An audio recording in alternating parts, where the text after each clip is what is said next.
welcome to our very first look at the new Nintendo Switch 2 Edition expansion to Super Mario Bros. Wonder, Meetup in Bellabel Park. We'll mostly be focusing on the single-player content that's been added over the course of today's stream. We don't exactly know how long that's going to take because it's a couple of challenge levels, a couple of new Koopaling bosses. The exact extent of it is not clear to me at the moment, so we'll go through as much of it as we can and see what lies in store.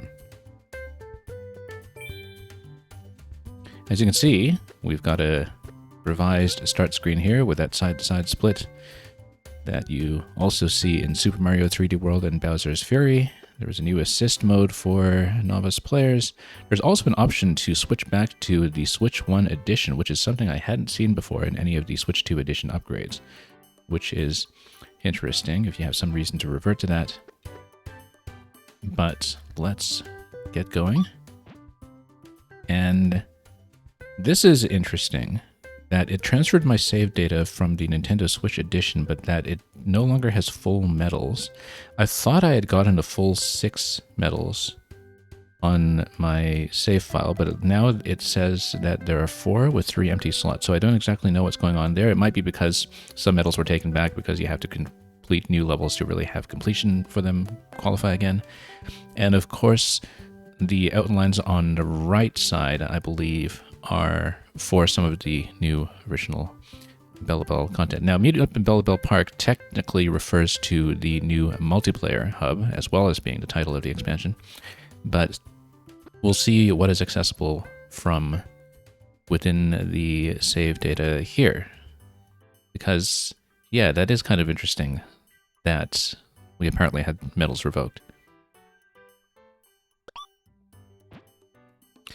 And I've actually, in previous sessions with Mario Wonder, played with the online off, so we don't mess around too much with ghosts on the screen and so on, even if we don't quite have the standee interaction. So we're going to stay offline for the time being, just to take in the content ourselves. That is quite a lot of new options here. Single player, local multiplayer, game rooms, and game share have been added to this. I think. At least the setup for multiplayer seems to have expanded quite a bit. Game share, of course, is new to the Nintendo Switch 2 being able to stream to other systems, including Switch 1, locally. But of course, we'll just be doing single player today. Anyway, quite a lot of additions, or rather, the major addition being Rosalina, and the possibility of having a co-star Luma, which I believe supports mouse controls. I don't know if that supports pointer or anything. But for the sake of seeing something new, let's go with Rosalina. I'm here.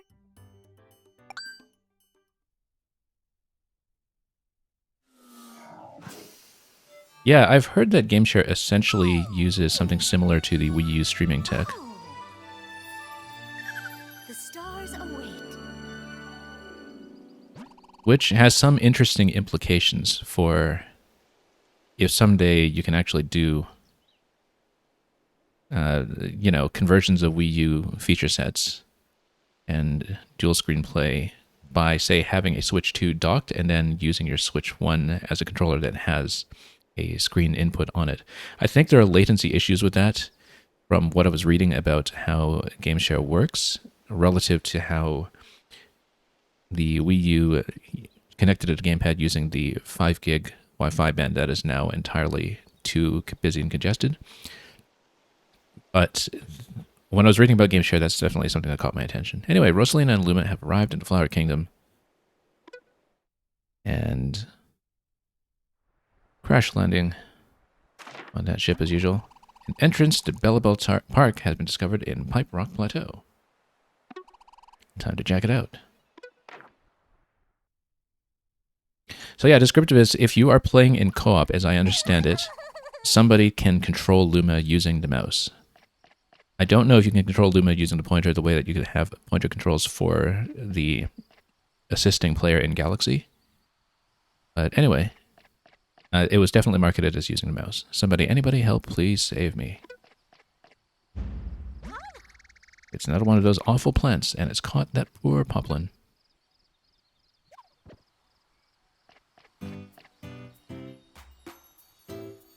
And, well, I mean, obviously we'll have to deal with it. Interestingly enough, it's asking me to have 3 wonder flowers for that out of the 35 surplus that we seem to be holding. Why do we have a surplus of 35? I don't even remember. Anyway, let's just get in there and find out what's going on.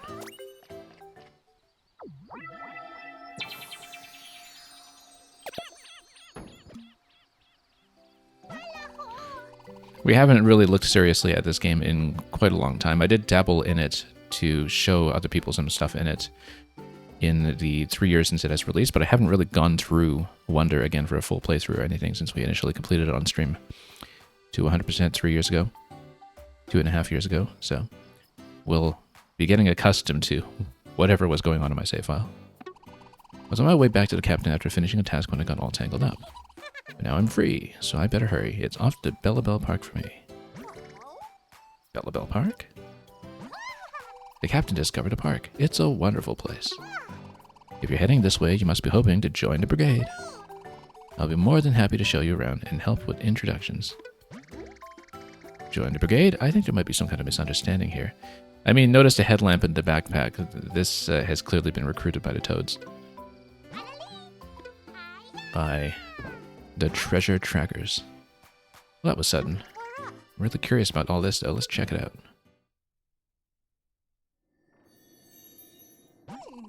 Look at how squat Rosalina is when she hasn't consumed a mushroom yet. Wait until she turns into an elephant. Alright, are we ready? To reach Bellabel Park, we'll need to ride a minecart. Let's get going, yeah, all aboard. Straight out of Donkey Kong Country, except you don't get to play it.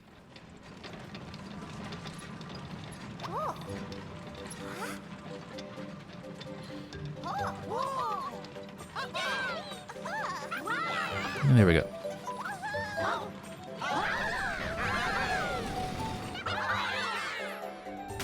Rosalina's just kind of floating along. An absolute joy to be accompanying us on a roller coaster. Anyway, there goes the Kooplings. That is quite a new clown car design. It's like a clown car mixed with the species in the classic Star Trek episode, Let This Be Your Last Battlefield.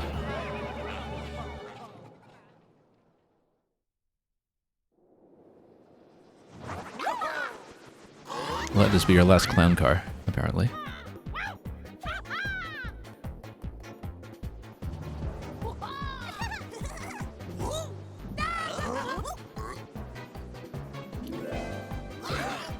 Anyway, they're going to be up to some mischief. And we'll get a preview of what their movesets are going to be when they're eventually in their wonder form included in Mario Maker 3, I'm sure. But they're going to ring the bells for Bellabel Park, and here we are.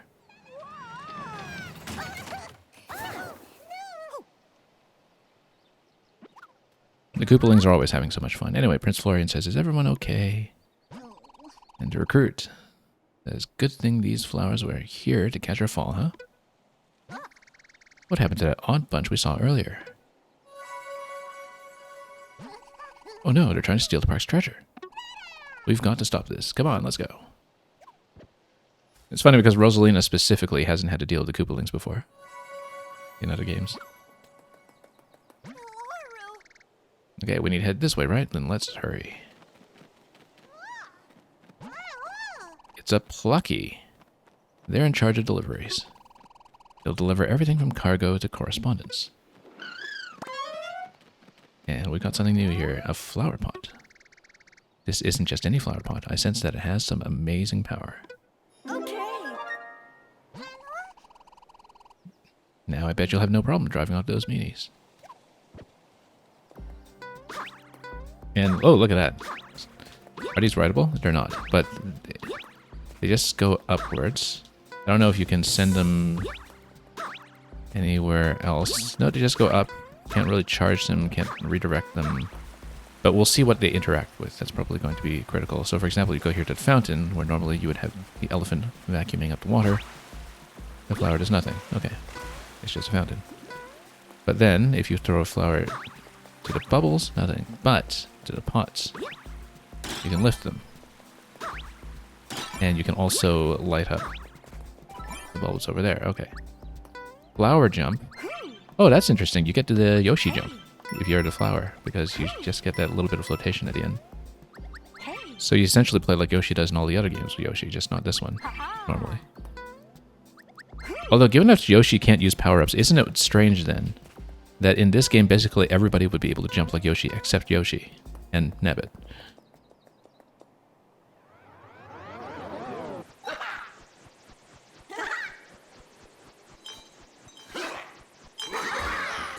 Anyway, Koopalings are gonna fly off. Or, okay, we just get to whack their fan with these. So that's not too bad, but we just lower this and then can we jump on them afterwards or anything? Or, oh, not taking any damage or anything? Oh, but we can just stomp Bell. Maybe we just scatter them all over the place afterwards. Oh, I totally forgot that for some reason I'm still on the badge that gives me the thing that I keep thinking of this as Zipcaster, even though that's the Splatoon word for it. I played all of the base game without the badges on, except for the badge challenges, so we'll remember to go back to that here. I'll just remember to turn it off, just to experience it in its purest form. Although, we can always change our mind about that if we see some really fun mechanics we want to try out. Okay, so we lower it, and then we want to pop it. There we go. It's a very wide hitbox on Flower Bell.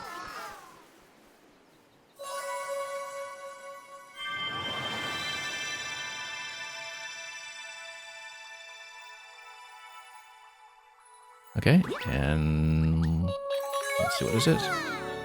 You got a Bellabel flower.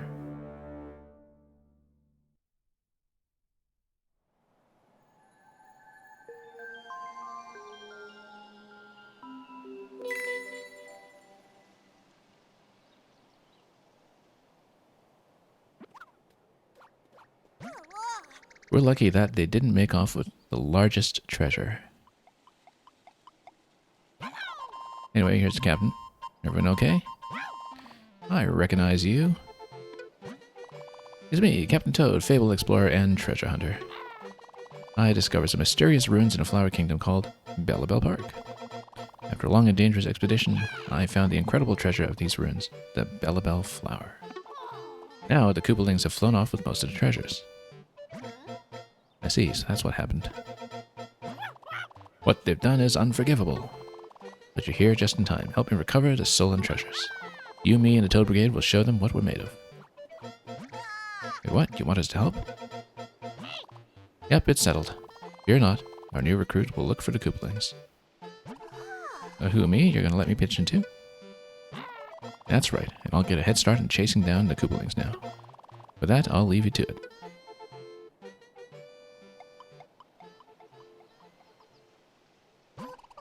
A mission from the captain. Then it's time for this flower to shine. I better get started right away. If I find one of the Koopalings, I'll send word to the brigade tents. What exactly are these brigade tents? They're tents that the brigade uses for survey work all over the Flower Kingdom. Let's see. Where's the nearest tent? The one in Pipe Rock Plateau. To get back to Pipe Rock Plateau from here, just ride the minecart again. I'm off then. Safe travels to you and me. But then how do we connect everywhere else? Well, I guess we'll find out. That one's fast. So we defeated Bowser, but now we have his lackeys, the Koopalings.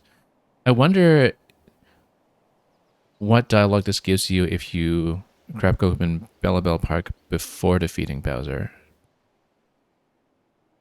Because it looks like it's supposed to be just accessible to everyone from World 1, I would think. Because it's fairly rare for DLC content to be locked behind completion unless you're Emerald Rush in Donkey Kong Bonanza. But I guess it's just conditional dialogue here for those of us who have completed the game. Can I still count on your help? Ah, yes. Thank you. I can't tell you how much I appreciate it. Okay. Anyway, despite how thematically appropriate it is for Rosalina to be using the Zipcaster while being a flower, we're going to take off badges. It would be maybe kind of fun to play the entire expansion with sound off, but I do kind of want to hear the new special effects first. Also, look at how many more badges there are now.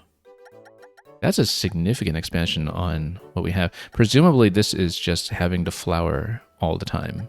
Because, you know, you got all of the ones that are all such and such power here. This must be all flower power for sure. And then all of this stuff remains to be discovered. So, that'll be interesting. Okay. Anyway. So, let's take a look. Bellabel Park has lots to look at in terms of levels. And yeah, so it looks like if you take a look at the top right, there's a new completion marker for the Bellabel flowers in each world as we go back to it. And I wonder if it's visible on screen at all. Yeah, there's something mysterious in each world that we'll have to uncover. That is no doubt what Toad was telling us about. But let's see what's going on over here. Here's the brigade board. I've enlisted in a Toad brigade as a recruit. Okay. And 11 men, eventually. Nothing new. What's going on here? Attempting to solve the mysteries of the stone slabs here in Bellabel Park. Hopefully something that will put together faster than that Benandium tone puzzle. I don't suppose you also have interest in the stone slabs. What a silly question. Clearly your excitement is barely contained. If I figure anything else out, I'll let you know, so check in sometime, yes? Okay. I love the running animation on the flower, actually. Look at this, just hippity hop, hippity hop. Very joyful. It's like that one particular sequence in Fantasia, if you know the one. The flowers, Attraction Central. Welcome to Bellabel Park. You're standing in Camp Central. Attraction Central is the big bell shape up top. That's with other players, so we'll check that out at some other point. Amiibo function. Oh yeah, for the new talking flower and elephant and so on. And eventually, oh, it looks like we have a particular currency that we haven't collected yet that we'll be using to water all of this. And we'll see if there's anything else to interact with before we get going. Talking flower is oddly silent over here. Once. Onward and upward. Having trouble lifting that rock. Well, I guess we'll go back to Pipe Rock Plateau and pursue those Koopalings. So let's see. Oh, speaking of which. Is there anything new in the special world? There is not. There's no exclamation mark there to mark that as a potential hub, I think. But then maybe that's something that will still remain to be unlocked. But yeah, okay, so there's this exclamation mark for each of the 6 worlds, but not for Petal Isles and not for special. So we'll see what's going on with that. But first, Pipe Rock Plateau.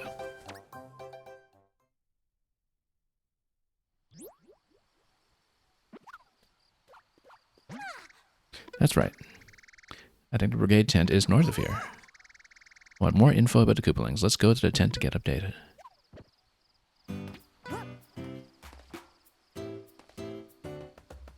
And, I mean, I doubt the expansion would have added anything to the shops in the base game.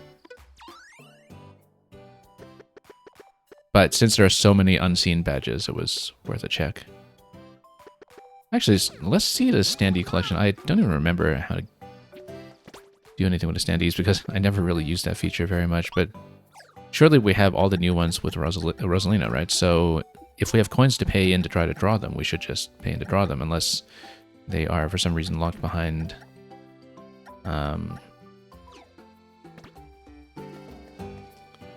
unless they are for some reason locked behind expansion content. Like we can see it, we can draw one of the ones as Rosalina, perhaps. Because we're capped at coins anyway, why wouldn't we?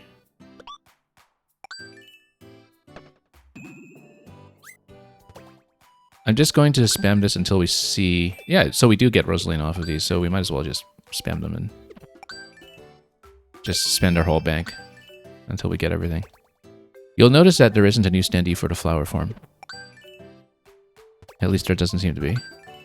If you look at the completion up top, we're just missing the ones for Rosalina to get to 156.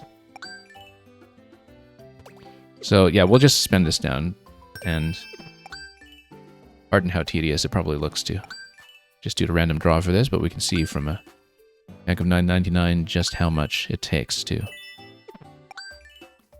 probabilistically complete this.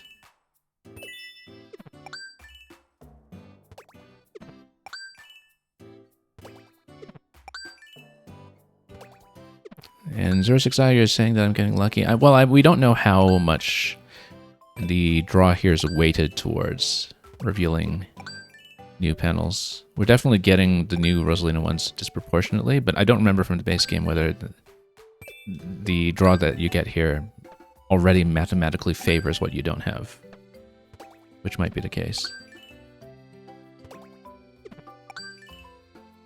Maybe we'll get one of our medals back. Yeah, just one more. So yeah, we'll be able to afford it.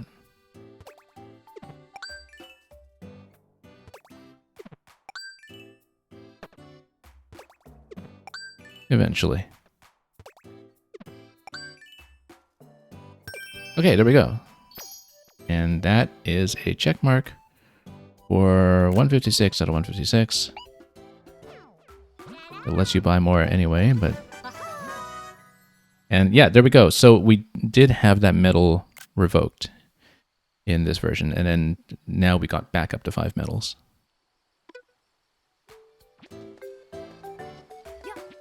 And it only cost 360 to get there. 36 purchases to do it.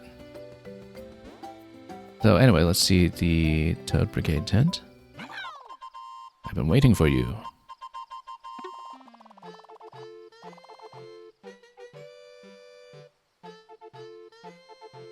I've been chasing those Koopalings all over the place, but I'm getting nowhere. Yeah, in Mario, it revokes another medal too, probably for the stage completion, I would think. But I'm not sure, because I definitely had 6 out of 6 medals, and then now I went into my file here with 4 out of 7, so it added 1 medal total and revoked 2.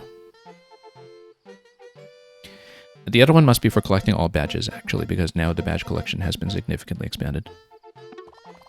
Thinking about it makes me so mad. I'll straighten out those fiends once I catch up with them. But yeah, in Mario, oddly enough, though, the game also allows you to revert back to the Switch 1 edition, which I had never seen with any of the other Switch 2 upgrades before. Like, it lets you load the Switch 1 version if you want. And there's an option on the menu screen for it. It's a report from our brigade's recruit. Anyway, I found one of the Koopalings deep in a forest. And 06i, you're saying Mario Party Jamboree also does that? Yeah. But this game, it kind of makes sense, though, because if you wanted to still have some kind of standardized speedrun format or something, for instance, or a standardized selection of badges to choose from, there might be some reason to switch back to the base version. Or if it's something to do with crossplay with the other people on Switch 1. Anyway, so Wendy is going to be the first one that they've reported on here. The forest does seem different than usual today. We might as well just go. Stellar. So you just go straight into the Koopaling stage.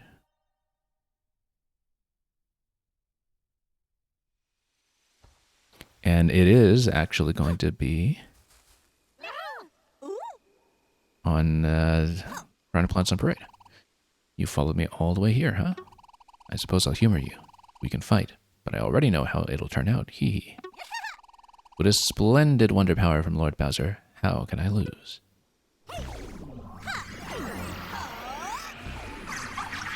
So she's going to transform into a Cheep Cheep. Somebody ordered a fish burger at the Wendy's. And that's a lot of Cheep Cheeps. Okay, good thing we have flowers, because that does something with fish. And we'll get this one in the back too. Whoop, hang on. Let's Yeah, so when you're next to them, then you can still whack them with the flower. That still works. Hey. Oh, okay. Can I catch those? It's great, yeah.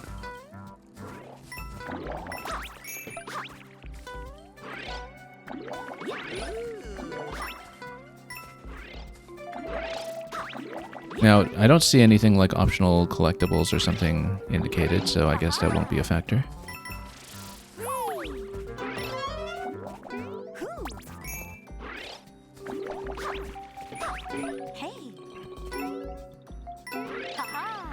And from the audience's side, hopefully the audio is fine here and you can hear the music well. I've noticed that this game tends to normalize its volume a little quieter than a lot of other titles on the platform, so hopefully you can hear it just fine.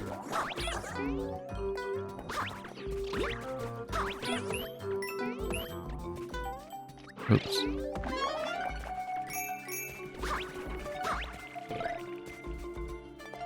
And Mario, you're saying you think you're going to wait and get the Switch 2 physical card update for this? Yeah, it's out today, I think. It's out at the same time. It's always a simultaneous release, so far as I know. They might have had some kind of discrepancy in the release date for Xenoblade or something. I remember, for Xenoblade X. If memory serves, but part of why they're doing these Nintendo Switch 2 editions, in terms of why they're choosing to do them for some titles while having upgrades for others, is so the big Nintendo series still have a retail shelf presence, right? That, you know, if people think about buying Animal Crossing for their kid or buying a Mario game for their kid, they can still find it on the Switch 2 shelves. You're not half bad, but I'm better. Allow me to demonstrate. Okay, so how are we going to whack her here? Let's see.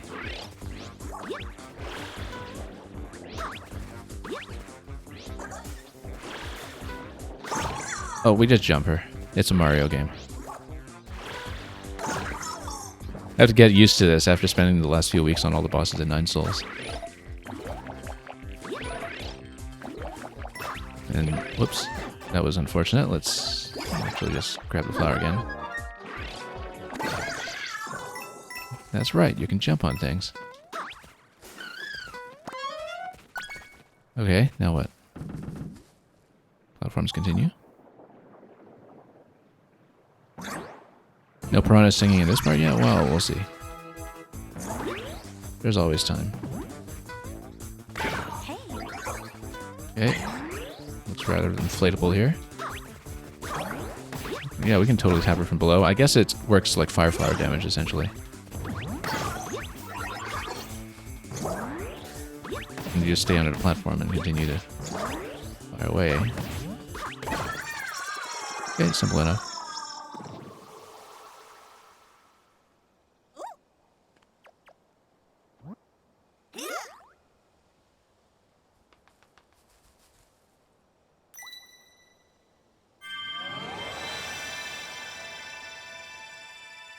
And there's a Bellabel flower.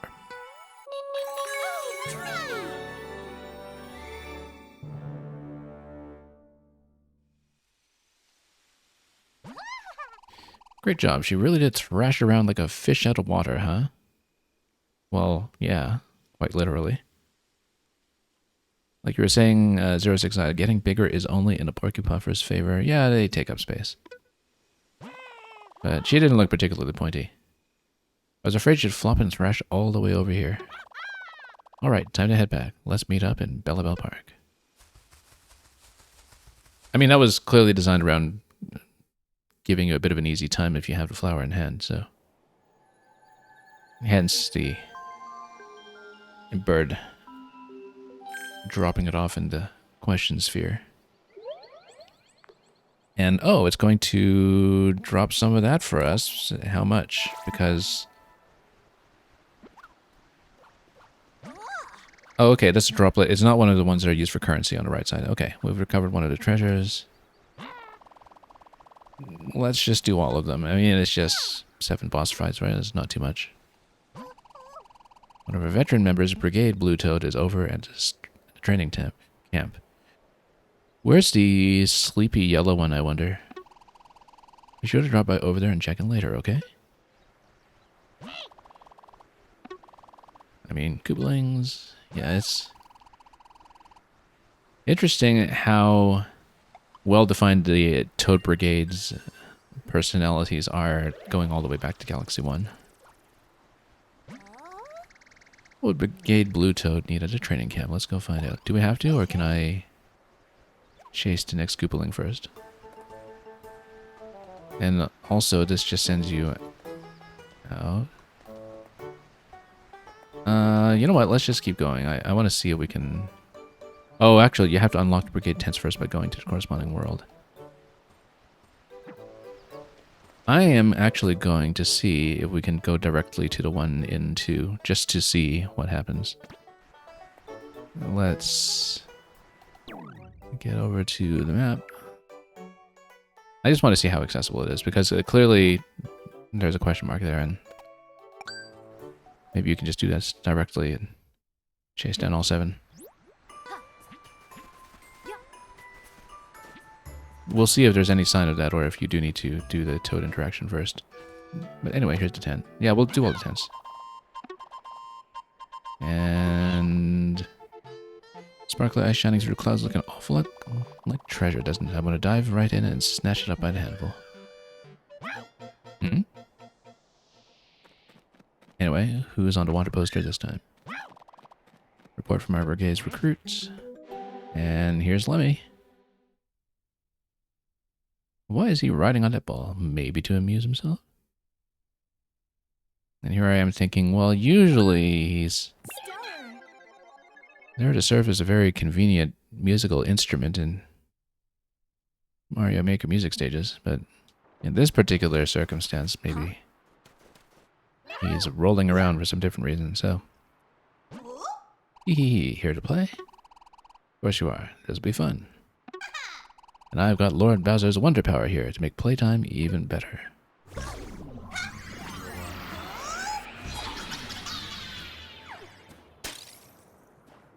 Okay, so Lemmy's decided to be a jester this time. A jester dropping bombs. That'll be interesting. Okay, that's fine. As long as we know what we're doing with that. Okay, you can just bop on top of them and actually... Well, it's giving me elephant for a reason. Let's go elephant just to see what we can do. Oh, because you can probably whack the bombs with the elephant. And whack the blocks too.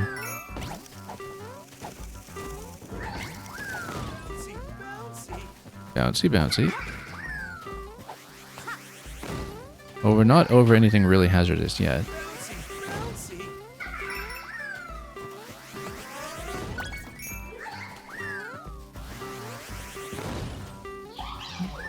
Yeah, presumably I actually take damage from these at some point, but can't quite see where I'm dropping into there, so... Oh, it's just ground. That's fine.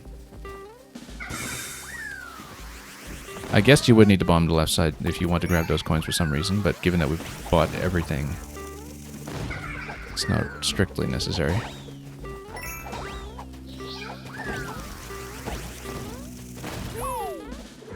Okay. Whoops. Got hit it a little hard here. Let's just get over here and get a little bit of clearance. Kind of wonder what you can do with that plant on the right side. Oh, whoops. I was trying to kick that to the right. As with most bomb interactions, well, given that the spin jump doesn't really do much in this game, in the base game anyway, I guess even a standard jump will do the spin kick on a bomb's for us.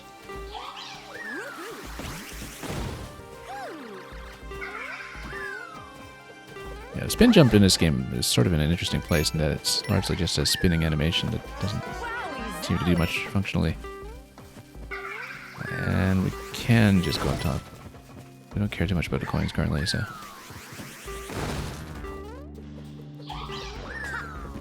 Oh.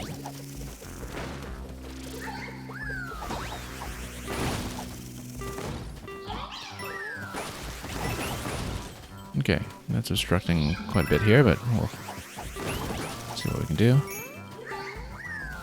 Hey. Show 'em what you got. Got a checkpoint here, more elephant. And we'll see how exactly we're going to do this. And so yeah, 069, it is kind of like what you deflect back at Bowser's Badwagon, right? Except without the footballs. Don't worry, I've got even more fun up my sleeves. Those are long sleeves.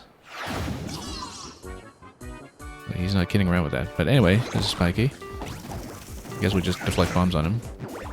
But can I deflect the spiky balls? No, those are just a sign of how much damage he's taken, so... Okay.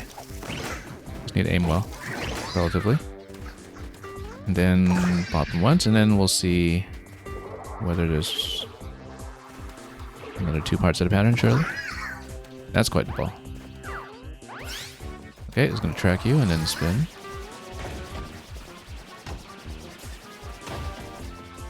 I think we just dodge this. There's nothing else to do with it. So. Okay, and then now we hit him quite a few more times with a much sharper angle. Or, well, we can just hit the balls. We don't even need to hit Lemmy himself. We just need to hit anything in the tower. And with the elephant, it's quite simple.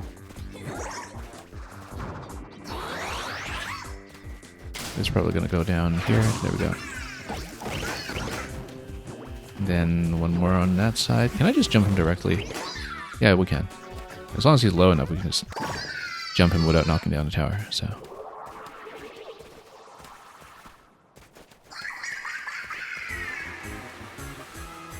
That looks like it's about to blow something up.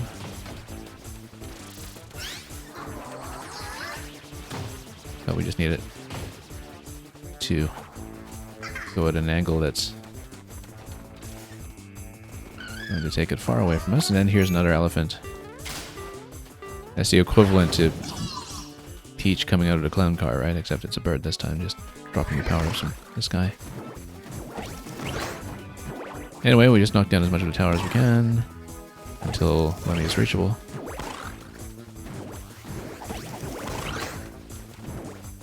We might have to sneak under him on a jump at some point. There we go.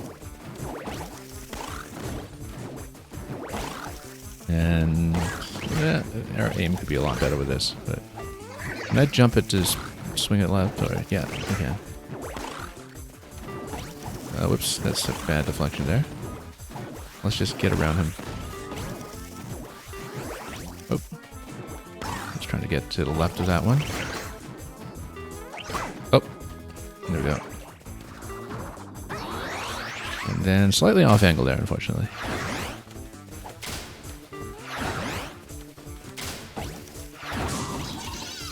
Okay, just pop him like that, and then that should be it.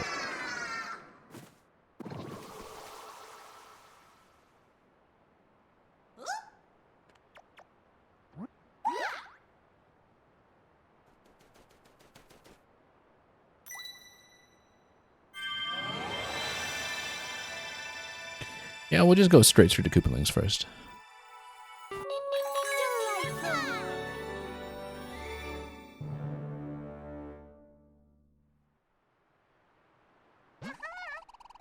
You were incredible. I never knew when those bombs would blow. My heart was racing. Wasn't watching the blinking, obviously. If it wasn't for my backpack, I'd have kicked him right back at that guy. No problem. Captain Toad can still do quite a bit for somebody who can't jump. If you had the elephant power, it doesn't matter that he can't jump, right?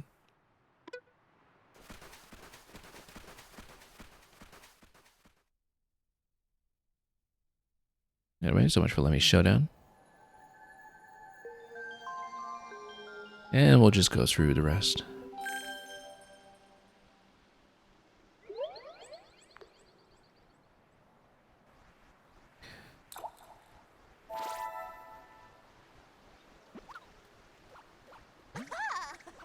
Second Bellabel flower. So here's the thing. We saw the brigade tents in Worlds 1 through 6, but not in the Petal Isles and not in the special world. So how do we account for the 7th petal? We'll find out.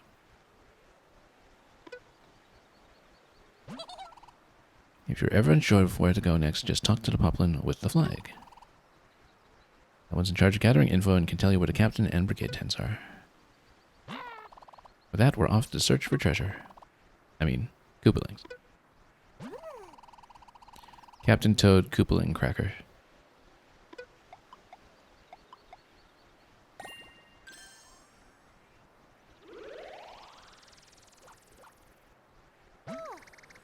So the poplin with a flag can help us. Okay. But that's okay. We'll just go world to world and find each of the tents. Okay, next. Let's just go to World 3. And yeah, might as well just start at the base down below and then way up. Surely it can't be that hard to spot.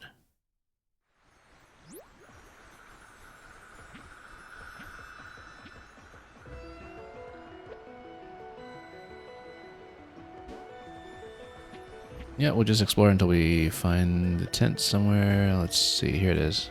Very central area. And then, so much for Master Poplin's trials.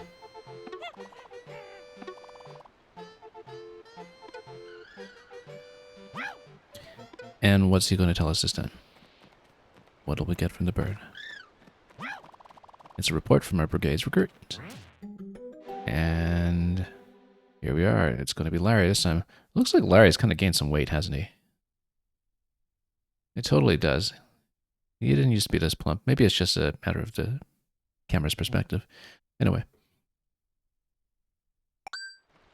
Stellar.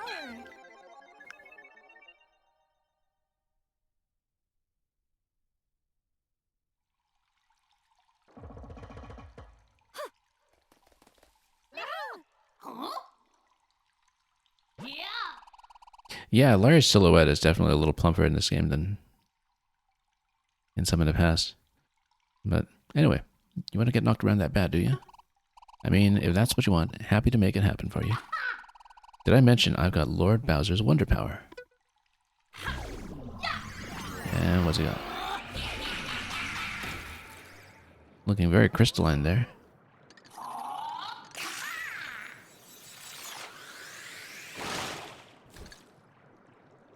Okay, so we just need to blow through this stuff. And break it. Oh, I see. It's all of those. The cross bomb. We already have elephants. Let's just keep going.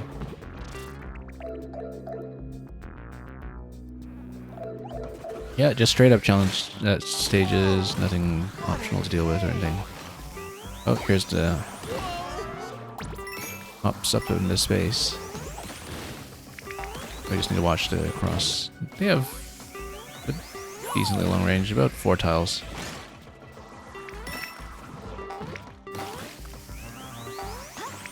And while the walls still exist, you can just wall jump them and... Oh, whoops, that was a bit of a mess. That's okay. Let's just grab the elephant and actually take these out properly before going quite so risky here. I wonder if there was any reason to go higher up in that part of the stage. Maybe not. Do we get a Wonder Flower in this? Or no. No, it would glow differently. So, for once, actually, we don't get any Wonder Flowers. It's entirely something that is restricted to Careful out there. the Koopalings instead. We'll get our power up here. Played a little bit sloppy there to get here, but gotta mind this floor. Oh no, we do in fact have to stop it.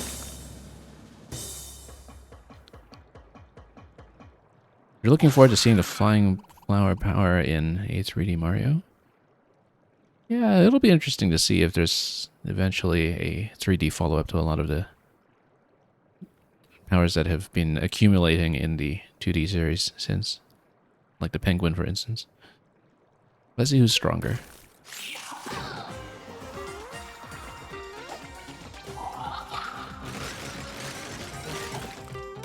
Okay, so we just need to basically navigate a maze to get him, right? There we go.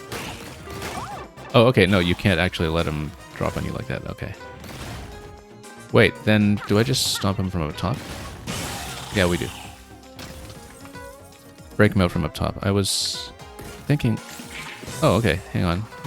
I guess that already counts as a hit. Okay, walls are going to come out. And fists are going to come out. Then we just bop him to crack that open. It's simple enough.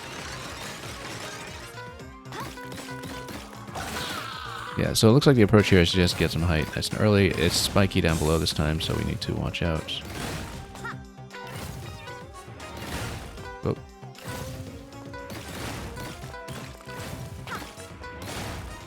Wall jumping is not very precise at the moment. Let's just see if I can stomp him down below. There we go. Bit crowded around here. Oh, we gotta get out.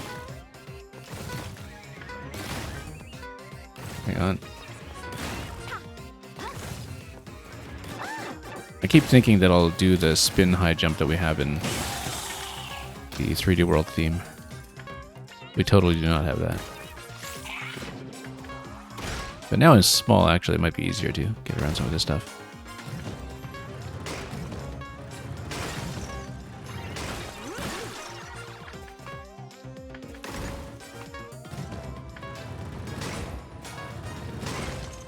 Okay, just crack him again. And then let's grab the elephant to continue, given that I was definitely playing a little bit too risky all around there. Okay, let's just crack open some space. He's going to go side to side this time. Maybe he rotates in some other way. Yeah, if you hit him from below, you have to hit him multiple times. But if you stomp from up top, looks like you can just get away with stomping him once. That's a lot of threats around over that side. Yeah, so you do need to hit him from below 3 times.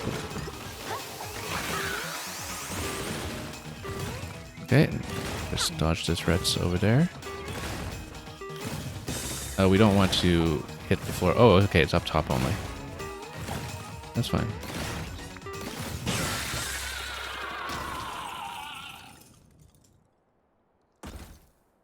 Yeah, definitely played a little too risky there in the earlier part, but we got him.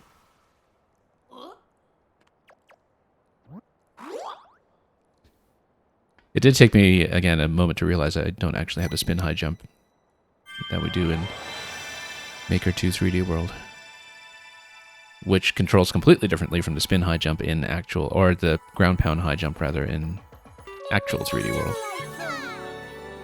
which is always a bit of an adjustment. That was something entirely original to Maker 2 style. That guy really sparkled, didn't he? He was kind of dazzling. All that glittering treasure smashed into little pieces. All gone, all gone. It's a real shame, but we should head out now. Let's meet up in Bellabel Park, hence the name of the expansion.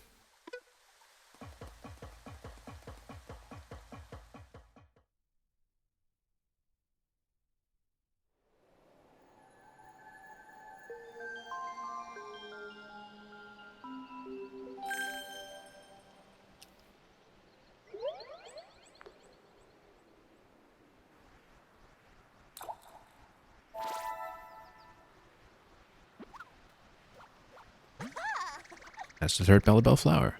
We're getting them all back, slowly but surely. Let's keep it out until we've taken down every last one of the Koopalings. We'll get all of that treasure back. That's right. Have you been reading reports that I've been sending? No, we haven't. We'll get there. I'm trying to be the best example I can be, given I joined up a little before you did. So read my reports, okay? Yeah, we can do that after we've taken care of the Koopalings. Don't forget to train now and then. That will sharpen your skills and really get you ready for stronger enemies. With that, we're off to search for treasure. I mean, Koopalings. Okay, let's get to another 10.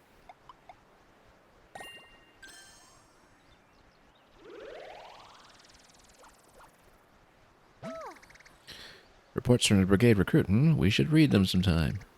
Maybe before we do that, we could try out some of the training the Brigade Blue Toad offers. He's just nudging me the whole time towards all that. No, we're going to do things our own way. Let's go to World 4.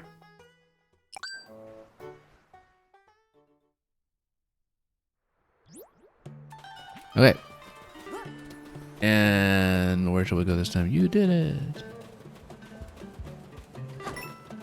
Well, we'll just roam around until we find a tent or something that looks like it.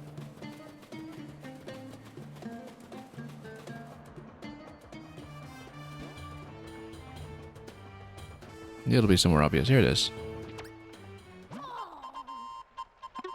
Anyway, I'd probably take water over treasure right now. How's your search for the Koopalings going? Maybe to hit a treasure in the sand or something, but nope, the Plucky is going to tell us otherwise and say that whoever's here, which is going to be Roy, is going to be near a shipwreck. Let's take care of Roy. Stellar.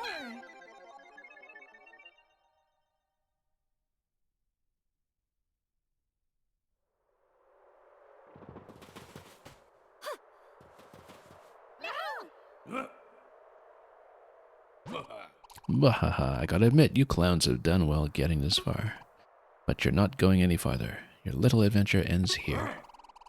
And it ends with Lord Bowser's Wonder Power.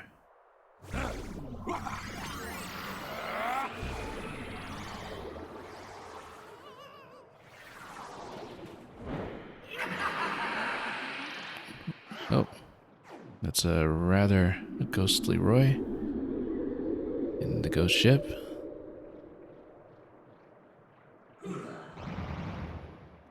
Which I guess would explain how well he tends to warp in from ceilings and the like. Oh yeah, so he's just going to send those at us the whole time. Fish bones everywhere. What are those things? We will actually go flower because that would actually protect us from things coming in from overhead. Just like that.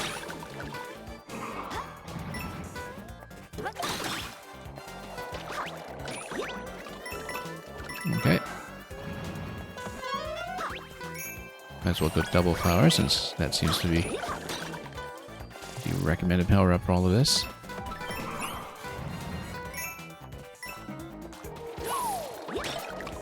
And love how you can just take out the whole Pokey up to wonderful.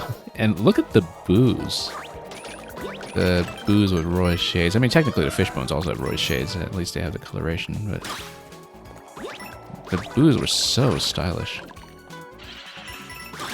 The Roy booze. Not to be confused with the kind of tea leaf, you know, Robos tea. But, whoops. Yeah, they all collide with terrain anyway, so that wasn't really an issue.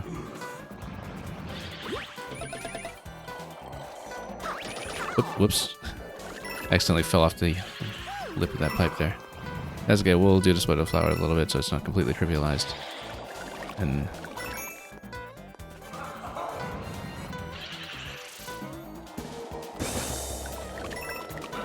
yeah, into the quicksand over here. Yeah, because the flower makes this really simple. And at checkpoint, we'll be able to get a Plucky to deliver another flower, no doubt. So Okay. let's grab that. Dance away over.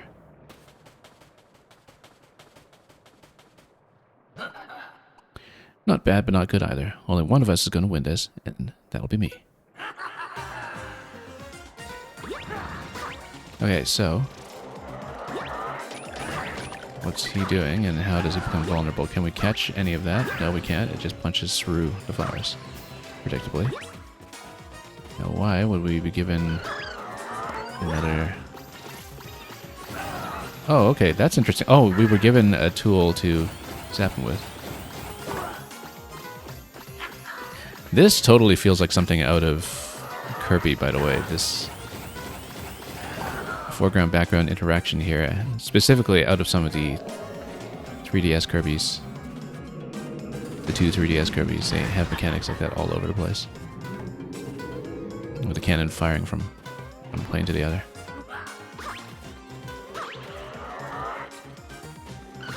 Those stylish blue boos, the Roy boos. Just amazing. Just incredible design. I really hope they add the Roy booze into something like the Switch 2 profile icon selection or something. What an amazing design. This is my favorite thing about the expansion so far, is this. The booze wearing the Roy sunglasses. And you see, it makes so much sense from a lore perspective too, right? Because the thing is, normally the boos can't stare in your direction, but if they're wearing shades, well, that's a different story.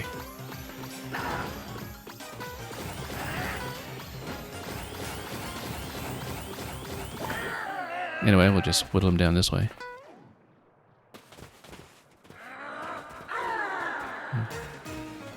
I like that the patterns are reasonably lengthy, at least. It's not just 3 hits and done. You actually have to play a little bit.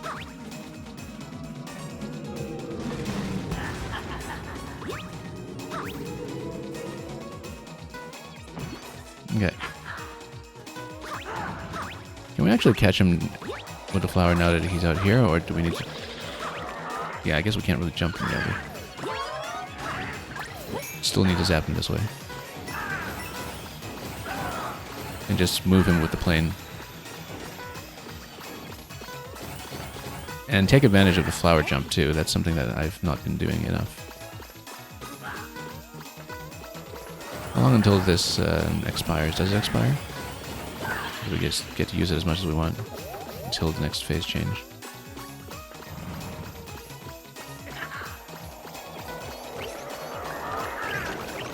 Okay. Oh.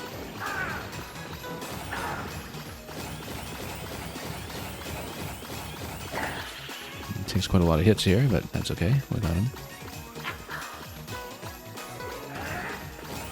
Just stand here for as long as we need. Oh. Okay, you don't actually drop it when you get hit, though.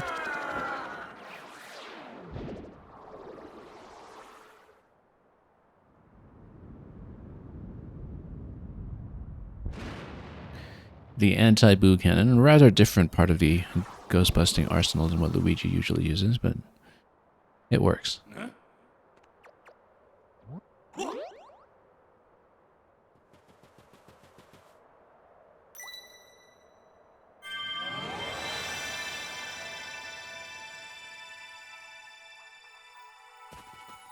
Did they say anything if I go up to them? They don't.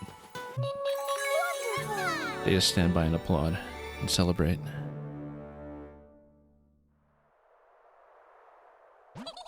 Way to go, that was really something. Those orbs of light shooting out of that vase, I can't say I was expecting that. That was all part of my well thought out plan, in fact. Good thing I gave that Plucky a heads up. Okay, we should get going. Let's meet up in Bellabel Park. In the Nintendo Switch 2 edition.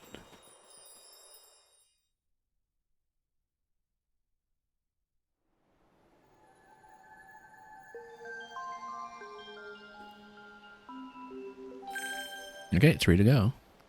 Maybe once you complete the first 6, then you do have the last brigade tent that opens out the pedal aisles around where Bowser's castle is, perhaps.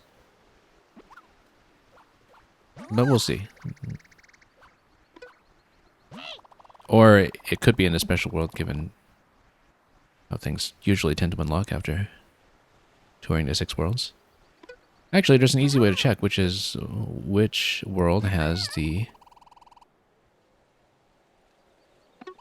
Bellabel flower attached to it. Probably special, even if there's no tent there at the moment. So yeah, there's actually an easy way to answer my question here, which is... Well, let's get him out of here first. Poppling over by Stone Slab wants to talk. Yeah, we'll do that eventually. Not yet. So yeah, actually, there's an easy way to check. No, there isn't, because it only shows you the Bellabel flowers for these 6 in the icons. So then the question is, where is the 7th one coming from? I guess the outline isn't available yet, but maybe it'll become available once you pop the first 6. Or it's not assigned to any of these worlds, perhaps. That's something new that opens in the park itself, or somewhere else. We'll see. let's for now go to World 5.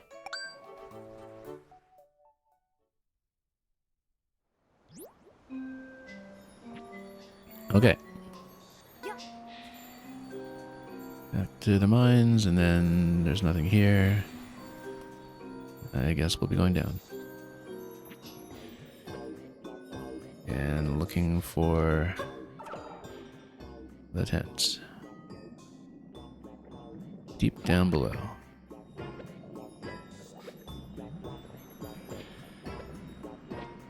Metal aisles over here, special world over here. Oh, that's interesting that we couldn't find a tent.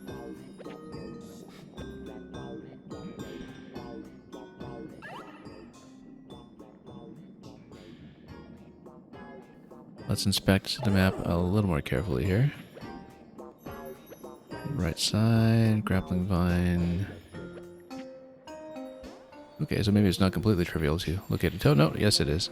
There it is. Anyway, I was tracking the Koopalings come along. Fiends and treasures lie waiting in strange places. Yeah, they typically do.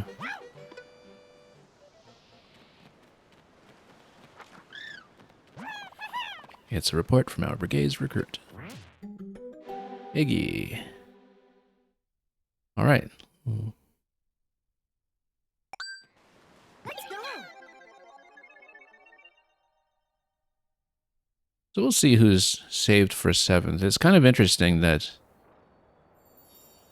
for quite a while now, Ludwig has actually been in the ultimate position more often than usual. You must be my biggest fans if you were willing to chase me all the way here. So yeah, after Iggy, it'll be one of Morton or Ludwig, and then the other one. But for some reason, Ludwig's been in 7th position for quite a lot of the series since the NSMB games, I think. Not that I noticed from memory for every game. Anyway, let's fight Iggy. Me with Lord Bowser's Wonder Power. You're welcome. And what power is that? Wow, look at that. The Iggy plant. That's a really neat design too, actually. Very striking. We go flower versus flower? Looks like we do. I guess we have to bounce them. Yeah, it just gives you a tutorial for high bounce if that's something you're unfamiliar with for some reason.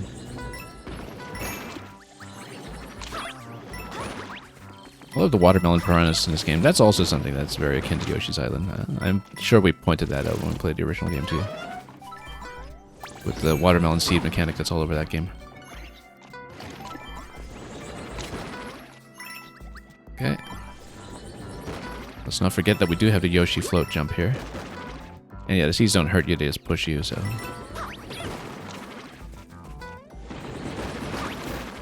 Okay, there we go. Yeah, Art Pop, we made it to a gong. I made it to phase 3 yesterday, and then we stopped because... I mean, I was kind of expecting there was a phase 3, but it took so much work just to get there that I didn't have an attempt like that in me remaining, and that'll be a learning process on its own to be that consistent. But on the best attempts, we did eventually manage to get out of phase 1 with all remaining heals intact. And actually, when I got to phase 3, I still had 3 heals remaining. I looked at the video afterwards, and I was 3 heals and nearly a full bar, but the problem was that I hadn't seen phase 3 before, and we just got cut down instantly. So it's going to be a little bit of a learning process, but if we can get the return to phase 3 consistent, then, you know, we'll get it eventually. But as it was pointed out to me, we actually took longer so far on Nagong than I did on anything in Silksong, including the true final boss of Silksong, which took me about 5 hours.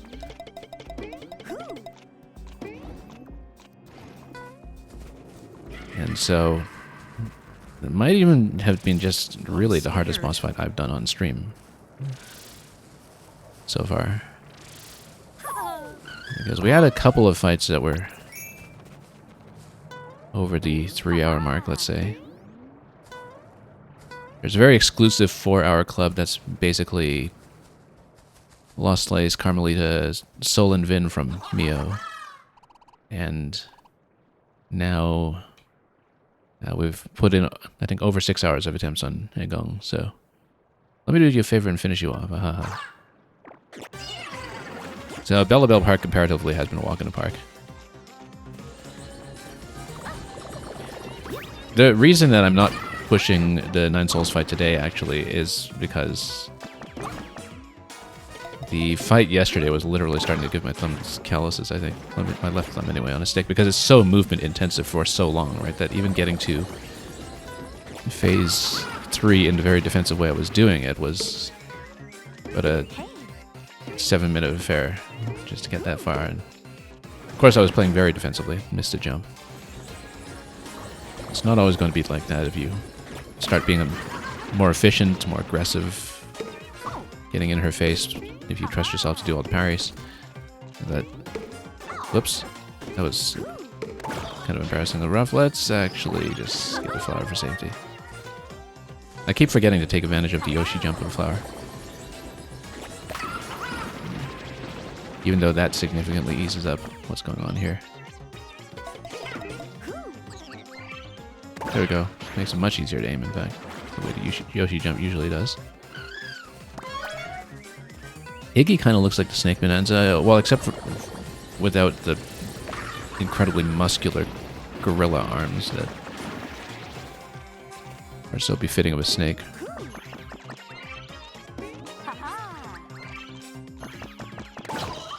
Anyway, that was a little more accurate. As you can do the Yoshi spin and the additional spin. And then look at that, you can have a really gentle float down with a flower. I haven't really noticed that up to this point because we haven't played with it that much. But if you hold the jump button with a flower, it's actually a gentle float. Whoops. Not so much for a gentle float. Yeah, you can, of course, bounce to seeds. And just catch them up top. In the riskiest possible way, and that is, well, not exactly a demise, but quite a finish for Iggy there, whose head, I guess, looks like a bit of a carrot top to begin with. Yeah, Art Pop, you're saying Egong is third all-time for you in terms of boss fights, behind the two from Elden Ring. I have not played Elden Ring, though. If the Switch 2 port winds up being competent, and it looks like they're taking their time with it to try to shape it up, then Elden Ring might be something I consider streaming at a later point.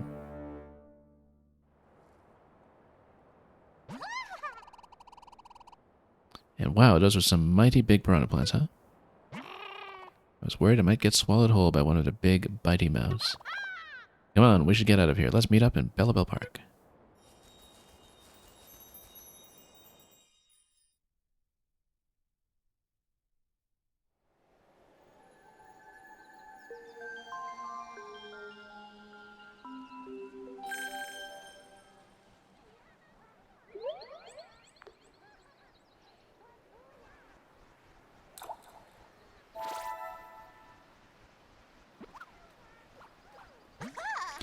We have the fifth Bellabel flower. Now let's recover the remaining two as well. Alright then, keep it up until you take down the other Koopalings too. We've got to get to the remaining treasure. Yep, Central's gotten a lot more lively. They're going to bug me about reading the message board and talking to Blue Toad. Or, well, actually, okay, so that stage must be the final bell. Maybe. I bet we got some instruments, someone will put on a concert for us. Or maybe not. Okay, I guess not. We're off to search for treasure. I mean, Koopalings. Rosalina, I hope you and your party can find your way to another brigade tent. Yeah, of course we will. I'm assuming it's going to be Morton. But maybe Ludwig can surprise us and give up 7th chair for once. Prince Florian has been thinking about instruments lately. Giving water to a sprout may make an instrument flower bloom. Wouldn't it be wonderful to experience a live musical performance? So yeah, it must be all the stuff on the right, actually. But we don't have the water currency that allows me to do this. Bellabel water. Maybe that's from the multiplayer stuff. I would assume it is, actually. So. We'll see. Oh, no, wait a minute. This looks like water? No? No, this just looks like where they've been building out the park. Okay. So we'll see. If multiplayer is required for the Bellabel water, we'll see about that. But given that we're in the single-player section of the park, then maybe it's something that's doable from the tent. I know there's apparently a challenge board or something, but its exact nature we haven't looked into more carefully. So let's get into World 6. And yeah, I noticed that the Captain Toad music is also filling in this section of the park a little bit. Alright, so let's just go down into the bog and see where we need to go. Yeah, so you said Millennium and Elden Ring, you spent 20 hours or something, several attempts over days. And Concert Radon, you haven't beaten yet, but you intend to, yeah. Yeah, there are some fights I'd never beaten the original Hollow Knight, actually, but I don't think I really pushed them as hard as I pushed Igong so far in terms of just sitting down with it for that many hours at a time. I'm definitely thinking at some point I want to go back to the first Hollow Knight, and we have some unfinished business there, and I might just need to do a new file from scratch on the Switch 2 edition, perhaps. Because I've been close to the full 112 before, but I haven't done Godmaster or Third Colosseum and some other things. So I've got lots and lots of unfinished business in the first Hollow Knight to go back to someday. And let's see. Oh yeah, we're looking for the tent. Well, I guess we'll just check all over. Yeah, Igong is a lot of fun. It's just really very fast, and so much seems to depend on the accuracy of your parry timing to a far greater extent than anything else in the game, that you really can't just get chipped down by partial damage the whole way, the way that I could on so many other moments. Anyway, let's just look around. Maybe the tent was all the way up here or something. The pipe goes where? It goes all the way down. Ah, here they are. Okay. Let's do the tent.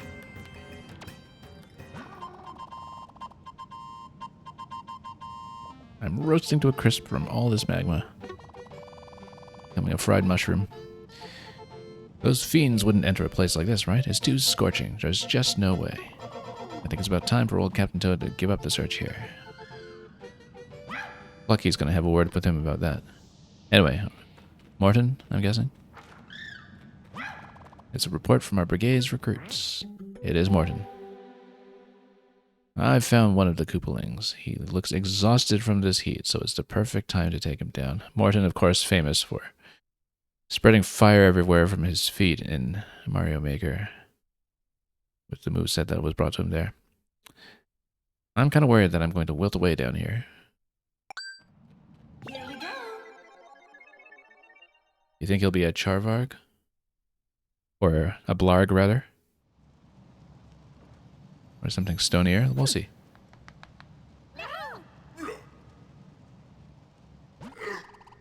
Prize belonged to Morton. You know can have.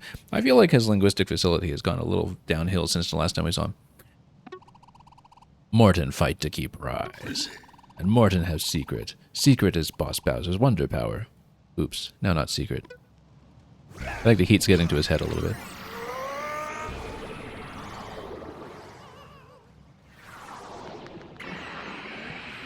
I don't think Morton was ever really characterized as the dumb one or anything. He was always just the stompy one.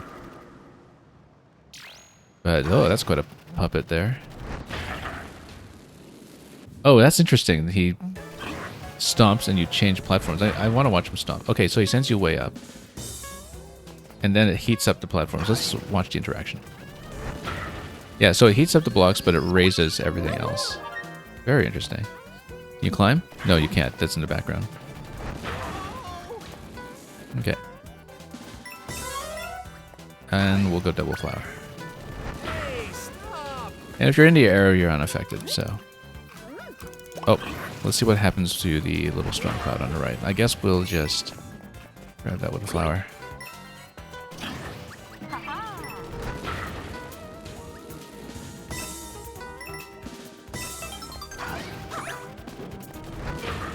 Okay.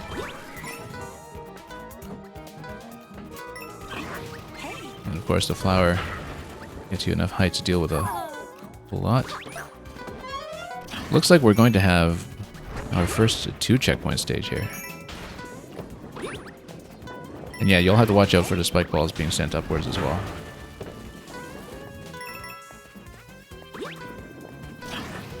And then here we'll go to the path down below. There we go.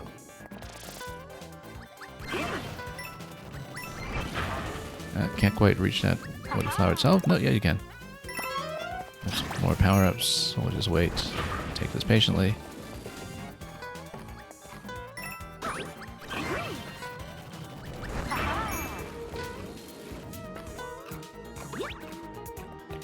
Let it float, and we'll just do this as gracefully as we can here.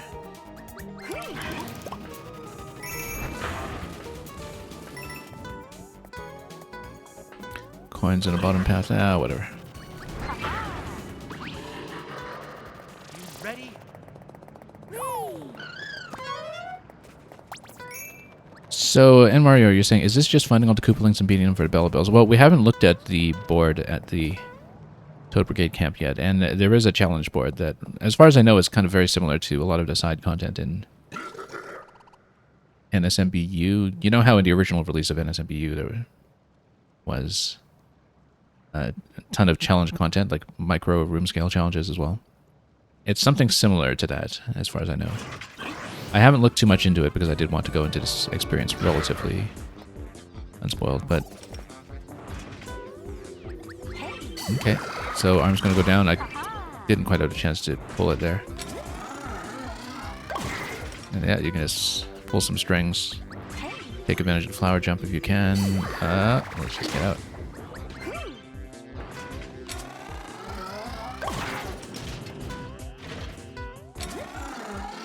Puppet Morton,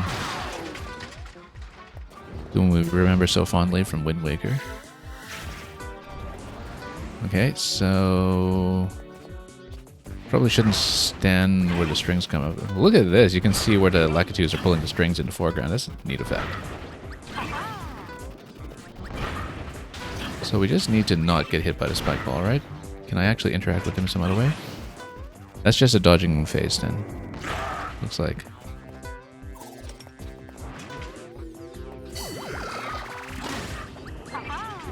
So the arm does move out once it...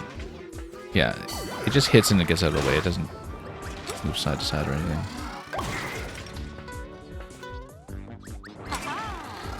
But yeah, in terms of new stages, it looks like it's just these straight up fights with the Koopalings that have a little bit of platforming going up to them.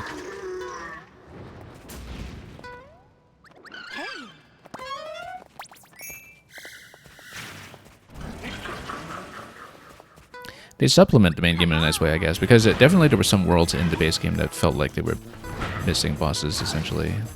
Like in World 3, it just kind of ends without a castle or anything. And then, yeah, just float down gently. Let's see what he's doing. Okay, what can I interact with here?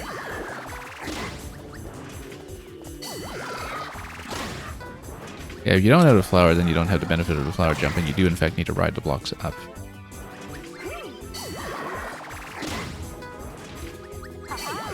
Oh, missed it. That was unfortunate. Whoops, and then he totally just pummeled it. So lock it in, but then he breaks the blocks that you might be standing on, so you have to get around him. And then we can reach with the flower, that's great, because then it just interrupts the attack that's coming in on that side. Stop hitting yourself.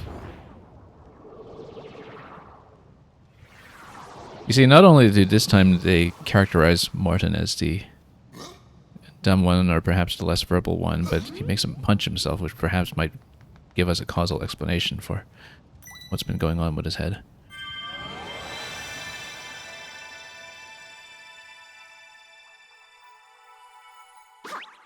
Okay.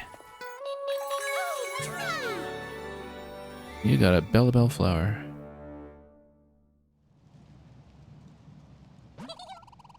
Great work. That was incredible. That marionette was gigantic. I couldn't believe my eyes. You won't see me jumping anytime soon. My legs have gone all wobbly. The thing is, if this were a Captain Toad stage, Toad wouldn't need to jump. He'd just be launched upwards wherever he needed to go, so. Seems we're done here. Let's meet up in Bellabel Park.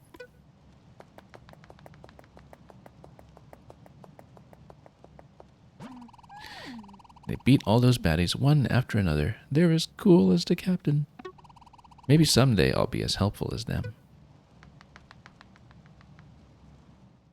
Well, let's see, because we still need to find the last one.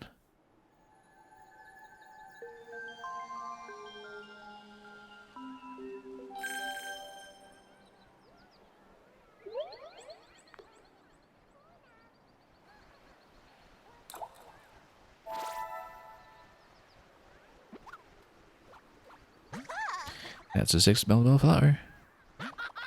Thank you so much. That means we have only one more left to find. Oh, hold on. Where's the new recruit? We were just all together. The new recruit has decided to try to be useful and will get himself all kinds of trouble looking for the last one. How much trouble? Let's find out. I guess we get to head directly to Ludwig's stage. It's the most urgent report yet. I found the last of the Goobelings. I had a hunch he was near here somewhere. So yeah, it's not even in a particular hub. You just go straight to Ludwig. I wonder if you want to replay it, where your launch point is for getting back to Ludwig. Just from right here, I guess, on this map.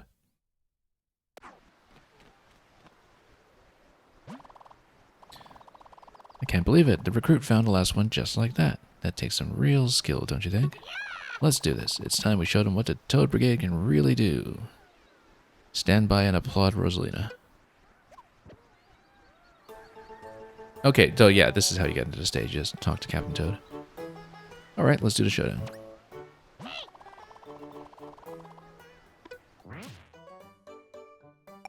Let's go.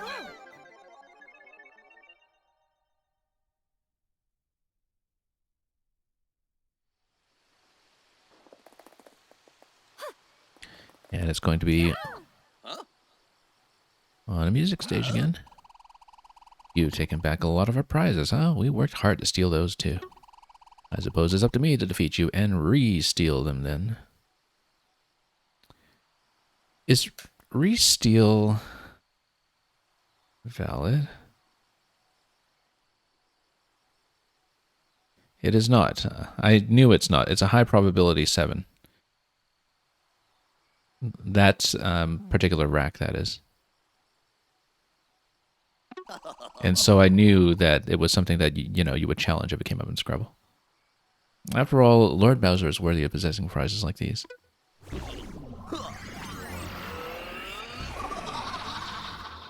Reslate, however, is good.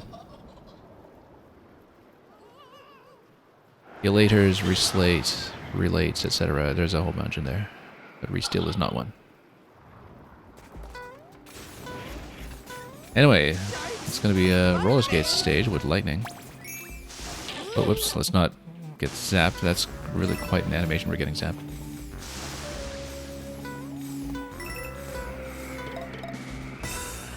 And you got some wind as well. Nope, no power-ups here. Nope, let's get over here. I'm sure we'll have to deal with lightning and wind at some point. Let's give it a pull. Give it a swim. Oop. And we'll just mind the lightning. Oh, there's a Rosalina block here. I'd completely forgotten about the character-specific blocks, despite them being a part of the whole invisible block hunting bonus stages that were one of the less playable things about the base game Wonder if you're a solo player who's going offline instead of collaborating with everybody's standees and ghosts.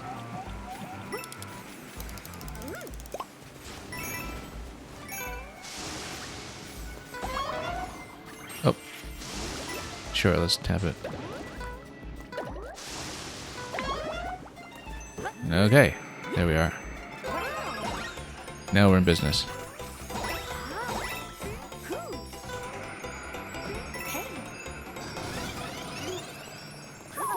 That is one fast dashing flower.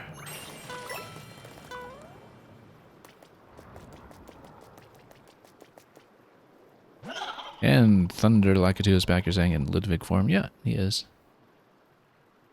You're not getting your hands on this prize. We took it fair and square.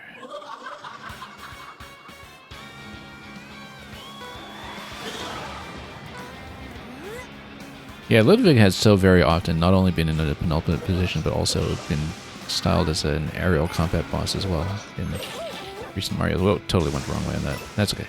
Because people won't trivialize him as much. Let's get some platforms to jump on, if I can. And then you can swim through the clouds here and then bop them.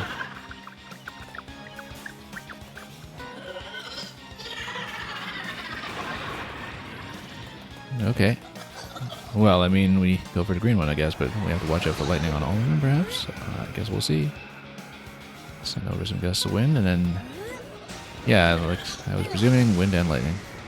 Need to watch out for it. And then just fall it over. That was a little bit too close there.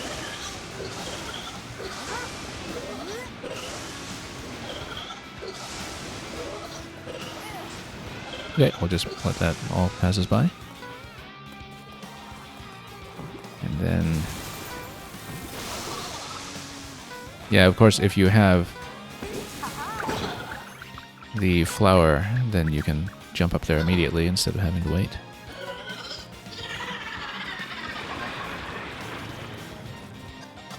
Okay.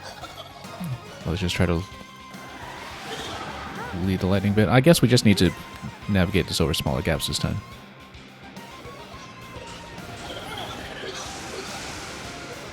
And then resist him going leftwards until we find an opening.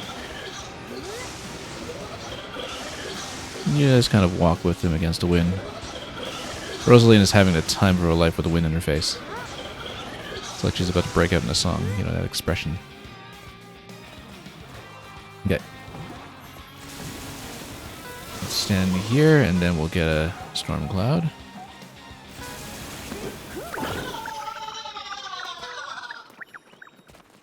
And then here we are. More flowers. Yeah, lucky that you actually have a little bit of meat on the bones with these fights when it comes to having enough phases to have enough to do. I guess we do need to ascend all the way up.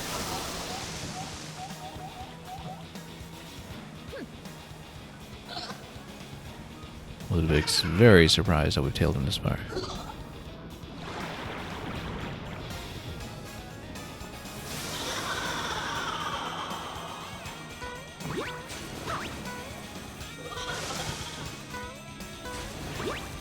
Can't really hit him with anything here, but we can try to make it up, and then there we go. Just need to get a few hits like that, I guess. Yeah, he kind of sits there for a while and looks vulnerable, but I guess we can't really do much until he gives me some room. Bop him. No, it's just a long animation on that. Really bop him.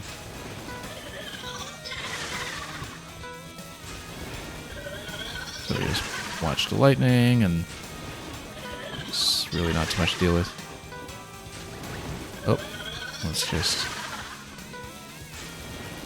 get out of the way until we get some more clouds to jump on.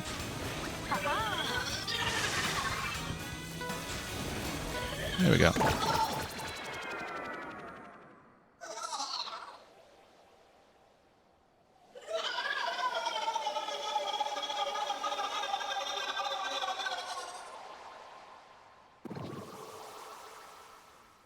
And that's the last bell.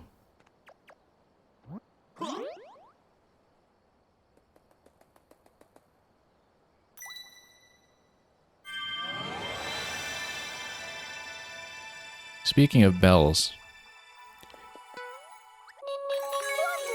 you know what took longer than collecting all the Bellabel flowers? That one puzzle where you ring the bells in 9 souls.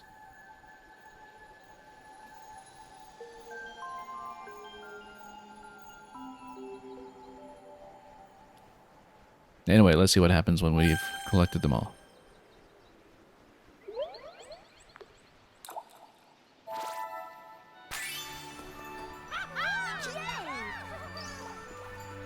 Alright, they're all happy. Let's see where this sends you to, I guess, when you interact with it.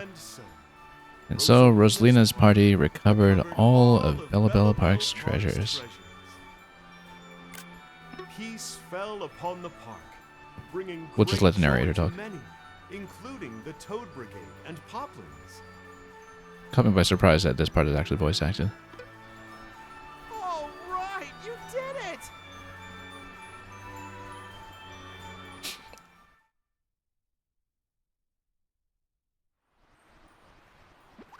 Okay, did we get a medal for this? We finally defeated the very last of the Koopalings. The Toad Brigade really pulled together to recover all of the treasures. I guess technically they pointed us to the stages. I guess they didn't just completely sit back. You made your captain proud. What you've done has been spectacular. How could I forget? Here's something that the Poplins made for you. You got a flag. You've achieved victory over Koopalings. So do we fly the flag at the camp or something? I actually haven't seen what goes on with this. Oh, there's a backpack. That's for what you've done as the Toad Brigade. Okay, I didn't realize that.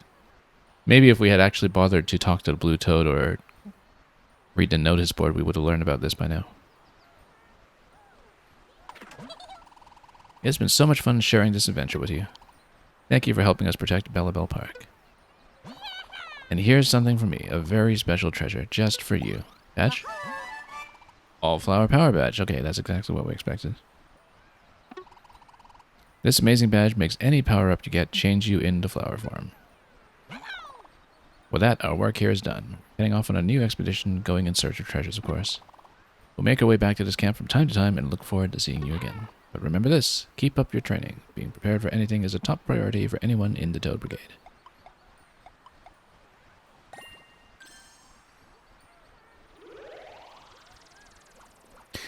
So, do we get one of the medals yet? Because there is that 7th medal that was added with this that needs to be accounted for. Yes.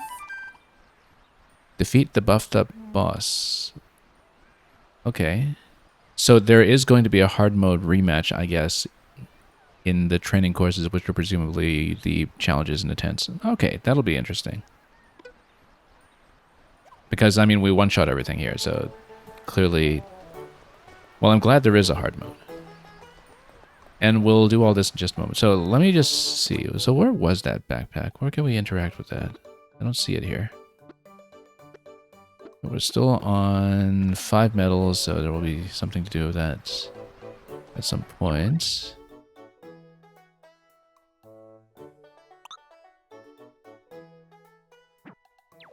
Yeah, obviously all of this content would flow a bit differently, I think, if you...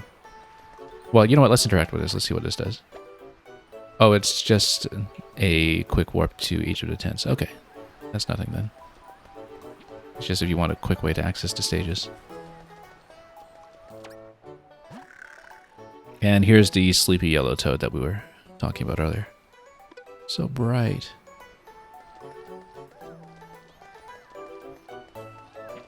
Okay. Need to, you know, dig out a little cavern with no lights and stuff them in there if you still have Bocopia on the brain.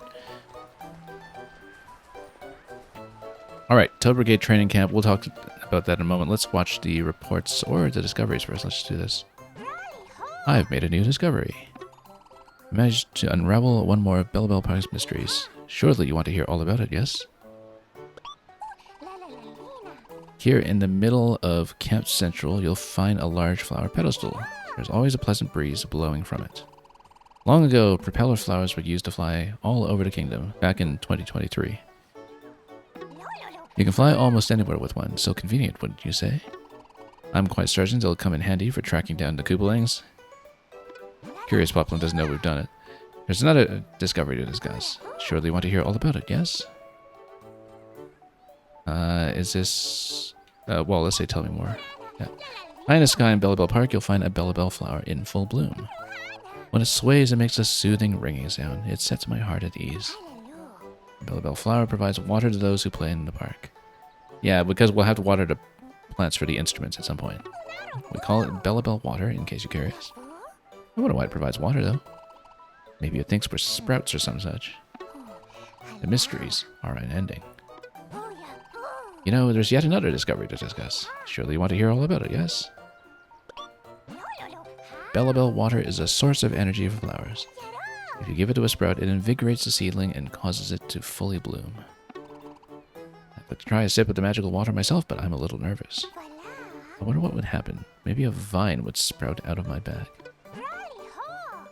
And maybe we unlock one of discovery message for each bell or something, because it's kind of interesting that we just receive all of these tips at once. But let's just listen. Here in Bellabel Park, our honored ancestors lived out their lives. It seems to our ancestors who looked like the prince too. Our ties go back so far. I can't help but wonder why they ended up leaving this place. It's so wonderful here after all. The stone slabs have depictions of flowers from across the Flower Kingdom. Long ago, Bellabel Park was bursting with flowers almost like a botanical garden. In fact, it could be that the flowers of the Flower Kingdom originated here. Imagine our ancestors rode the wind delivering flowers all across the kingdom. He's discovering a lot of stuff here. Over in Attraction Central, there have been many small stone slabs discovered. Those stone slabs are images of our ancestors gathering together to play. Reenacting those depictions, we might solve Bellabel Park's mysteries. Of course, some of us are just having fun instead of focusing on research. Wait, having fun? I wonder. Yes, perhaps that's the key to unraveling Bellabel Park's mysteries. Ah, my understanding of the park and its mysteries is growing all the time. But wait, there's another discovery to discuss. I told you so. Okay. I wonder how many you get, actually. Bellabel Park would have served as everyone's playground. After all, each of the stone slabs depicts different ways to have fun. I wonder if our ancestors wanted them to serve as a record of all the fun they had. If the captain were to find it out, then the brigade may well be disbanded. I think I'll keep this information to myself for now. You should too. Okay, that's it. I've managed to decipher all of the mysteries surrounding stone slabs. So yeah, I guess maybe you get one of these for each flower that you progress through. I don't know if that totaled 7 messages or something. I guess we could have checked the list if we were very curious. Yeah, 7 of these. Probably unlocked 1 message per Koopaling completed. And yeah, eventually we'll have to water not only the ones over here, but some of the other flowers lying around as well. So let's read the reports. Oh, that's interesting. That... Well, we'll see. We got that badge already, obviously, but I guess maybe it establishes some of the backstory for how they came about it. My idol, Captain Toad, has assigned me the mission of going after the Koopalings. This is my chance to bloom. I'm so excited, I feel light as a paddle. I'm surprised to find footprints here. From the looks of it, the Koopalings must have scattered as they made their escape. I won't be missing even the smallest clue in my hunt. I've got to prove myself somehow. I was searching for the Koopalings, and wouldn't you know it, I found treasure instead. And then treasure's plenty proof that I'm up to snuff for the brigade, right? I bet the captain will be proud of me. Since I'm basically a fully fledged brigade member now, tracking down the Koopalings will be easy peasy. I did kind of lose my footing back there, but then I took to the skies just in time. I bet I looked as cool as the captain himself. This is bad, really bad. The treasure, it's gone. Must have fallen out of my bag. I can't call myself a fully fledged brigade member after this kind of blunder. Guess I'm just a plain old poplin after all. Squawk squawk. Ooh, what a pain. The treasure I thought I'd lost is back. Someone must have helped out.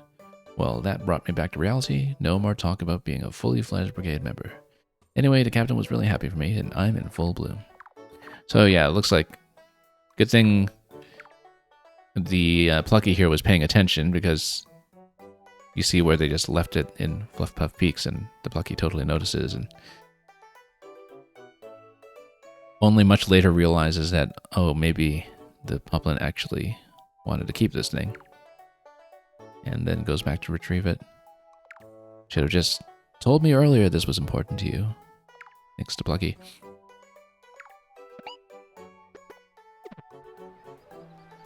That's quite a lot of backstory for one badge. Anyway, let's see about the Toad Brigade board. A training camp. So yeah, at some point then I guess we'll have hard mode bosses in this, but we'll see what we need to do to get there. Members of our brigade do all their training here day in, day out. I heard that the captain has given you a very important mission. So I'm inviting you to try our training courses to sharpen your skills for what's ahead. When you clear a number of trainings, we'll give you the brigade's special patches too. What do you think? Want to take on some training? Our members must strive to be their best day in, day out, so train up, okay? Okay, so there's a recommended list as well. And it just recommends those four. And yes, it does look like you do get the Bellabel water as a reward, so we can water everything. And right now, we only have access to these 5, but then if you look at the unlock conditions on the right, it looks like when we clear a certain number, then I guess it gives you access to more. I think, because we've been playing as Rosalina all along, and maybe we'll have a chance to see the flower power as one of the other characters, we'll rotate between characters just to enjoy their animations again, or something. Let's just go back to Mario, and I don't know, if people want to be picky and want to redesignate a character with channel points or something, then you can do so. You know what? While we're here, let's actually look at every character's flower costume, since we have the opportunity to, whoops, do so. Let's just see how they look.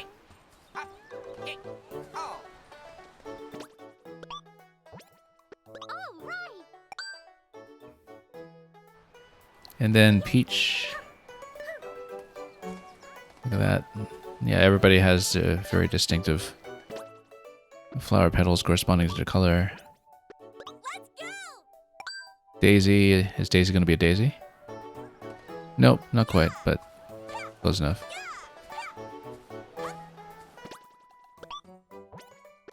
Rosalina was seen, and let's see the Toads and Toadette. They're definitely not all the same. I mean, look at the spots on Toad's petals here, for instance.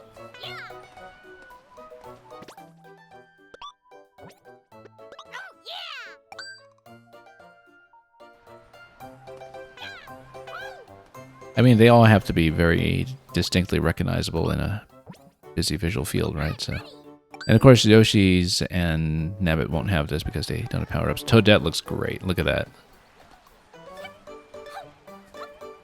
Looks marvelous. So you know what? Let's start the training camp as Toadette. Okay, and we'll just go down the list. Oh, that's interesting. Okay, no, extra training actually has been unlocked already, so you actually can do the boss fights right away.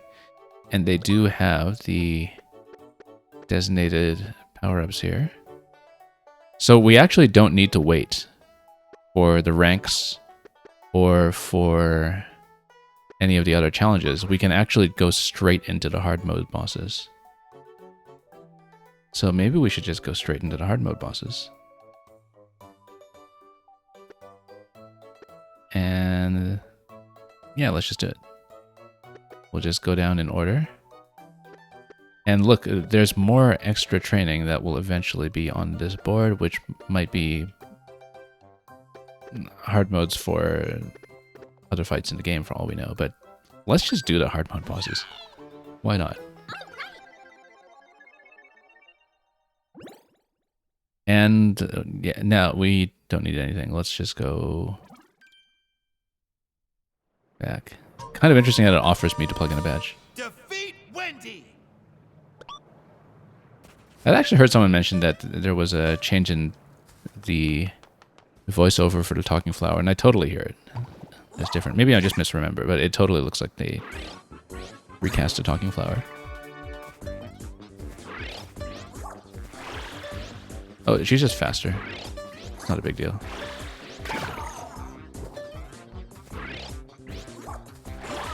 Oh, whoops. Got caught out of position there. Also notice that I don't have a second power-up in the bank for this. You're just given the one power-up that you're given at the beginning. Unless the Plucky comes and saves you or something.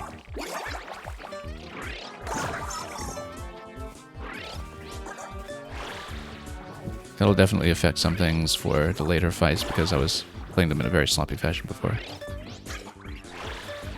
Oh, we need to stomp her a lot faster than this. There we go. Just need to catch that angle a lot better. Oh.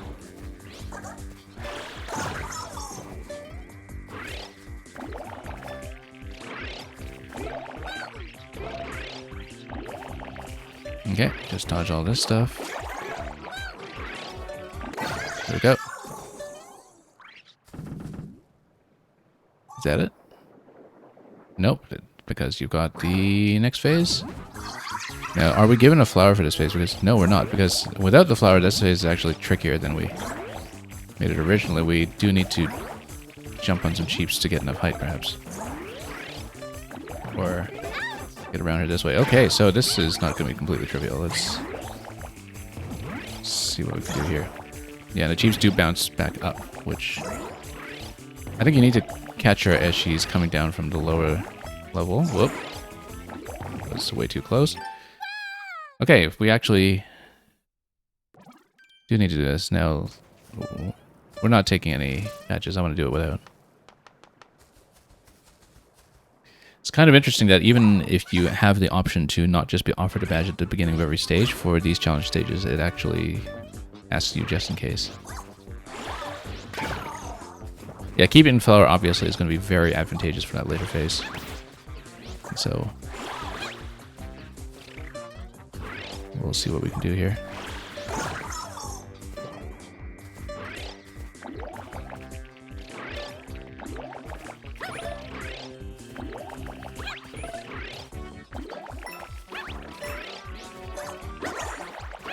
Oh, nope, got hit. Okay, that's unfortunate. I guess we'll have to do the rest the hard way.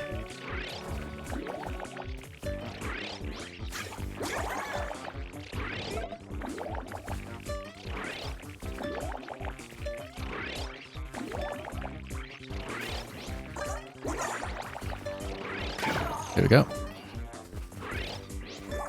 Still have some late phases to deal with after this, of course. Oops. Need to do shorter jumps all around.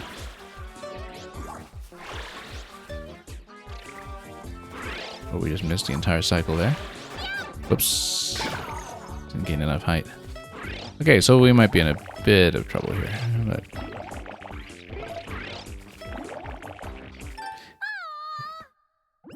let's just try it again.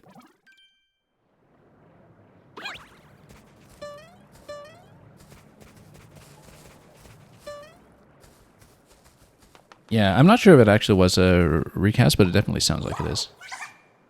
So, I don't know what the rationale for that is. Maybe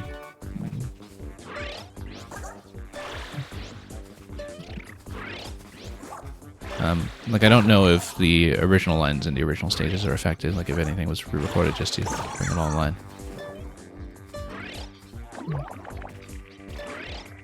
There was recently that talking flower toy that was released as well. I don't know if anybody had noticed any kind of recasting at the time, but I don't keep up with that stuff. Oops.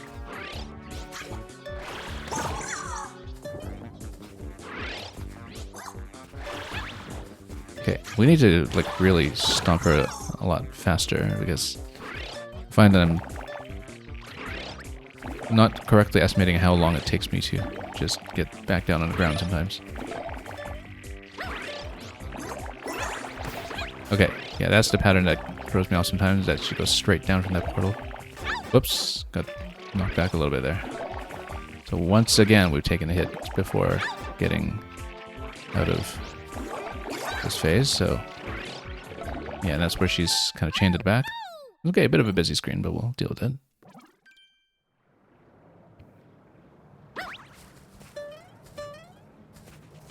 Yeah, 06i says, seems like every voice line was changed for consistency, yeah.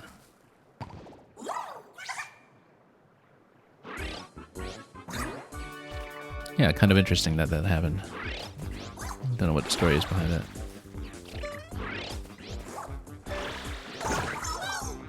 Okay, we'll try to get our jumping accuracy back in order here. There are definitely some things about the wonder physics that catch me off guard a little bit sometimes. So let's not forget that we do in fact have the flower Yoshi jump. The Yoshi flutter. And that all the cheeps do come up out of the bottom.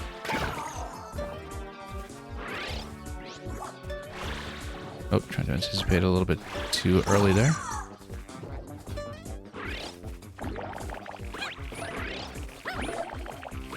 Yeah, obviously if we can keep the power up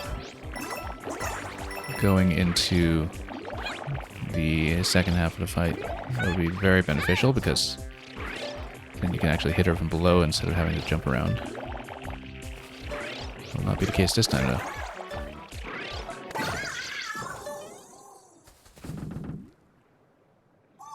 Okay, part 2.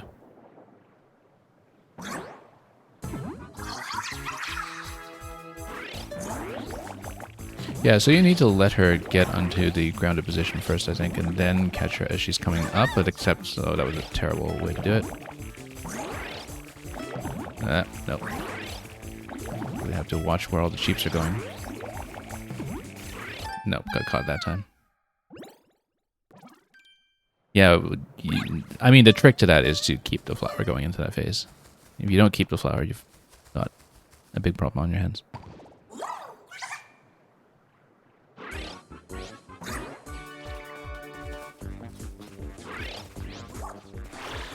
Oh, I like that it's actually making work for it. It's something that I think base game Wonder was a little bit lacking.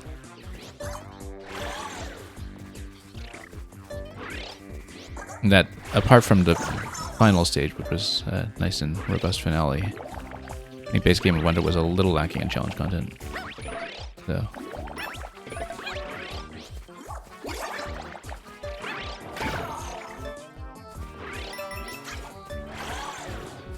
okay, let's try to catch her properly on the side. There we go.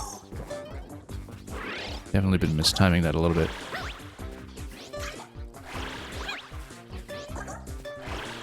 Oh, missing it. Yeah, she goes pretty quickly at that angle, and so you have to anticipate it well in advance. Whoop, nope, once again, just got hit. Rather, I bounced on top of one and we just didn't adjust out of it well enough afterwards. Missed completely.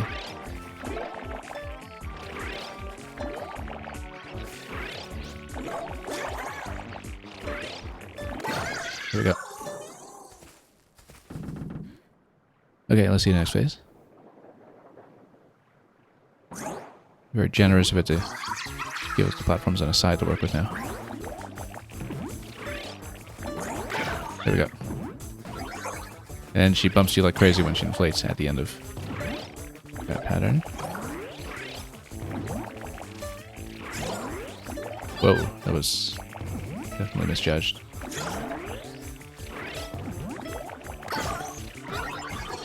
Okay, bounces you safely out, and then just need to watch everything that's going on, really. There we go.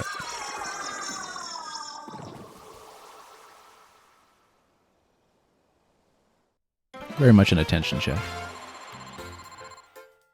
Well, not much of a time to look at here, but we'll take it. Why did it give me 40?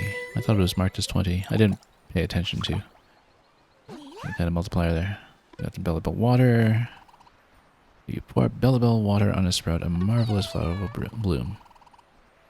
You only find out what kind of flower it is after it blooms. You know what? Let's water everything. Since I got 40, I can do it all.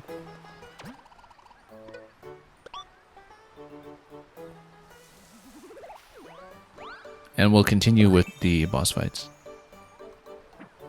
Misty Bloom. Oh, what did I just do? My, it's always lovely to see a beautiful flower bloom. The captain himself asked me to help make the park even more lovely, so may I ask you to use the flower to help decorate the park? I suppose. Thank you so much. Please take these in floral friendship. Okay. When you're ready to decorate, come visit me at my spot. Let's just sprout everything first.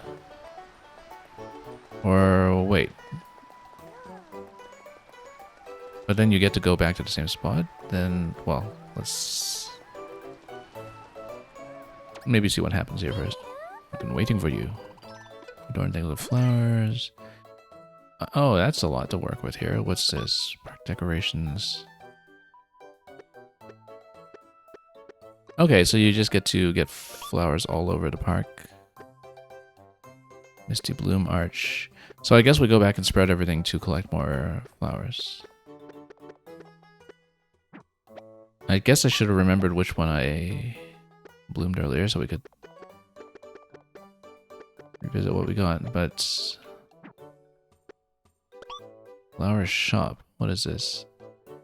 Okay, then you can buy a few more. But then, yeah, you need certain flowers for certain decorations, and you gradually fill everything out. Come back soon. Okay, you know what? Let's go around. Yeah, I thought it would just be a matter of making all this stuff bloom and then getting the musicians or whatever to come out here, but I guess not. Let's see what this is.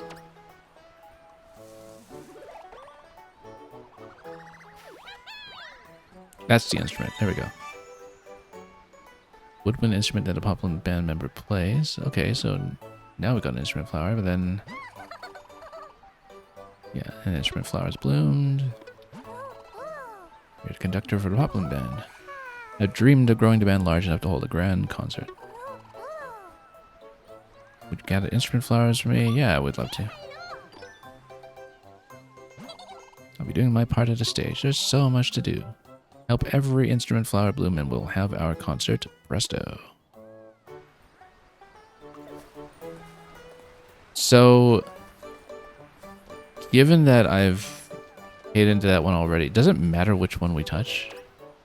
So let's say I pay this again. Then does it give me... Oh, greeting flower. Oh, it's one of the emotes. Okay. The number of greetings you can use increases when a greeting flower blooms. Yeah, I guess that would matter if you're playing multiplayer. If you have emotes to collect. So does it even matter which one you water? They all cost 5 and you don't know what you'll get every time. So yeah, you select a shortcut set of 4, just like you do in so many other multiplayer modes in Nintendo games. That's a lot that you can eventually collect, actually. So it doesn't even matter what I water here. I don't think it does.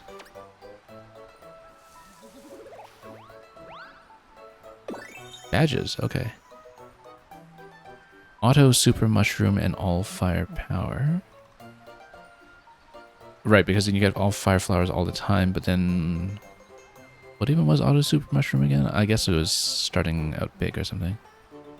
So you get dual badges. Well, we do want to get the medal for collecting all badges, right? So why don't we just keep watering and see what we get? So it looks like it does not matter what you water. Because they all interact the same way. Bashful Bloom. You can now use fountains to water several seedlings at the same time. Okay, so that takes 40, so why don't we just collect 40 again? And then, yeah, because there are 8 here, then you can pick up things 8 at a time. So that's why you have this arrangement here. So it's not as tedious to make 8 draws at a time for everything that you can collect. In that case, let's go back to the bosses. Maybe that point total was doubled because it was the first clear. Or was it? I don't know. Let's go back to extra training. And we will fight with Lemmy.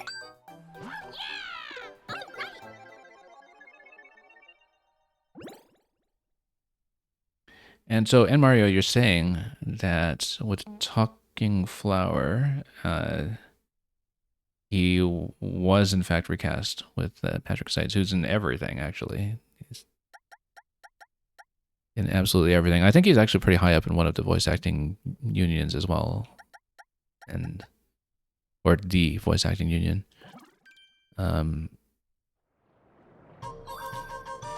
Because, yeah, he's just all over the place in Nintendo games.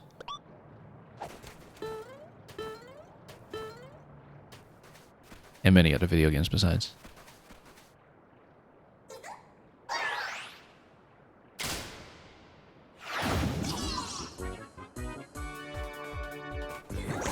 Okay. So back to deflecting. We will try our best not to lose Elephant because we do kind of need it unless we just want to be kicking to the side all the time. Okay. Oh, okay. So he really obstructs you a lot, actually. That's the thing that's tricky about this now. That he doesn't really get you much headway unless you jump on top of one of the bombs to approach him, because otherwise he just doesn't let you approach very well. Unless, of course, you take out the bottom of the stack, which maybe we should be doing. That's okay, we'll learn to fight. This has become multicolored, which is a faster bounce, I think. And with multiple patterns this early on as well.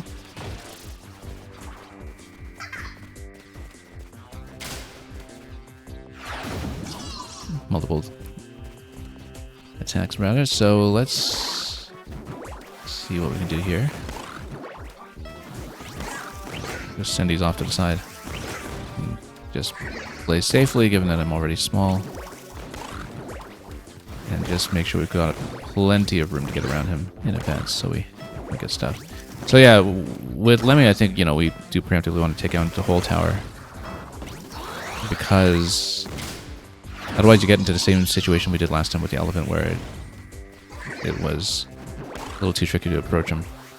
But let's get away. Gotta go low risk against him if we can. So yeah, let's just wait until he's completely unstacked before we try to approach. Whoops. We're still going to go badgeless in all of this because I'd like to see it that way.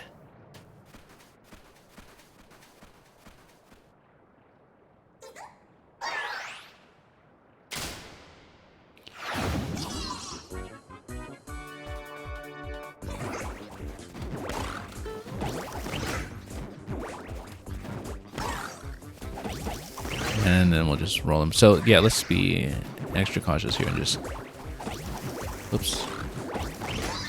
Take him down completely before jumping into him.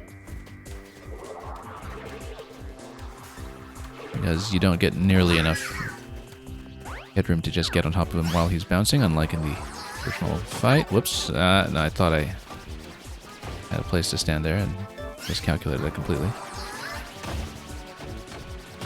We'll just need to kick to the side for the rest of the fight.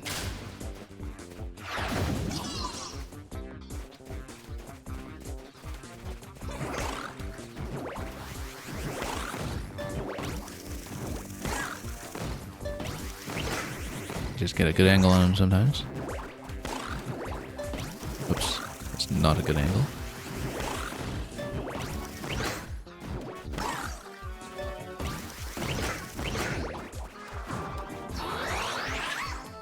Okay, let him drop. And then we got that second hit there. Again, we're just going to be cautious here instead of trying to approach him too quickly. That'll make things easier.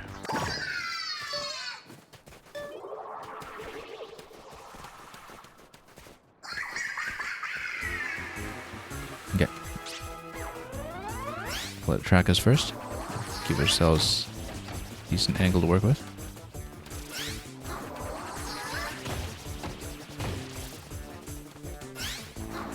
Okay. Send it all the way across. Lasts quite a while, but we can deal with it. Here's the big stack coming.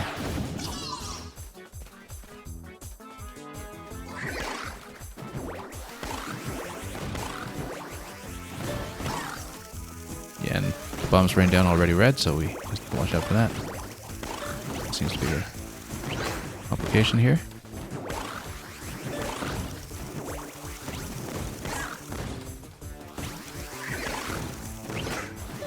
Might take a while, but we'll get it.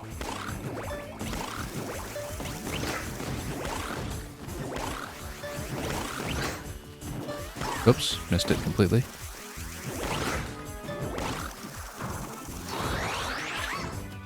And let's let him drop.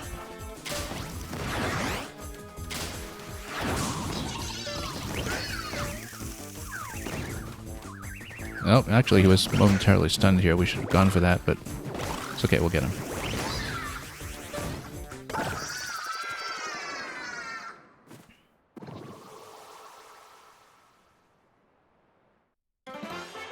Yeah, so it's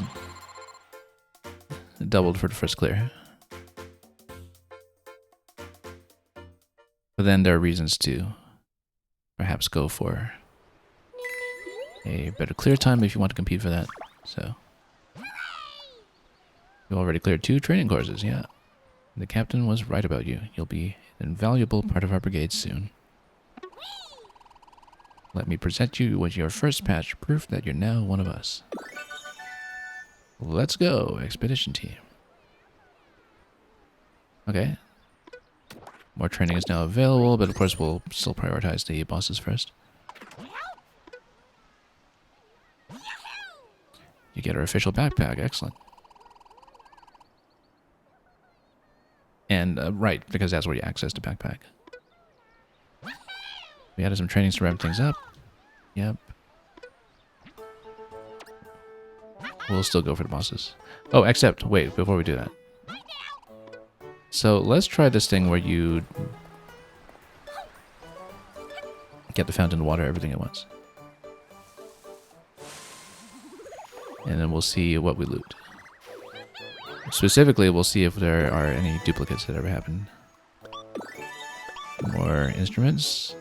Spring feet and invisibility. That sounds fun. Coin reward, auto super mushroom. Yeah, I wonder how many dual combos there are. And win hearts. Lively bloom. Mushroom bloom. Now confirmed as a flower by the researchers. So, okay, no duplicates so far at least.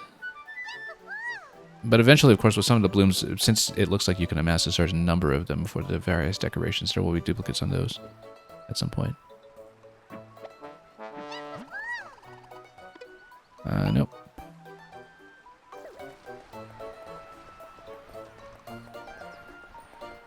Well, and since we're picking up sets of 40, we want to just cash in the remaining 15. No, let's just keep going with the bosses. You need 9 more. Yeah, that's okay. We'll get through a bunch of this. So back to the extra training. And okay, so now a bunch of the other extra training has unlocked here.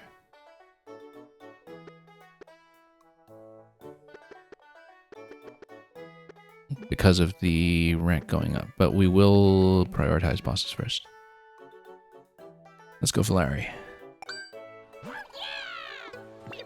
Now, it was a bit awkward to get around the original fight already, so we'll see what happens. Notice that some of the dual badges don't apply, but if you really want to go Spring Feet plus Invisibility on this fight, you theoretically can. But some of the other effects will not be available here. Okay, Mighty Larg. Let's see what you got.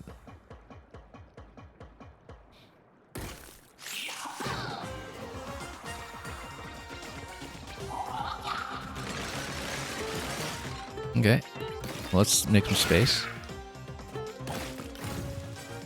Yeah, so he's already spiked at this point. But if you're the elephant, you can go from the side, at least until there are spikes on the side. So we can try to retain the elephant, that'll be helpful. Okay, we need to create some room here so we don't get caught.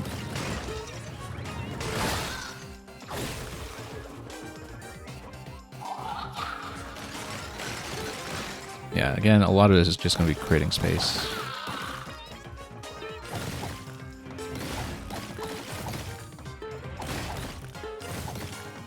If we can get above, that'd be great.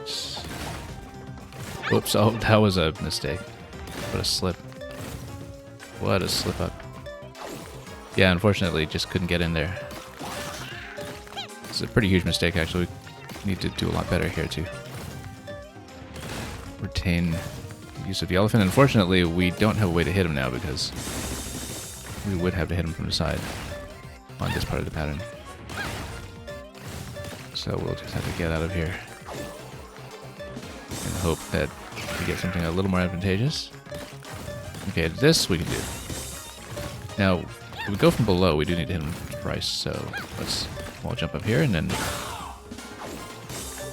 stomp. And then preemptively create some space so we can.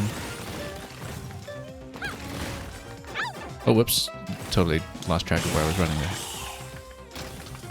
But this will probably not go that well, but we'll proceed and see. So yeah, make some space here. And then you do need to hit twice to get up to that block.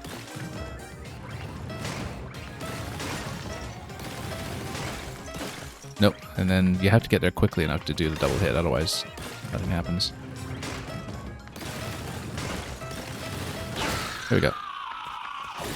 Yeah, you can't just stand there on the top fist because you don't get a chance to do 2 jumps if that's the case. Let's create some space.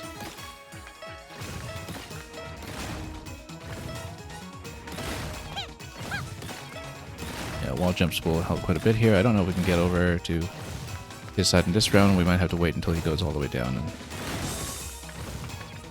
yeah, I don't think we'll catch him. Let's wait for him to give us a better pattern to work with.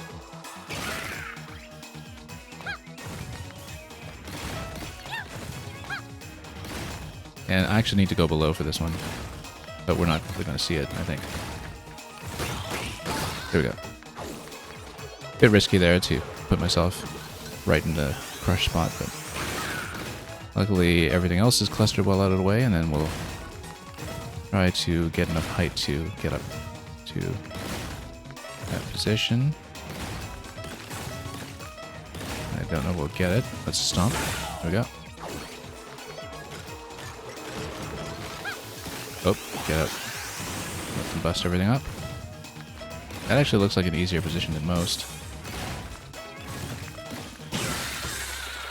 And there we go, despite a fairly early mishap.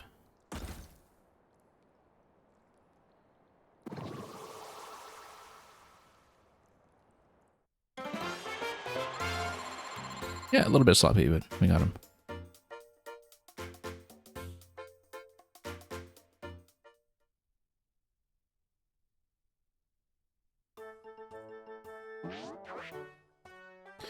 Okay, let's keep going. Let's go for...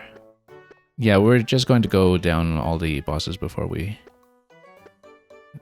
cash in some of the Bellabel water. So... let's do the rest.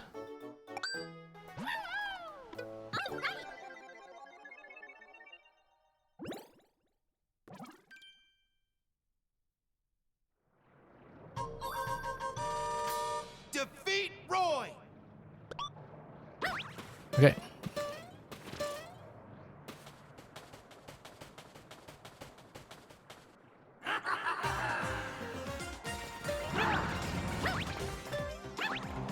Yeah, you can kind of see from the back where a lot of the fish bones are being projected if you watch the background carefully. We need to wait until we get the cannon, though. Love the sunglass booze. Can't stop talking about how much of a wonderful design they are.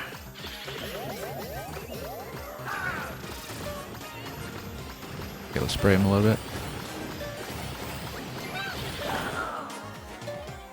And then that cannon's going to expire, so let's last until we get another one.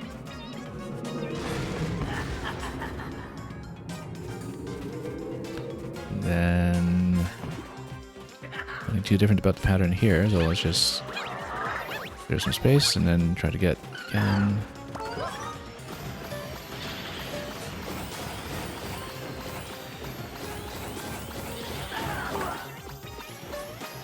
Okay. Of course, while you're holding this, you can't use the flower power. You can use the jump, though. There's no way to drop this, I think, so... Whoop.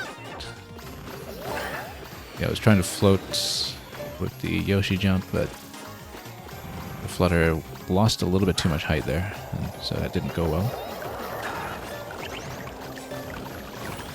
Okay, just need to continue jumping into him to get a few shots down. And we'll get into the next phase of the pattern once the ship comes down, no doubt. More booze all over the place. There we go. Stand in the right place. That's all there is to it, I think.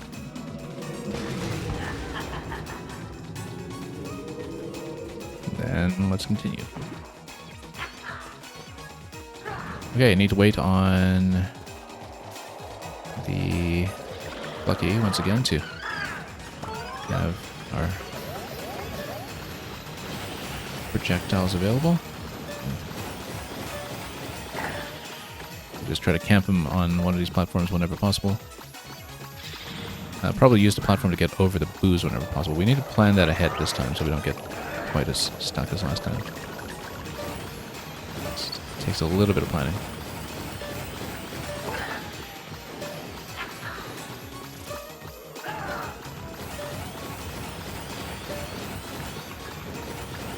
Occasionally we'll just dip down below and clear some space. Need to clear some space around the booze that are coming on the left side.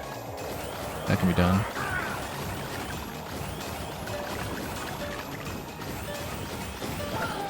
And there we go.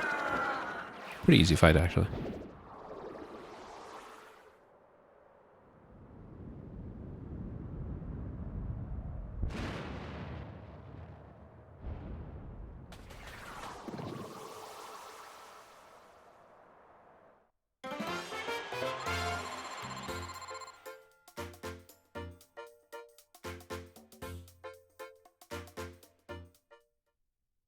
Okay, next.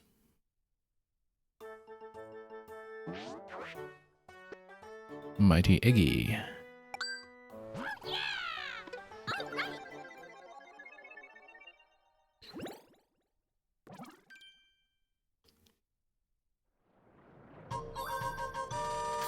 Defeat Iggy!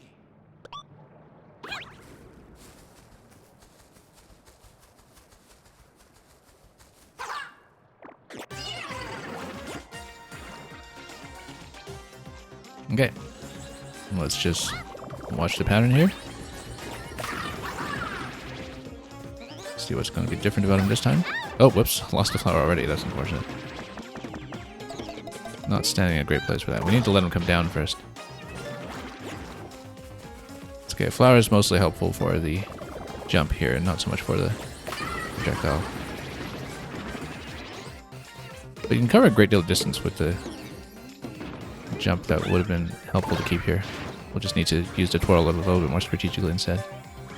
The twirl doesn't sustain you for that much in Wonder's mechanics, so...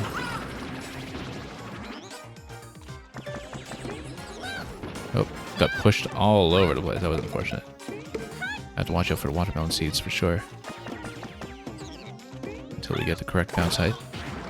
Yeah, that was an unfortunate mishap there. Too early in the fight for that too. Trail these over. It's mine to push from the watermelon seeds this time.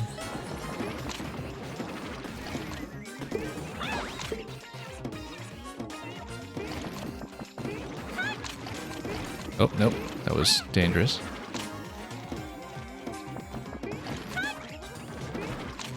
No. Yeah, once again, just got caught by the watermelon push. That's okay. We'll do it again.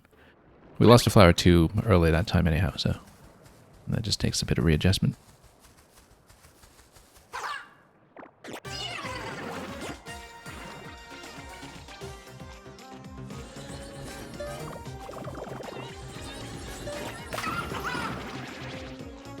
Okay, so let's just wait until he comes down first this time.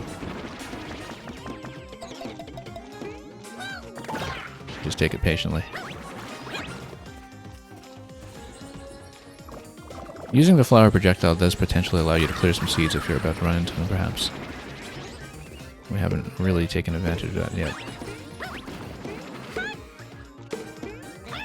Oh, let's wait for him to come down.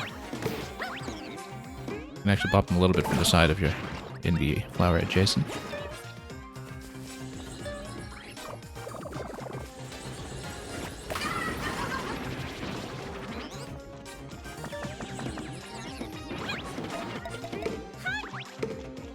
Nope, got caught. Unfortunate.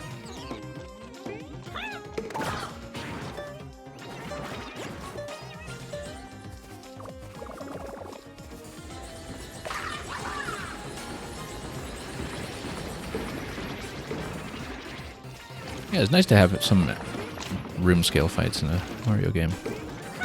In keeping with what was already going on with the Bowser fight at the end of the base game of Wonder, of course, but this game could always have done with more of that, and it's nice to see more of it.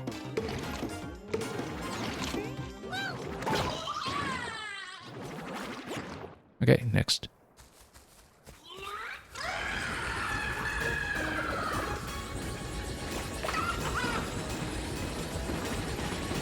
So we see the long part of the pattern here.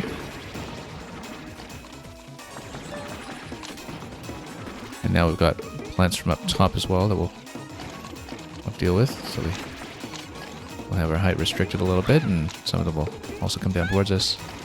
Need to watch the queue for that.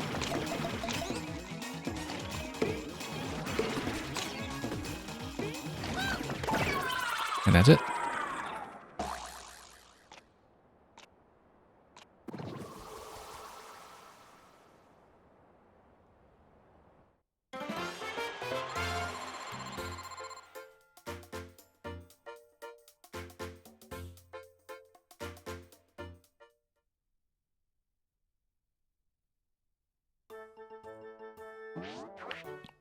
Kind of hoping that we'll actually get something like a hard mode Bowser as well. I mean, there are definitely some spots here that look like they might unlock, but so far what we've known is that the unlocks here that are part of the rest of the progression gets shuffled up to the top of the list, so maybe not. So let's do Mighty Morton next. Mighty Morton Power Rangers.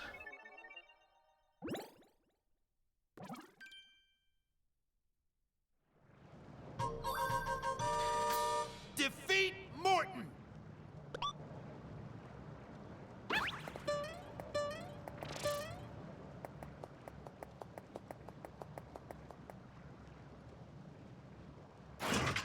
Okay.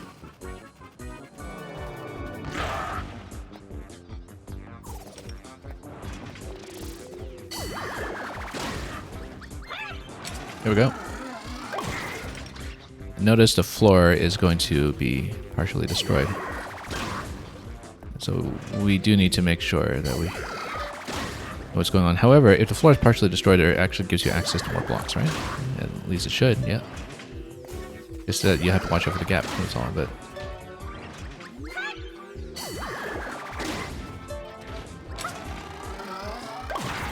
And you don't want him to destroy the blocks either, of course. You want him to set them up. Like I said, you don't want him to destroy the blocks, necessarily. Yeah, you want to trail him off the block so you have something to stand on. Let's just get him to do that. There we go. Now without the flower, that's a much harder jump to make. Next.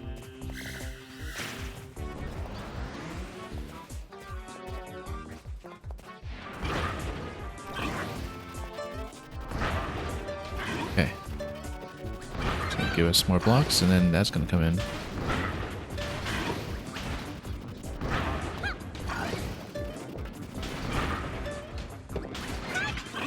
Just make sure we're not over the spike ball when the timing matters. Okay, a lot more that's going to come around the side now, so let's trail it around. We will eventually want to open up room for some of these blocks here, of course. Let's open it up. Down below, not quite yet. Okay, now we've got some room to work with. Just gonna crush some of that stuff though. There we go.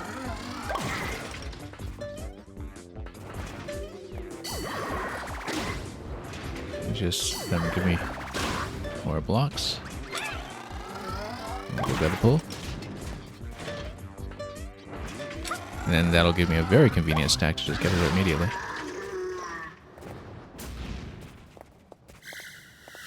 Next. This is a very visually stunning fight, that's for sure. Okay, this will be the spike ball pattern, so let's watch out for it. Just make sure that horizontally we're clear of it when the time comes. Let's see what the platforms are going to look like this time. Okay, this time everything here is breakable. But in a sense you want that because you want the blocks to become available.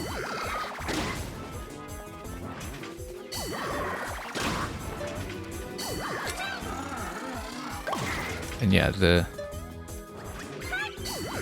attachment point there is always going to work as an interrupt. And then you just need to risk the timing a little bit there.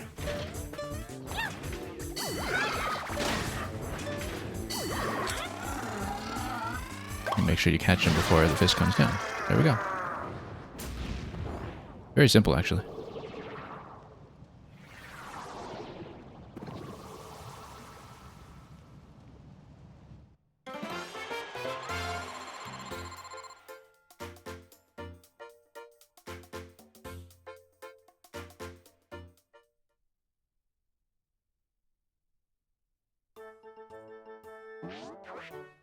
Okay, Mighty Ludwig.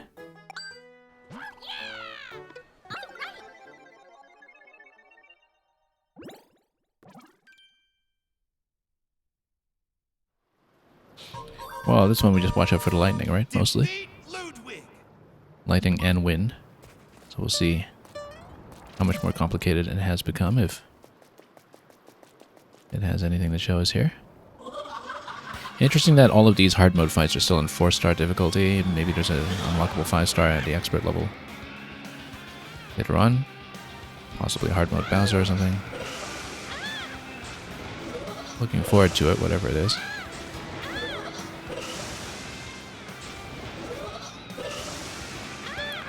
Keep thinking that I have a side dash. I've been playing so many other games that do have a side dash. Okay, let's get it. Now it's a little bit here, and a bit of a weird position to have the storm cloud that we can barely use. So we'll pop them. But yeah, we want storm clouds essentially, and we want to point them accordingly. Okay, so now here's the wind pattern where we need to dodge by minding our spacing. So it looks like there's a bit of a change of wind sometimes that we need to watch out for. Yeah, so that's the thing that changes with this version of the fight, is that the wind direction changes. And you need to react to it accurately, because otherwise you get zapped like that. Yeah, and the direction change is actually pretty quick, and so you have to read the cue very quickly and take advantage of it to clear some space. It's quick, and it seems to be a little bit irregular too, so... Come on, give me some clouds. Oh, there's a storm cloud. Give me some more, though. There we go.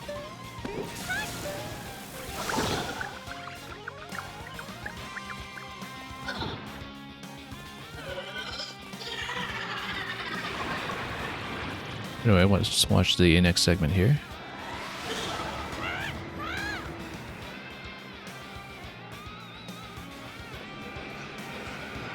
So yeah, watch out for the wind direction, and then we need to basically clear plenty of space when the wind is favorable. Really push into the next available safety point.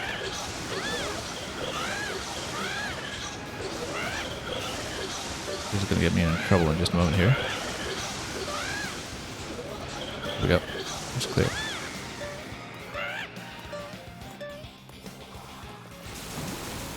Yeah, it's just a lot of lightning to read, but it's readable. Just really need to stand and go side to side and eventually go up a cloud. Oh, nope. Failed to get a high bounce off of that. That was a big mistake.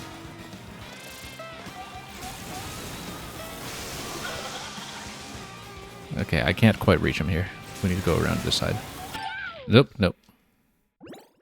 Misjudged my momentum on the water there. I thought it was going to swim straight up, and that was a miscalculation.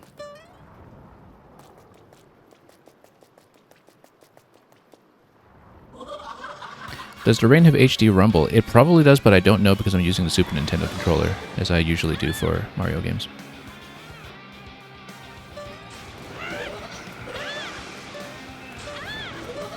I actually hadn't thought about that in general with Super Mario Wonder, because this game I've always used the Super Nintendo controller for, so...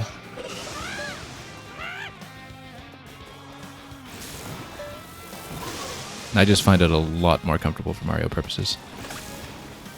And I say that as somebody who loves the Joy-Cons, but, you know, for D-pad purposes, this is how I play.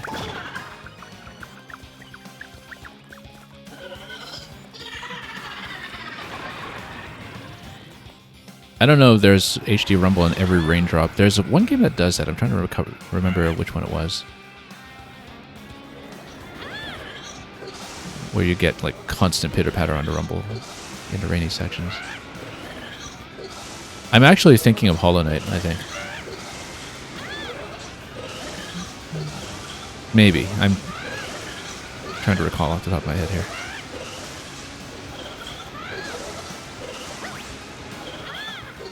Yeah, Silk Song and Greymoor. Exactly, yeah. Because it was very noticeable on the Moorwing fight, right?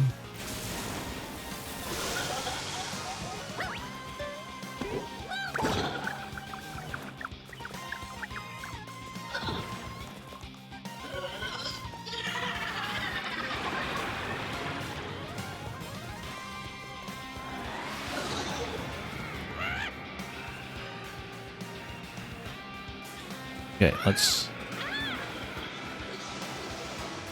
see how we're going to do here. I kind of wonder if the flower helps you at all here. I mean, you'd think that flower probably doesn't do much against lightning. Okay, that was a little bit risky, I guess, getting stuffed all the way to the side here. Okay. But once you get around, then you're in the clear. And that is quite safe. Now this is just watching the patterns and then not misjudging how we swim, which was a pretty big problem in the previous attempt. Also just missing the high bounce previously here too, that was... Oof. A bit of a problem.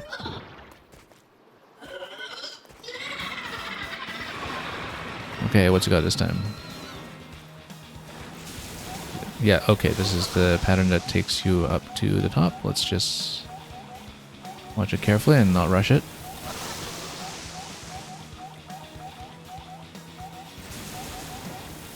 Whoa.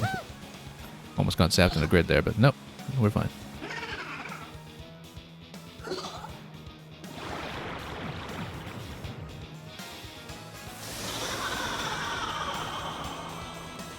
Okay, can't be that bad. Would be nice to have the flower jump right about now, but that's okay. We'll do it without. So we'll have to. This is a bad position to be in. Whoops. Nope. Stood too close. Stood way too close.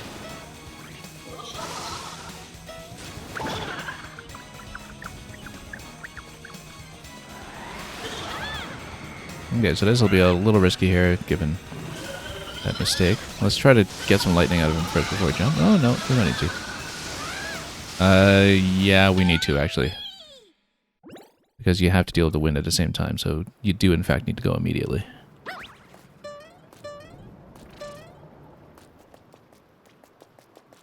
That's okay. First time seeing it.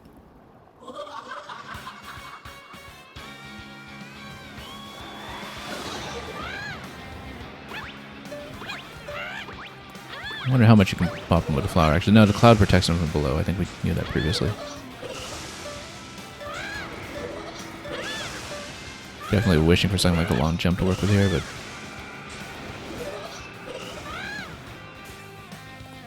just need to watch the change of wind direction pretty carefully sometimes. Not quite enough height there to work with, but let's just wait for more storm clouds, I guess. There we go.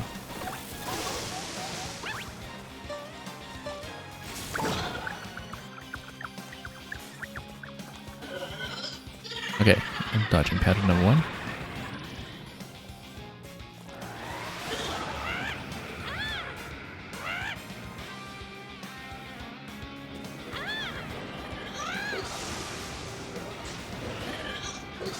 Yeah, we'll just wait on this one. We will have to pass everything eventually, so don't want to stall too long.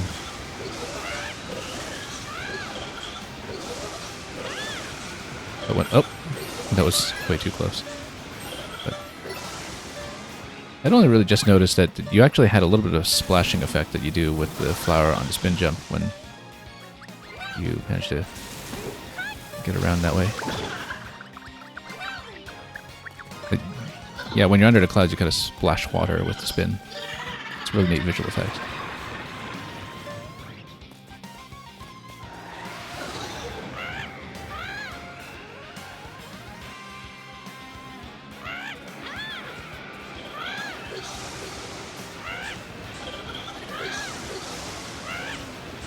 Yeah, this was always a very beautifully animated game in ways that are easy to miss because the player character is relatively small when it comes to real estate on the screen, so...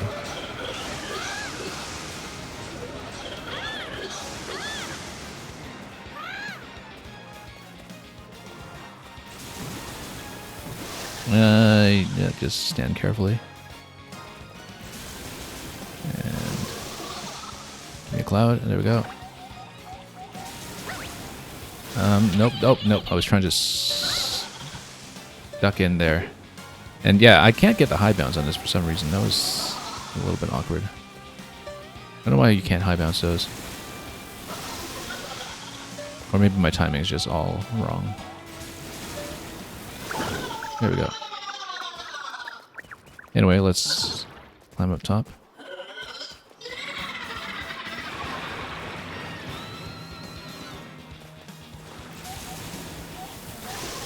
Yeah, definitely there are still some things about the physics that throw me off slightly every now and then. Possibly just too many assumptions coming from Maker, or who knows.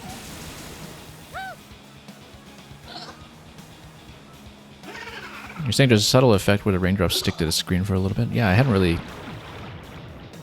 paid too much attention to that. It's... I guess just the nature of Mario games is sometimes when you're in the middle of playing, you know, you really feel that separation between foreground and background very clearly. And it's only when you get a chance to look at it afterwards that you realize, wow, there's actually so much going on here visually. Now, that's the part of the pattern that caught us last time. No, that's exactly the same thing that caught us last time. Exactly that movement. Trying to go around that cloud. And failing to sneak under. That was exactly the problem. So now we're small going into the pattern where we need to escape quickly off the side, and so we do need to platform up without hesitating. And without falling, because, yeah, otherwise we're potentially in big trouble.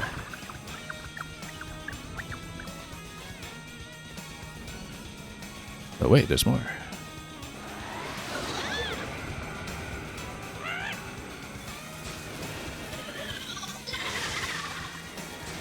Okay, it's okay. We'll just make sure we get around. Just watch me carefully, and yeah, you just need to deal with a lot of wind at the same time. This major complication here. And that's it. Was that third attempt or so? I don't know.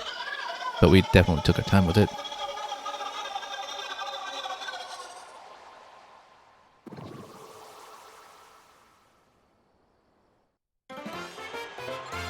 But that's it for the Googling rematches.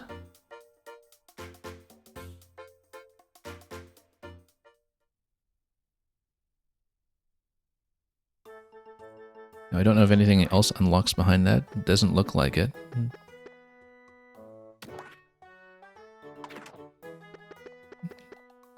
But yeah, we'll get all of the Koopalings done as our first 7, and then we'll go back to the standard progression after that. That's interesting that you have some challenges that mandate certain badges like the Spring Feet. I wonder if we'll get the Spring plus Invisibility combo later on, actually. I bet we do. They're not just going to give you a badge like that as the Spring and Invisibility combo and not required at some point for fun. Anyway, let's cash in a few things over here just to see what it's like.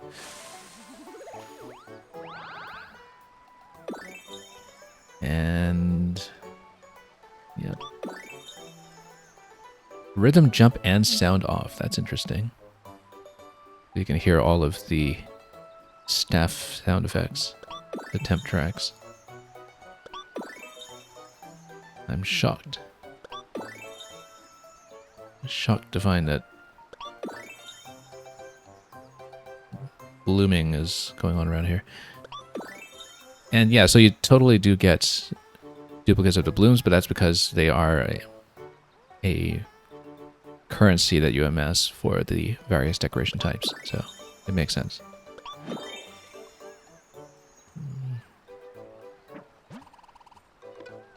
No. But how much do we have right now? 175. Yeah, we'll just keep on cashing a bunch of this while we can. Parachute and floating high jump. Interesting.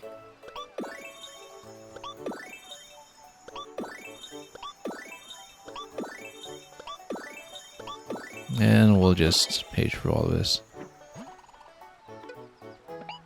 There are probably some interesting descriptions of the flowers there, but we'll read them some other time. Just want to speed through it right now so we can get back into the playable content. Parachute cap and boosting spin. Interesting. Wall climb, jump, and grapple vine. I guess that makes sense.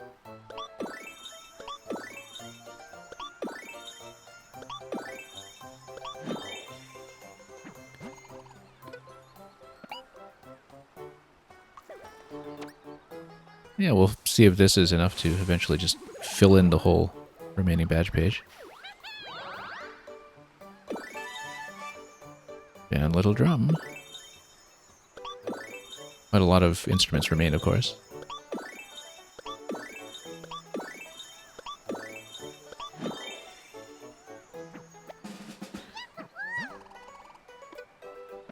And we'll just keep on paying in until we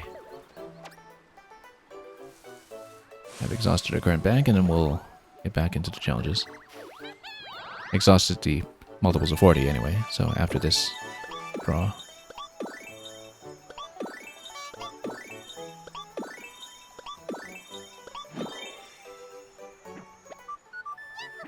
More instruments.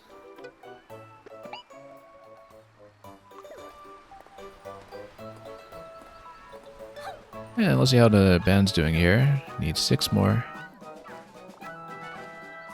Looking forward to their concert. Look at the breakdancing toad here. The ray gun toad. Purple toad is getting a little dizzy.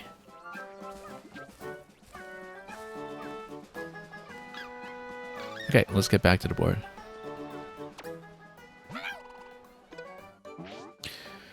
So the question is, I mean, we don't need to follow the recommended order, but why don't we start with the extra training? So yeah, everything here is just kind of by category, it seems. And well, let's just go straight to extra training while we can. Why not? Although it looks like these are variants of the ones that were already kind of seeded early in terms of repeating some of the same courses, but with an extra twist, perhaps. So it might be more interesting to do these first while they're available, so let's do it. Clear the course and avoid enemies while you're at a spring? Sure, why not? It's all over the moment you touch an enemy, so I guess you can't even jump on them, can you? I would assume. From the description. Avoid the enemies and get to the goal. Let the training begin. Okay.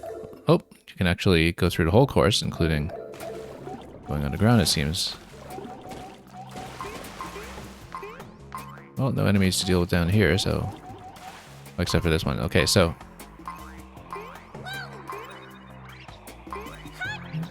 but then you can just go up this side.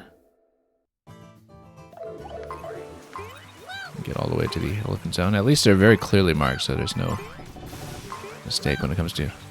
it doesn't matter if we get the top of the flag. Let's get the wonderful anyway. Why not? Oh, it gives you a little bonus. In increments of 1, if those ever become useful. Given that everything you pay in is in increments of 5. I guess it'll add up over time.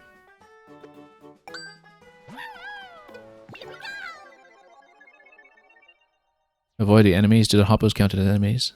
I don't think so. It seems like they help you, right? But I guess that's why there's the blue glow, to make it unambiguous what you're allowed to touch and what you're not. Yeah, you can't touch the hoppos. What badge am I even wearing? Floating high jump. Okay, yeah. That makes sense for this one. Because the course is designed around having the hoppos available, so... Having Luigi's jump from SMB2 would help quite a bit here. I guess we can't even... Can we bop them from below? I guess you can, as long as you don't touch them. I'm not going to try it yet.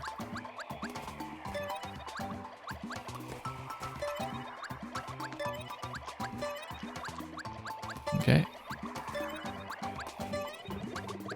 Whoa, nope. I knew that was going to get me in trouble there upon that landing. I had no time to get out of there.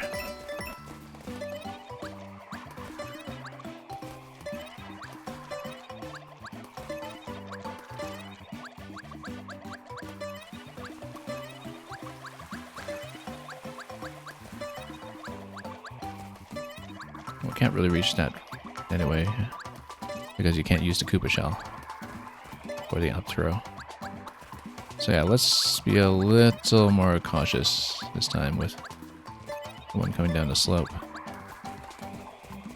When does he spawn in? Like right now. Okay, there we go. Yeah, we just jumped too aggressively towards something unseen, that's all. I guess... Well, how would you reach the Wonderfall on this one? No triple jump in this game, right? No. How would you get the Wonderful clear on this one? I wonder if you can for all of the challenges. I guess, yeah, maybe there's something that you can stand on to the left that gives you enough clearance. Not sure. Anyway. Flower form with the bull rush stage. And what do we do on this one? I wasn't reading it. Avoid coins. Okay.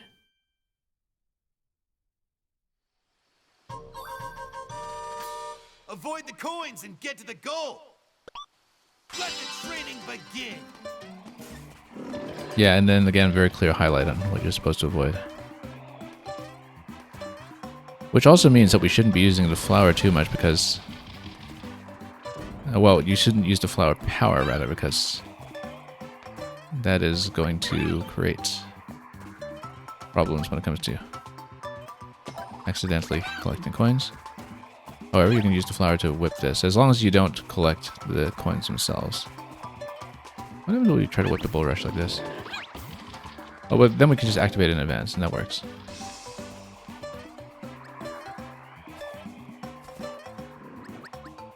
Now remember that in NSMBU, actually, the avoid the coin challenges were the hardest thing in the whole set. And yeah, the new Super Mario Bros. U challenge levels seem to be a major precursor to what's been going on with these challenges here. It was kind of a big new thing when they were introduced to the Mario series back in 2012. But something that I think tends to get overlooked about that game for whatever reason. Particularly some of the multiplayer stuff that, again, was a prototype of what was, I believe, later folded into some of the multiplayer ideas in this game and this expansion, with the asymmetry between one player creating blocks while the others run around it. That's one thing we've seen in the trailers, I think. But again, very much a throwback to what was already done with the Wii U gamepad back in the day. But yeah, I seem to remember that the Avoid the Coins one was absolutely deadly. And look at that, they actually kind of seed them in a slightly different order here as you unlock more. So, you know what, we'll continue going down this list. We're not going to have enough to reach 25 clears just from the extras list, but we'll prioritize the extras list nevertheless.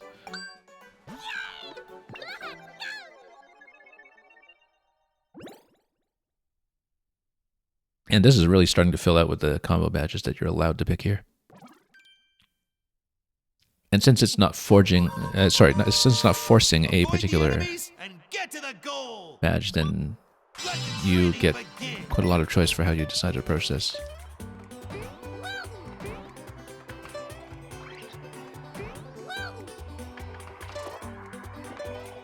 Okay, let's do this. Oh, oops, no. Totally misjudged that. Once again, let's go.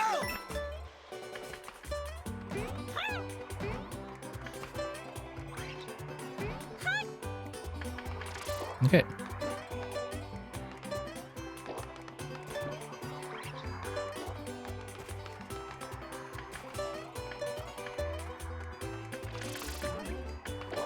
Nope.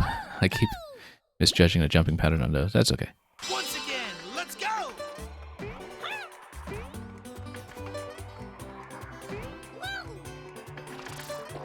Yeah, let's just let them charge up first, because that's when they do their bounce.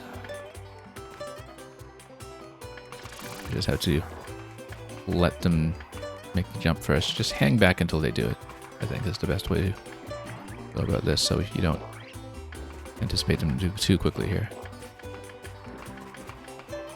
There's no timer on this, like there's no timer on anything really in Wonder. And so we can take our time with it. Unfortunately missing the Wonderful on it, but not going to be too fussy about it, since they're not something that's separately tracked and required.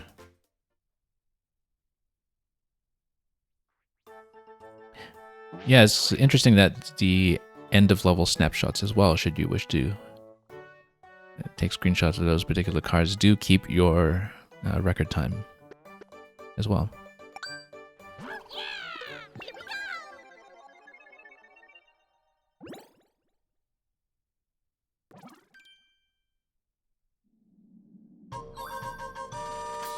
Avoid the coins and get to the goal. Let the training begin. And I mean, you know, we can just let them eat the coins, right? It's an auto-scroller, so we can't just hang around forever, but if you let them eat the coins, then you've got a lot more space to work with.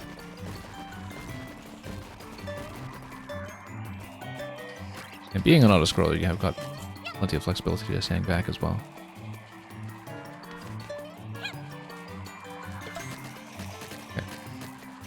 Don't want to accidentally bounce them or something when coming in, and yeah, you should just let them take the coins and things are fine.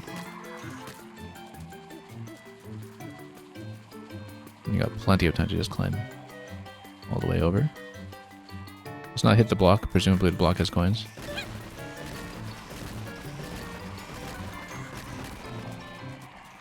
And we'll just take the lower level here. Let's not hit the POW, presumably the POW drops coins. But if you just let all the Noshers clear a path, then things are fine.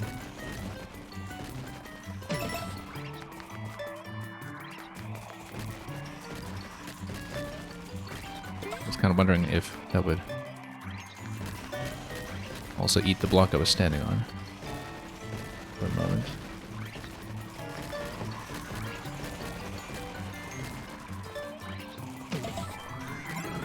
And then, oh, there's quite a lot going on. So a POW actually did get hit and sprouted everything. Maybe we do hit the POW center. No, that's okay. Let's actually just jump these ones to come across. If I have enough room to do it. You know what? I'm small. I can now run across. That's fine. That worked. Maybe not a totally planned method, but it actually works. It might even beat a speed method for all I know. So.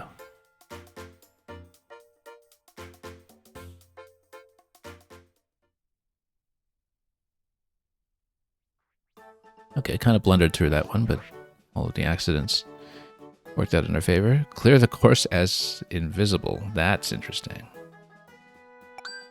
Let's do it. I mean, it is the first course in the game, so...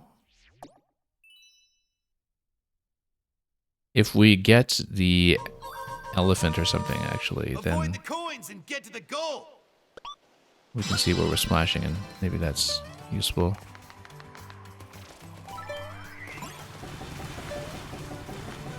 Okay. Can't see where I am. Okay, we can use the ground pound sometimes to reposition ourselves. This will be tricky. This one here. That we just walked through. Water doesn't send you up, so it's perfectly fine.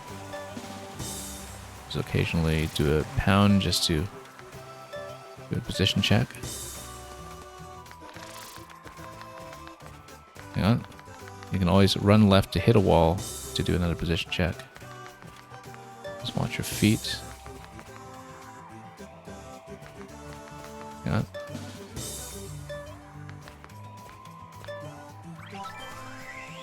I don't know if that was a good idea. Oh yeah, that's fine. Gives you something to stand on. Here we go. Oh, no, don't want to do that on a slope, actually, because you'll slide all the way down.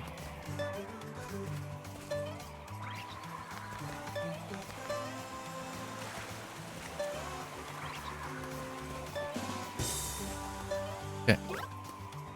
Touch this, see what we get.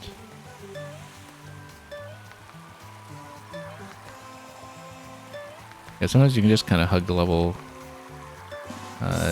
going towards a wall to see where you are, and then we'll just run this and get wonderful.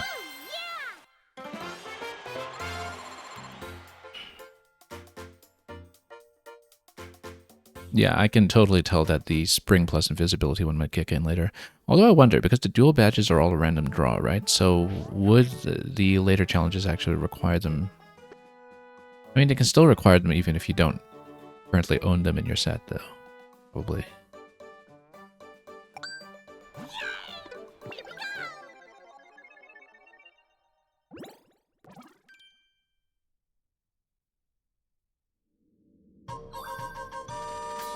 Avoid the coins and get to the goal.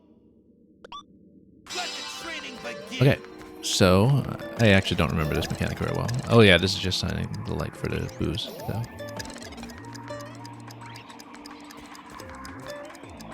Oh, and that was already a mistake. Yeah, no, we could have just gone below easily. Once So again, let's go. really no need to take that kind of risk.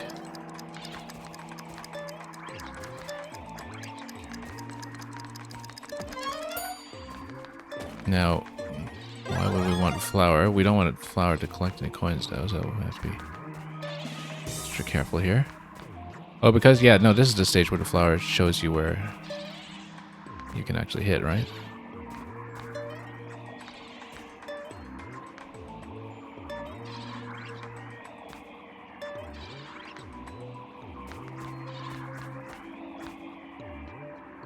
Let's just... see if we can get on that block just to shine it. Whoop, nope. Okay, got it. Now we'll just mind that timer. Nope, I should not have jumped that. That was Once again, absolutely unnecessary. So yeah, we actually want to go fast, so we maintain the light.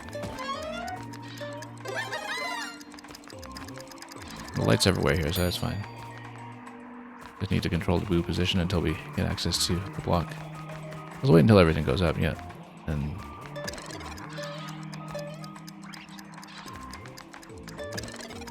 avoid the usual Mario player habit of trying to touch every coin.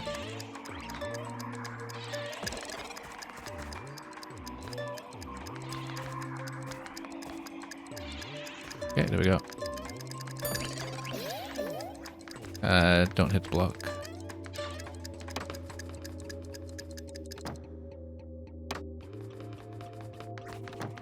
Okay. Okay, I do see what's going on the right. You can kind of see a little halo around you of where everything is, and luckily you don't hit a wall. It drops you down to that lower coin, so.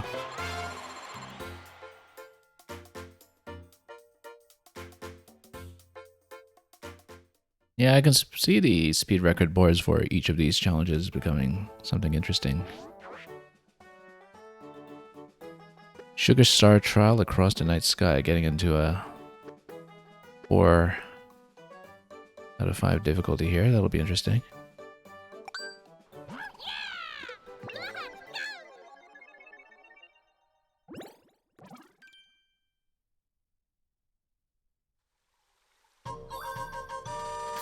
Okay. Avoid the coins and get to the goal. Let the training begin.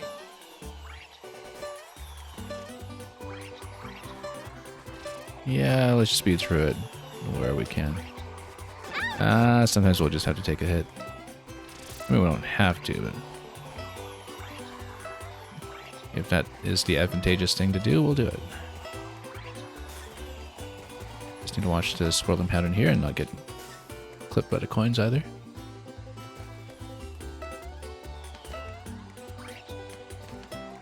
Yeah, because everything's got a rotational pattern to it. Oh, luckily that platform stopped.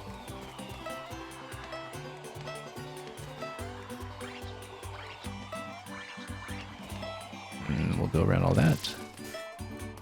I mean, luckily the coins do have the blue glow around them, because I think they would definitely be more tempting to just grab out of habit if they didn't conspicuously look like hazards.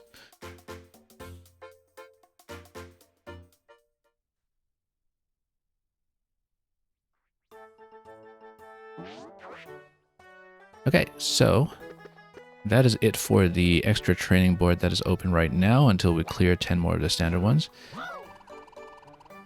And extra Bellabel water. Okay, that's interesting. Wow, that's actually a sizable bonus. Huge bonus. So, you know what? Let's cash some of that. Let's see if we can fill in the rest of our current badge selection just from a random draw. And we'll continue with more challenges.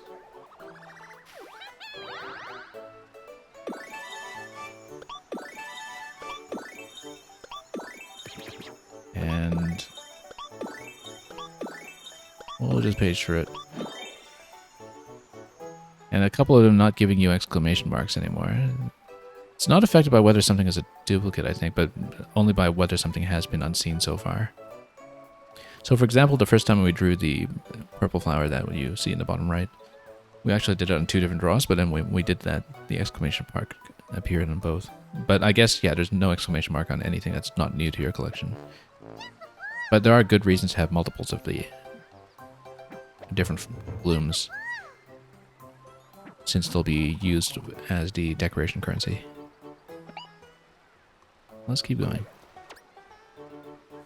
And cash all that we can.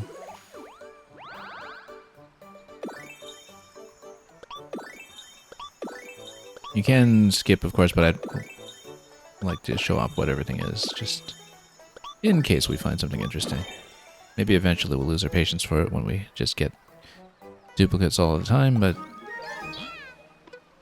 you collected all the dual badge flowers, and okay, we finally got our badge medal back. And then we'll have one more medal after that. Maybe it's for collecting all of the emotes or something, but because there is still one badge unaccounted for.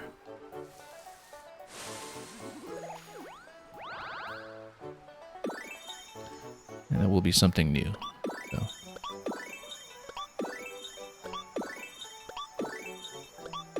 Yeah, eventually we'll probably just skip some of this, but for now, while we're still getting something new, perhaps once we're through all of the different emotes.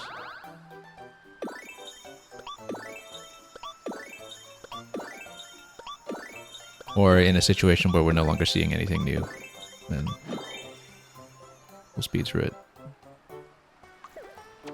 But yeah, if you get such a substantial bonus from time to time as you clear stages, then the currency comes in much faster than it even already looked.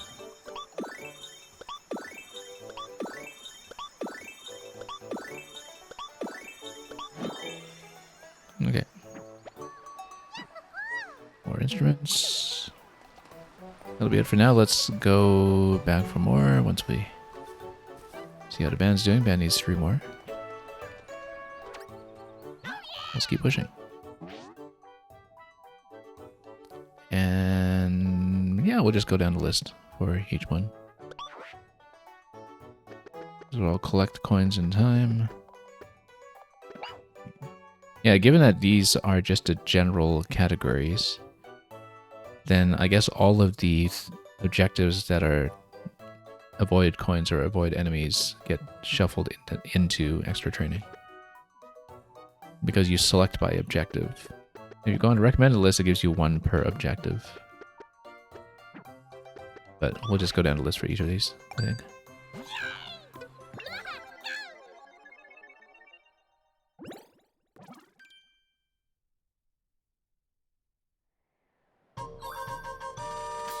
Collect every coin. Okay, that's fine. Let the training begin. And this is just a straight run. Whoop. Missed that one. Okay. A little bit imprecise, but...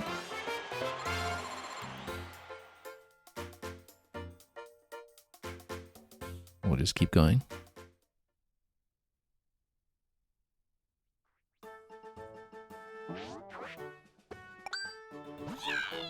Bouncy ball.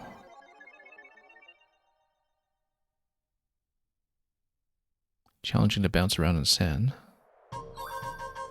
Okay. Collect coins, quick!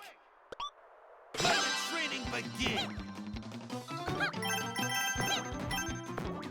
Okay. Well, we just need to stay on each of these.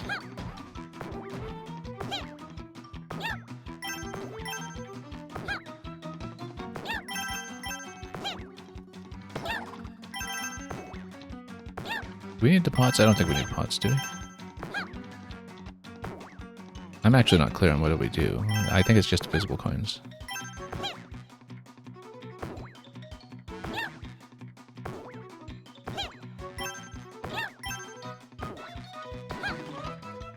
Okay, let's get projected over here. That's simple enough. 10 coin does count as 10.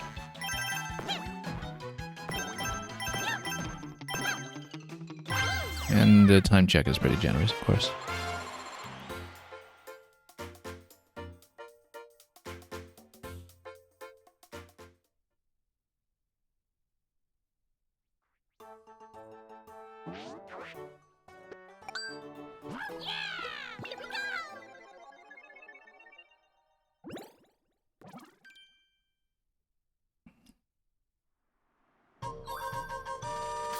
Collect coins, quick! 15 seconds? Yeah, we can do Let it. the training begin. Oh, that's interesting. Yeah, you just zip around. Okay. Oh, I see. Yeah, me too. Mind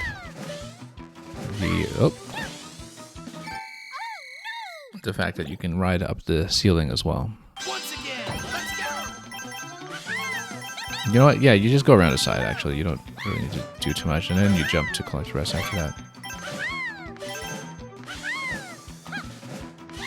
Oh, that last one has been a little bit stray here. Once again, let's go! But yeah, just clear the side first, and then we jump for the rest.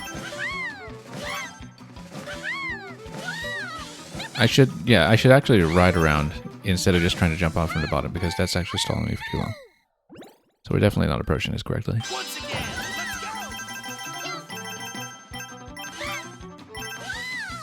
Yeah, it's more advantageous to ride around.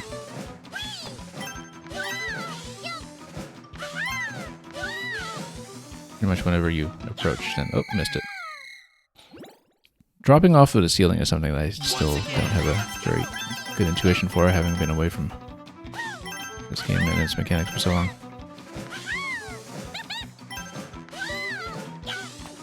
Very inaccurate.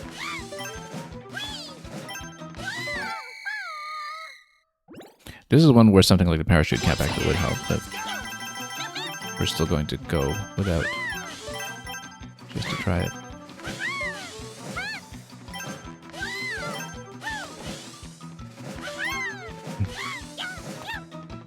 Here we go. Right on time. 0.09 left on the clock. That was not great, but that's okay.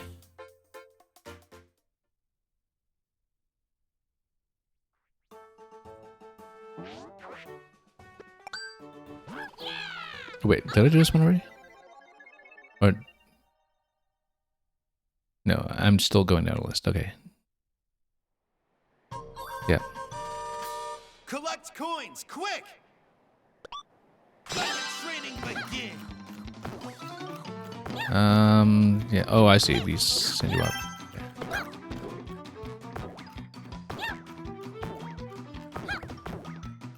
And then, well, we need to go up the stage, right? Until we get through this stuff.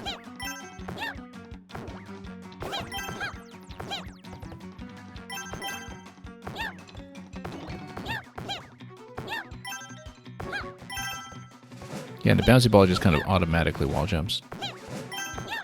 Something I'd kind of forgotten about, actually.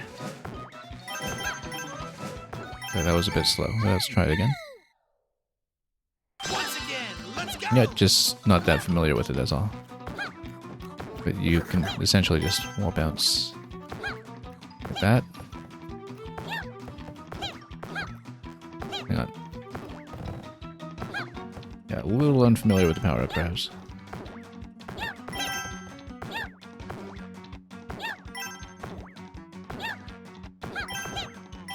There we go, just need to follow the momentum sometimes. And really ride that wall.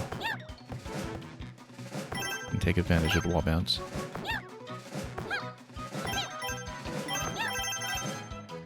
And just slightly off, that's okay. We'll go back and do it. Once again, let's go! Stalled a bit too much at the beginning anyway. We should actually go up the right side at the beginning. I keep forgetting that you can actually approach these clouds from the bottom if you're the bouncy ball. And that saves a lot of time, in fact.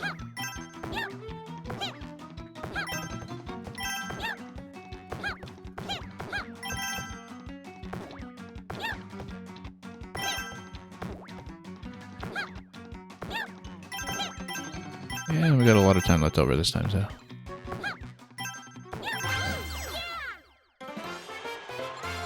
There we are. So yeah, it's not always doubling for the first clear. So some of these have been a +10, for instance, or a +5 for some of the other ones. We just initially, on the hard mode coupoling fight, saw the 20+20 and naturally assumed. But it's not a multiplier, it's just a flat bonus that is additive.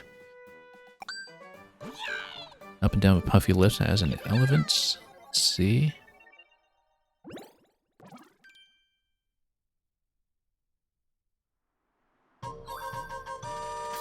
Collect coins, quick! Let the training begin! Okay.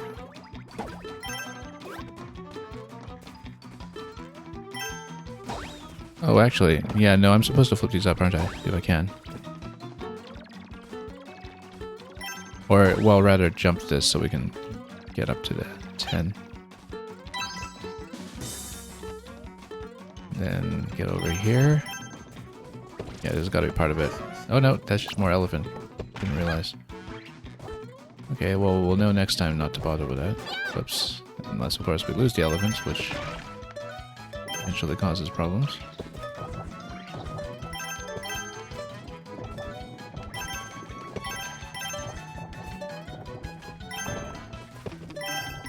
larger a hitbox as the elephant. Probably does matter for us here, but no, that's okay. Lots of time.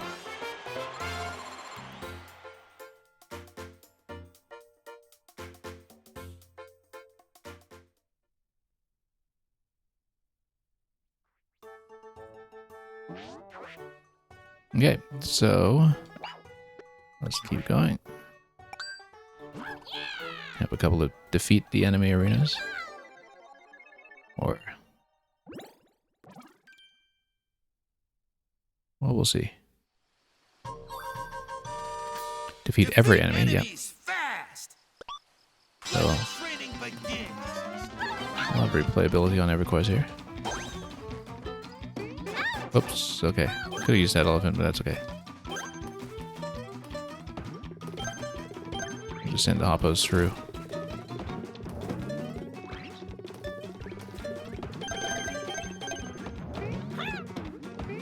Oh, I shouldn't have deflected that one. Actually causes some problems here. But if we have the elephant, then it's easier to just give him a quick push.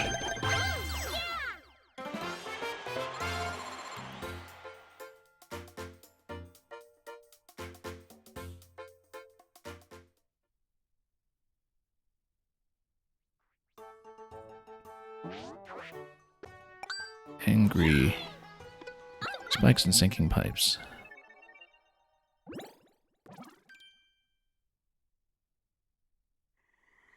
Defeat every last enemy. Yeah, we'll Defeat enemies fast. see what we can do. Let the training begin. Because there's spikes, we can just try to catch them with clouds. Gives you a good opportunity to exercise the flower power, actually, since we finished everything in the main game already, so we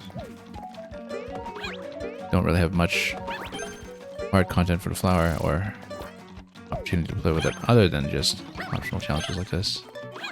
Or rather, flower required challenges like this. Any reason to hit the pal? I don't know. Probably not, given that it's blocked off.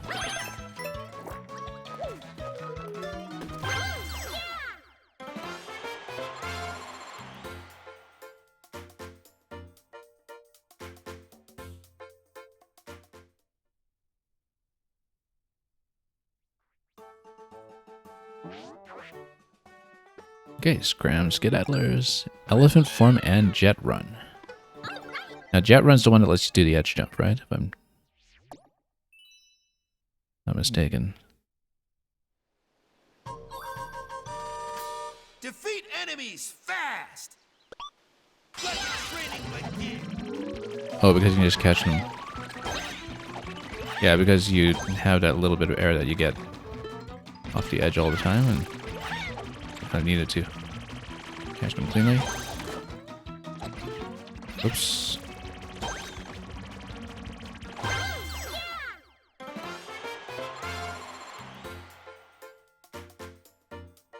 Yeah, because it lets you clear some of the edges really easily as you fall off.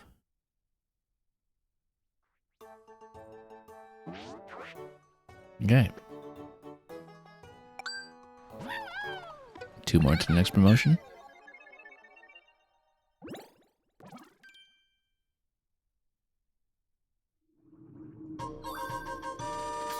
Defeat enemies fast. Let the training begin. Okay, and then we just grab as many of them as we can without getting hit.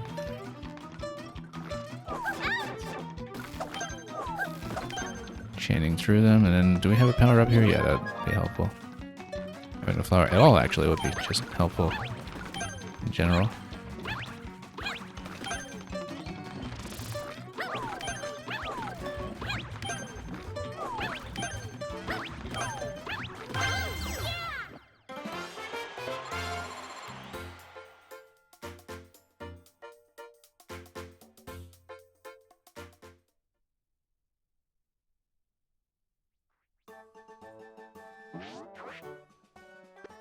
Okay, Arena Fluff Puff Kerfuff, and then you get to do it as the flower, so yeah, plenty of exercise with the flower that is given to us here. And of course, on the next promotion, it'll open up some more extra challenges for us to try as well.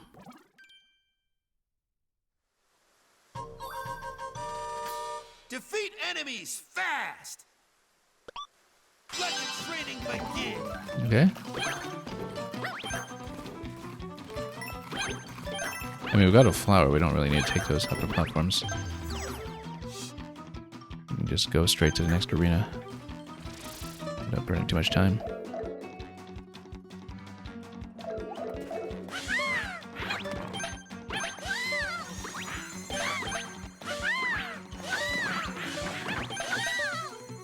Okay, that was a bit of a problem here.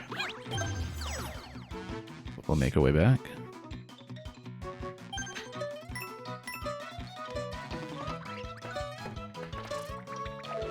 Seconds for the last room. It's gonna be hammers all over the place.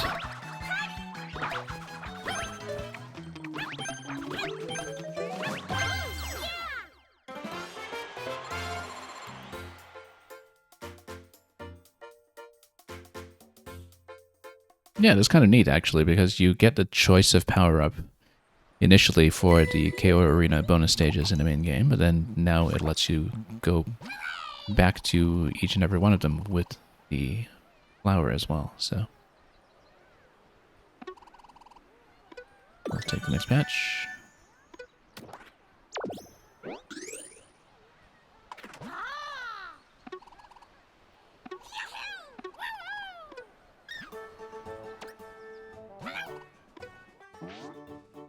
So, yeah, a lot has opened up in each section. But I think every time we open up the next rank, we'll go extra training first, just because we can. And see what they're all about. And then the next ones aren't going to be open until Expert anyway, so. Final Uncharted area, Poison Ruins. Parachute cap and boosting spin jump, okay. Ah, but aren't those both in the R button? I guess you could boost with a spin jump and hold into the parachute, potentially.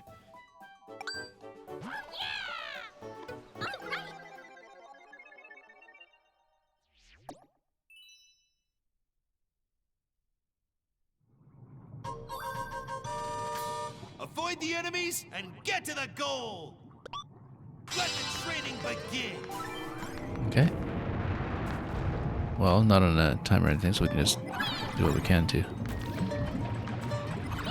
just get through this. Oh yeah, I keep forgetting we've got the parachute camp going on here. So yeah, so we do still need to outrun the bottom here. No need to avoid coins snagily. Just need to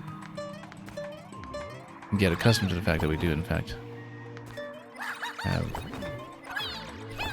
a parachute cap available.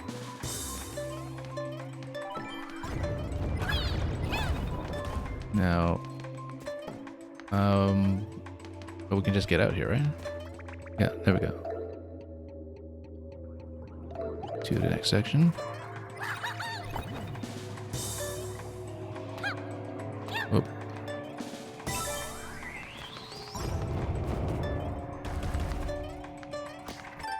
Whoops. Once again, let's go! Didn't mind that shell there.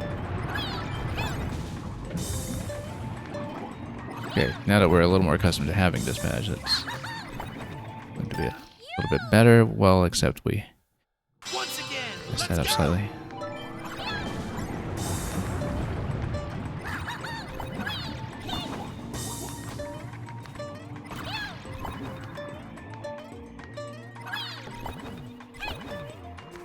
Okay, we'll just mess through everything here.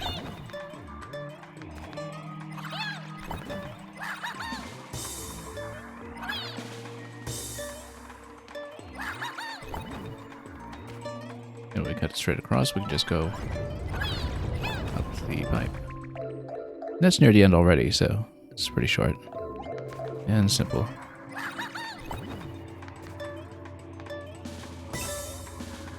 Ground pound pretty much solves this completely.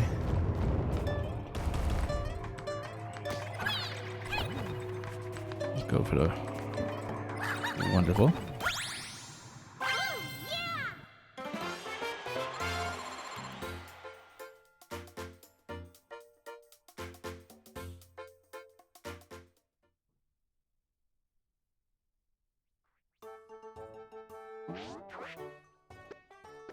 And is that the only one that opened? No, this one too. Wall climb, jump. Oh, yeah.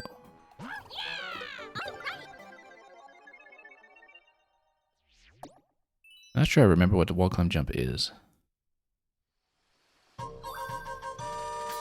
Avoid the coins and get to the goal. Oh, that's one where you go up the ledge, right? Or wait, what's wall climb jump? Oh yeah, no, that's the one where you kind of do the side jump up the wall. Wait, right? Because now you have to go up this stuff, but then you have to be careful because Once again, let's go. the wall climb jump messes with your assumptions about wall jumps. So you have to be pretty careful with your facing direction on the wall jump itself. Oops. There we go. This way. And again, there's no timer to worry about, so just be cautious about it.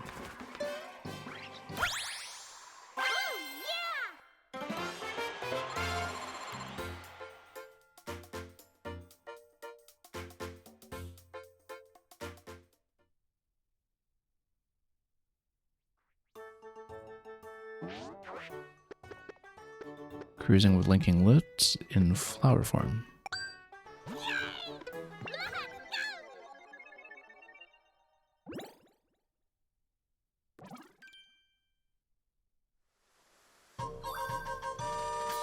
Avoid the coins and get to the goal. I mean, we can probably clear some of these with the flower, though, right? Or not.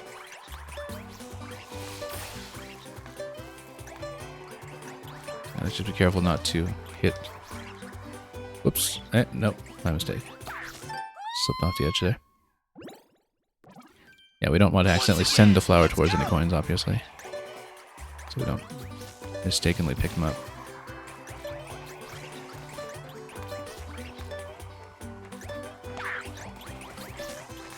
That was almost a trap.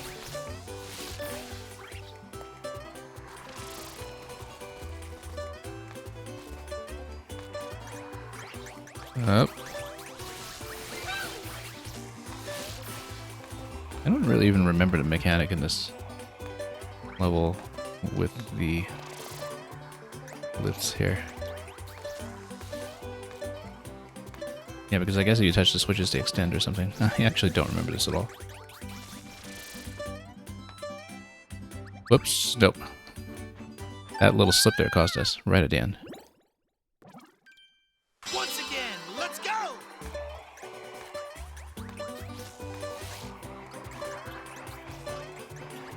Nope, hang on.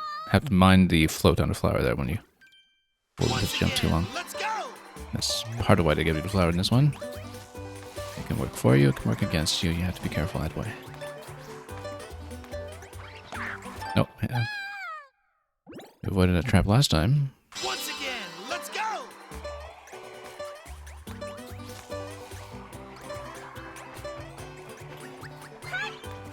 There we go, just need to occasionally anticipate.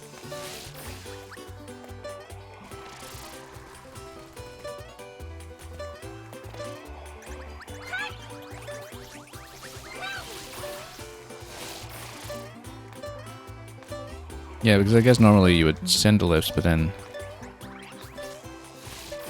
for the purpose of just a challenge, it's kind of better to leave them off because of the way they would affect the coin pickups, I guess.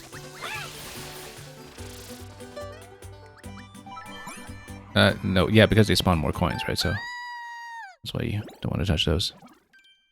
Once again, Bit of a let's slip go. right at the end. Once more.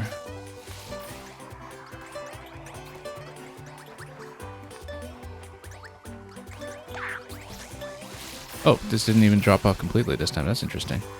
I guess we triggered it based on a range from the enemy a little bit differently than we had done before.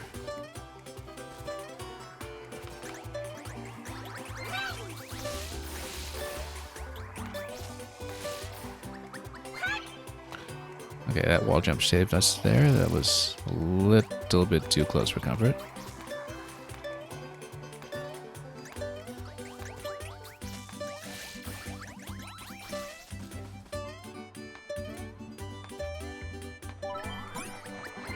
There we go.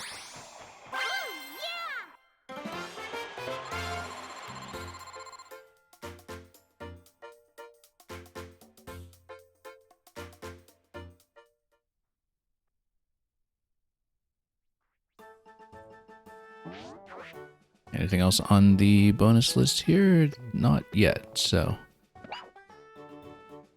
You know, just to change things up, let's give another character a turn. Lots of extra Bellabel water whenever you tap out of here, so... Yeah, huge bonus, actually. Let's swap off to...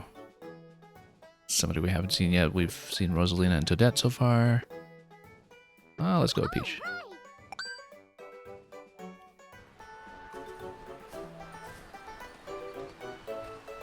Just to see more of the flower animations in action across the cast.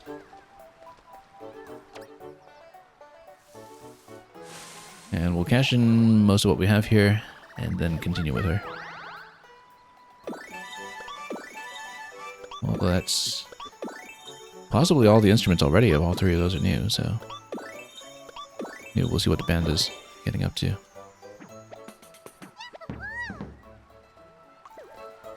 Was that it? Because they said they needed 3 more, right? Or I guess one of them might have been a duplicate. Yeah, you need 1 more.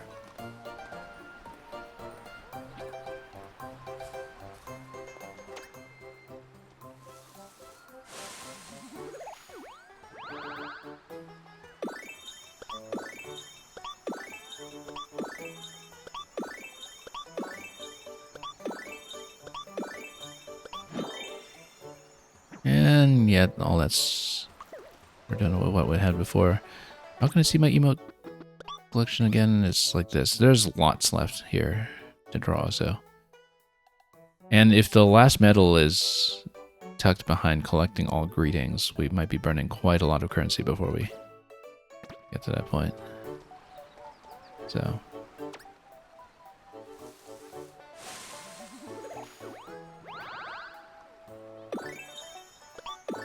You can actually see it in the background, what's spawned already, so...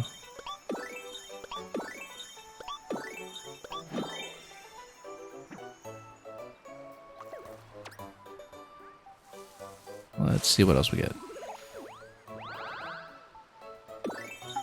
Hand drum.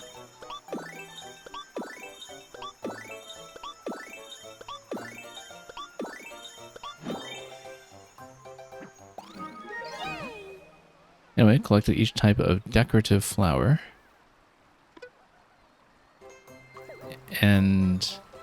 But the instrument was redundant, right? Otherwise we would have had a notification saying we got a new instrument. So yeah, still 1 more there.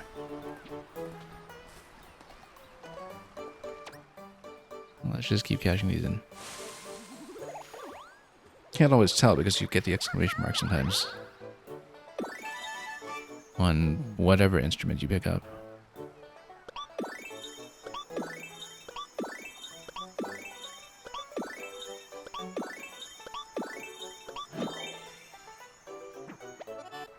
Okay, new member of the band. So that must be it for the band. Okay, I've ordered every band member, so my concert can start at last. Let's do it now. Why not? There's so many emotes remaining that I think maybe we'll just skip through the looting at this point. Okay, so once again, hopefully the audio is decently audible here. We'll finally listen to a fuller performance of what the Purple Toad is breakdancing to. We can finally have a concert. I've dreamed of this day. Let's hear them perform.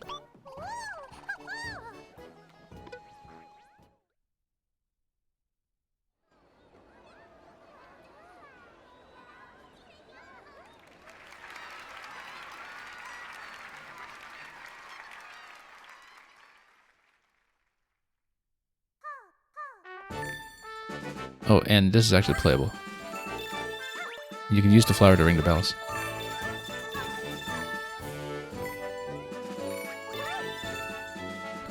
And that is actually the credit sequence. Because, yeah, as a technically endless multiplayer game, clearly they weren't just going to put the credits behind 7 Koopaling fights, but interestingly enough, I think it's possible then to have picked up the entire band before you actually have all the bells available, right? And if that's the case, then you can actually get into this concert without having collected all bells. And we're fortunate that we'd already done so.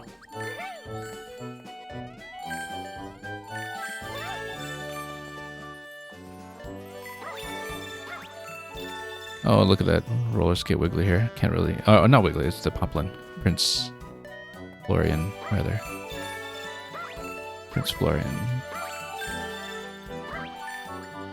Getting all over the place.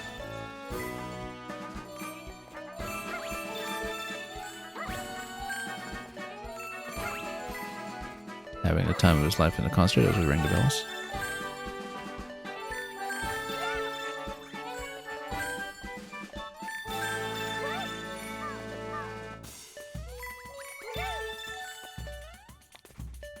So yeah, end credit placement was definitely something that had to be considered here in terms of coming at a point when you've seen enough of the game to see what's going on.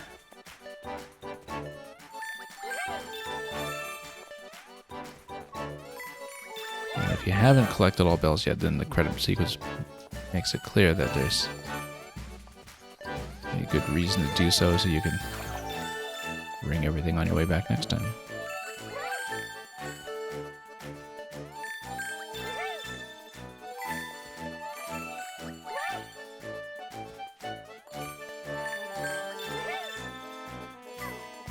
Anyway, we'll listen to the whole performance, obviously. I'm always fascinated by what the music team has been getting up to.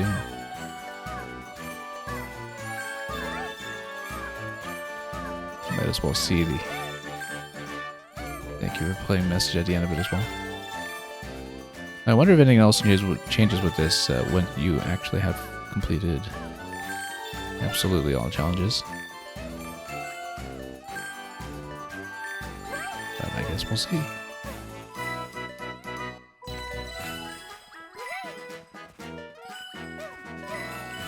And there's the Captain Toad motif once again.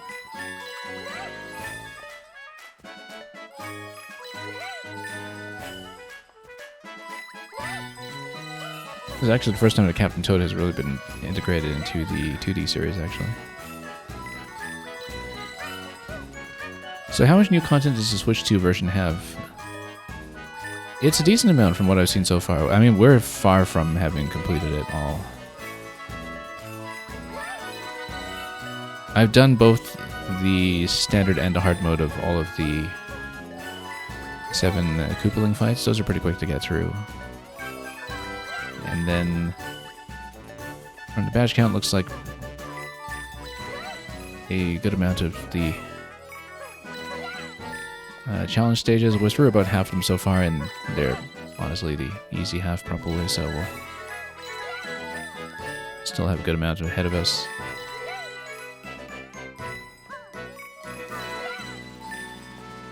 And we'll see how much we get through today. I mean, I don't know if it's really doable in one sitting necessarily, but we'll find out. And we haven't hit anything 5-star difficulty in the single-player challenges yet either, because even the hard mode for the Koopalings is just designated as a 4-star. So I'll show you in terms of the single-player. So there's 7 stages that are Koopaling stages. So they are levels that are punctuated with a boss fight at the end, and the boss fights have more going on than is usual for 2D Mario in terms of just having longer phases.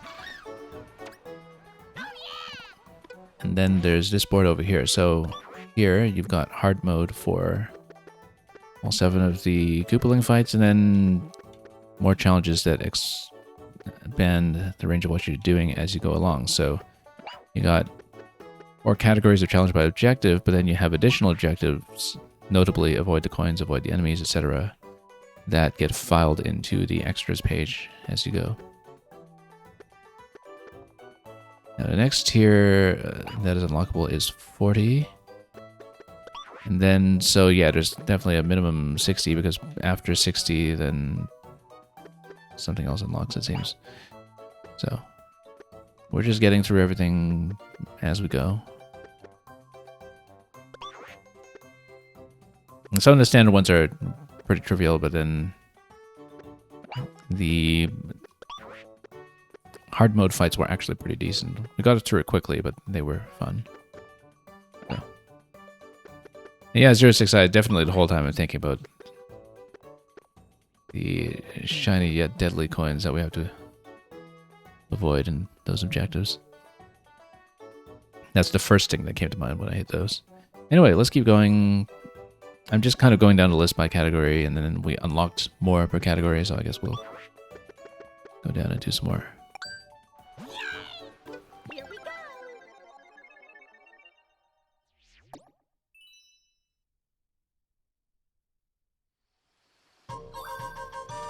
There's a good amount to Collect collect. coins, quick! Let the training begin!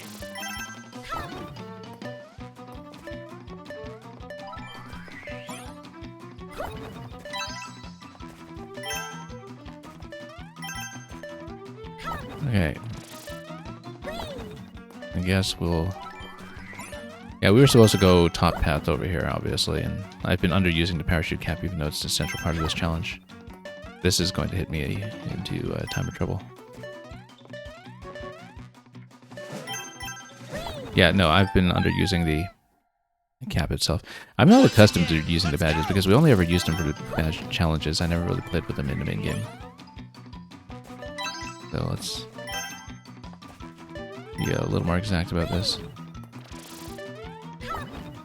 I was trying to float up there, which we might have been able to do.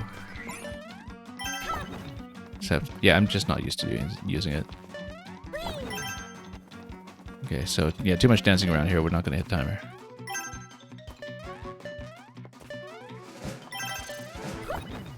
There we go. Yeah, because you're supposed to just sail through all of those cleanly, and we're pretty far off. So that's okay. We'll find a better route. Once again, let's go! Yeah, Dr. Cliche, you're saying Peach's parachute should just be her dress.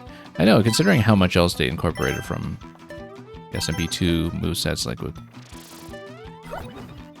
So I keep thinking that I'm able to just float up here and float left. Yeah, that's how you're supposed to do it. I just missed it last time.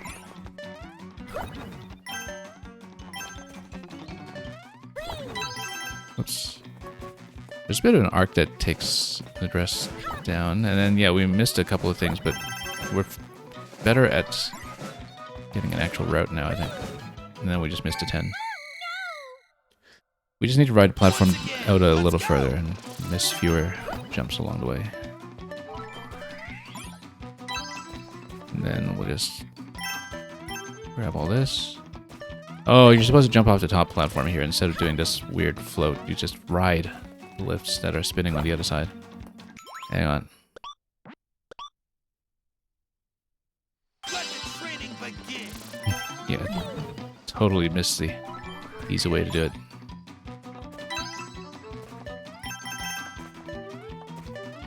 Oh, like I said, missed the easy way to do it. Keep thinking I'll just come around here and then we just lose too much time from it. I had done it successfully that way before, that's the thing. We're definitely jumping ahead too aggressively there.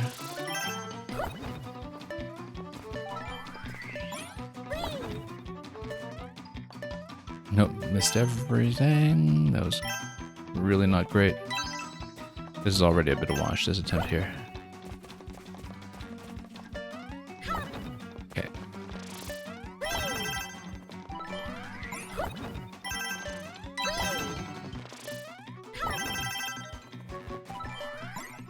Well, let's recover what we can. And you don't take the flag on this one, you just grab coins.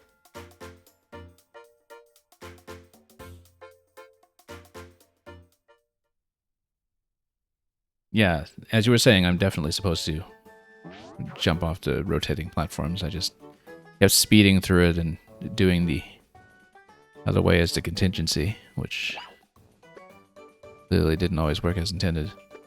Anyway, let's go back to whacking more enemies. New flower power-up is pretty fun to play with.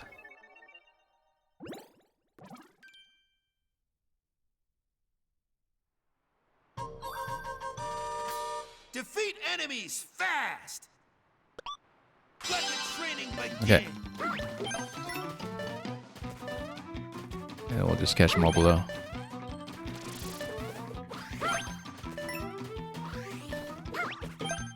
And then, did I actually technically catch that? Yeah, I did. Wasn't always clear from the animation.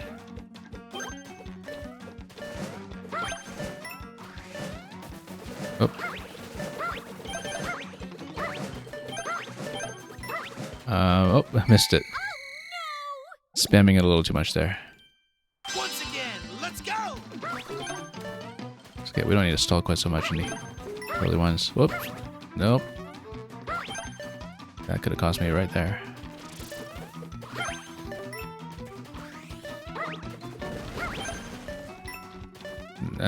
Yeah, just too many positional issues. Too many accidental wall jumps. This attempt was bad. Let's just redo it. Let the training begin. Yeah, I just need to estimate the arc on the flower a lot better when we're running around. There we go. I don't really have good intuitions for it just yet.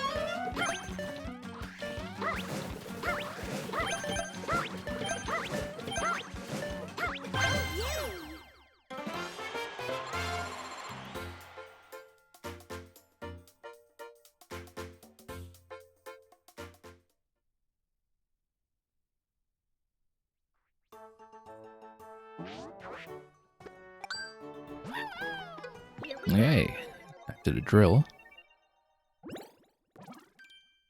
Where the rumbas rule. Defeat Been a while since we enemies played a drill. fast. Since we... Let the I was seeing it for the first time today, actually, so...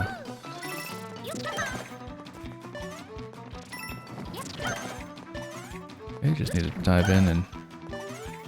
hop under them. Knock that down like that. Whoop.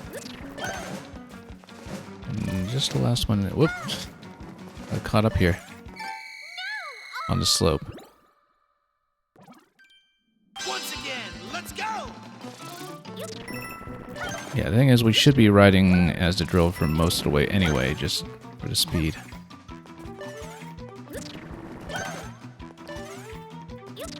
Just need to get that feeling intuitive again.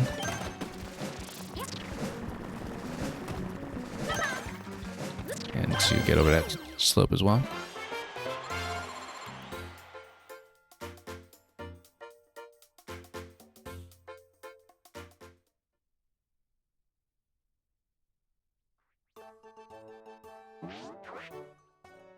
Okay, and let's keep going.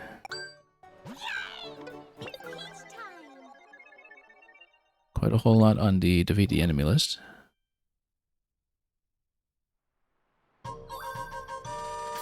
Defeat enemies fast. Let the training begin. Okay, sure. Yeah, that one goes down. Okay, just need to read this accurately sometimes.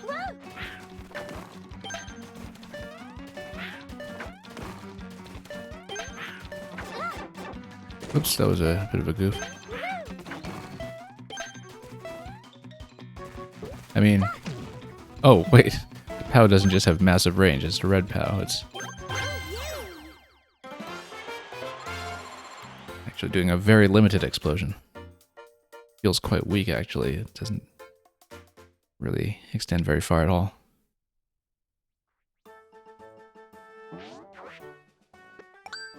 Flapjet. I don't remember what Flapjet is.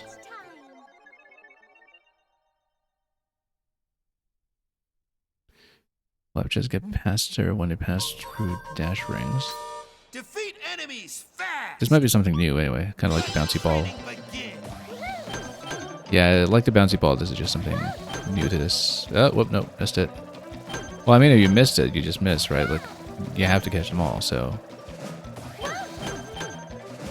Well, we might as well practice it and see what else we can do here. Yeah, because you do have to get them all. As expected. Once And again, as advertised. let's go.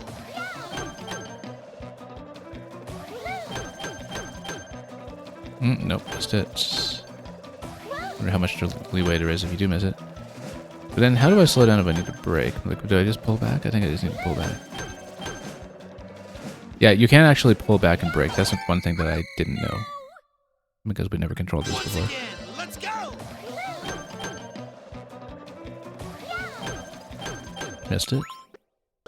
Yeah, if you missed, and no need to see it through. Let the training begin.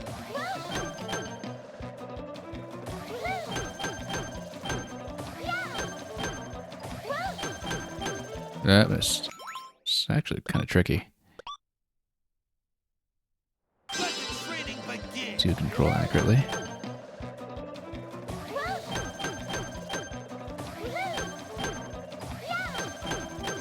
Nope, missed. Let the training begin.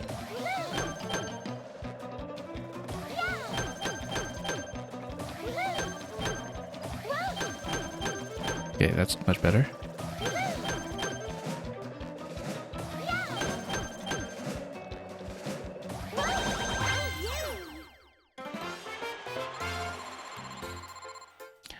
You're saying this Flapjet is giving you Fantasy Zone vibes. Yeah, very evocative of it, for sure.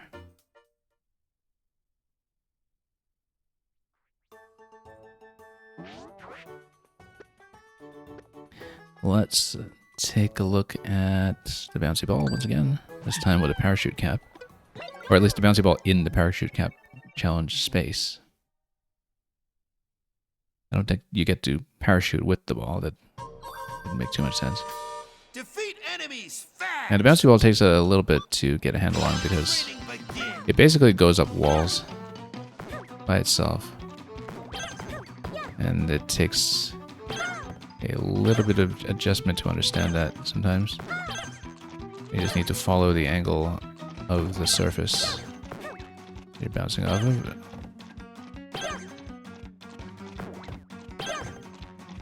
And that was a big miss. That's okay, let's see what is left just so we know how we do for the rest of it, even when we're missing one. And we'll have to redo.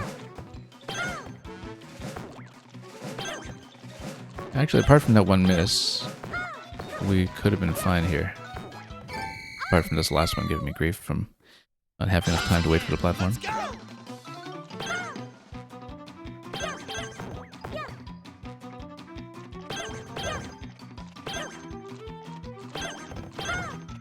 I just need to plan it accurately sometimes to get exactly the bounces you want. Nope. And then, yeah, that's already going to be failure, but let's see this through just so we map out what we're supposed to do. What we're supposed to do with the remainder.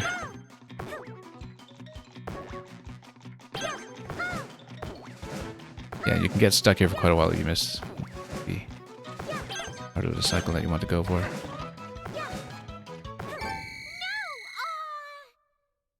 Once again, Okay. let's go.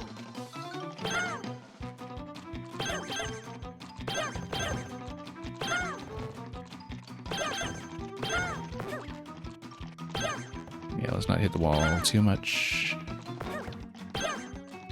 So we actually do want to veer like that. Okay, finally got it. You can actually bounce up the side of the wall, as counterintuitive as it may seem. That seems like it's something important to know actually for this last bit here.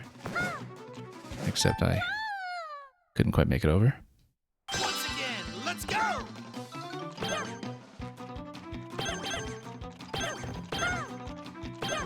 Yeah, I just need to read the walls so you don't bounce around too much. And then, whoop, there we go. That was a bit of a blind fall there, it seemed, but got what we wanted out of it, so And we have enough time that we can just wait on this one patiently. Clear with 10 seconds to go.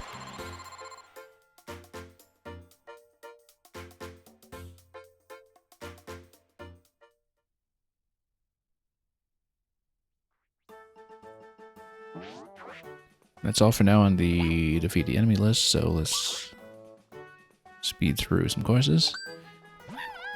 Here we go. Haven't done anything on this list yet, so we'll see how it goes. Get to the goal, quick! Let the training begin. Yeah, jet run gives you lots of flexibility here, but we're not really using it that much, to be honest. Let's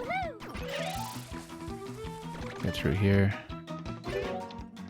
Oh, and then, oh, hang on. Accidentally turned back there and then just fell off from the jet run. Yeah, because the jet run doesn't let you reverse very easily. You definitely have to account for the extra bit of momentum there that you might otherwise been unaccustomed to. So just barely missed a wonderful.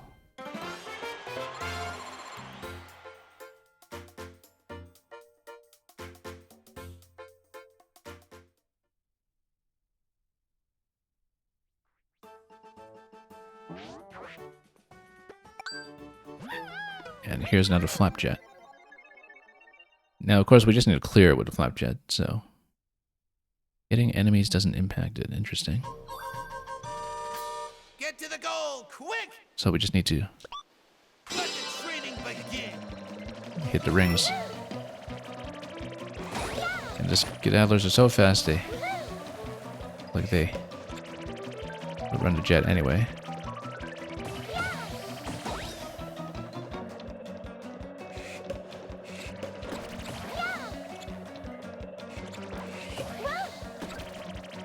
I'm actually holding the dash button, though I'm not really sure if it does anything. Whoops, oh, missed that completely. That's okay, it's going to be generous timer on it, I think. Given the low difficulty rating.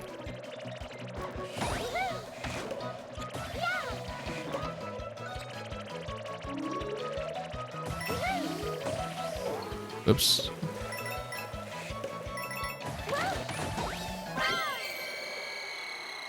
Plenty of time to spare.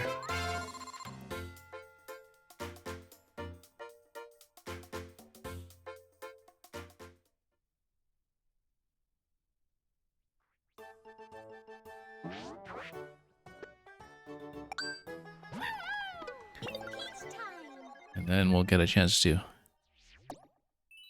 exercise the zip caster a little bit, the grappling vine, as it were.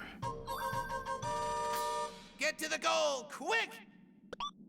Let the training begin.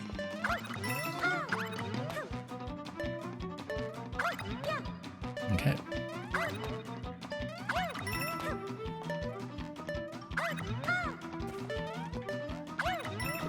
Oh. Yeah, I guess we'll do that. Hadn't really thought about that interaction before, actually. Oops, that's not great. Hang on. That was awkward, but that's okay. I'm sure it won't matter too much for the timer. Yeah, let's actually stay on those when we cling on to them. That's something I hadn't accurately or adequately considered.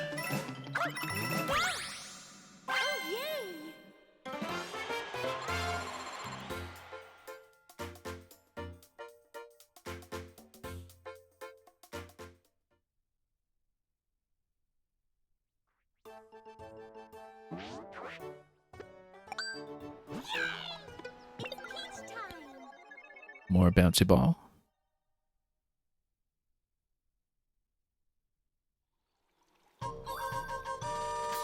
Get to the goal, quick! Let the training begin. Okay, into the door, and then what happens?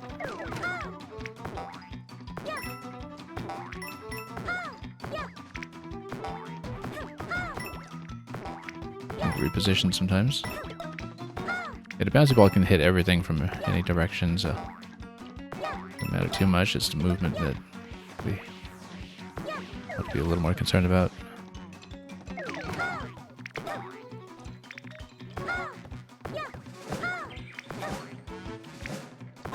Here we are.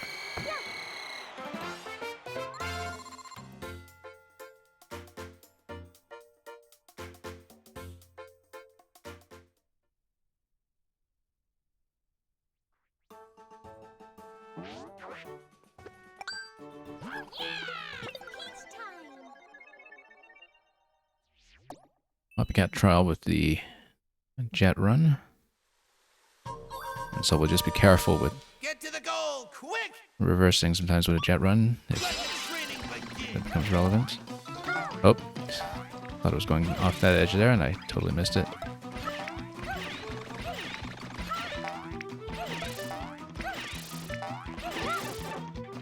That's okay. I'll just be careful.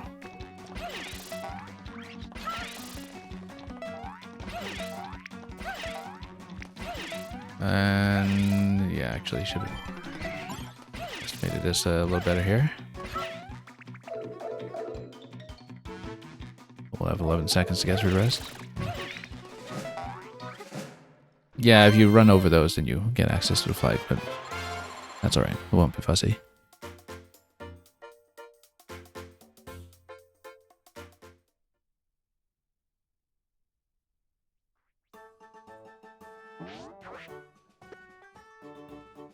Arrows and semi-solids, what do they think of next? Okay, so we'll get roller skates. Here we go.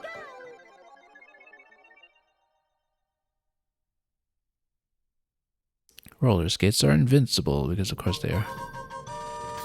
Get to the goal, quick! Let the training begin.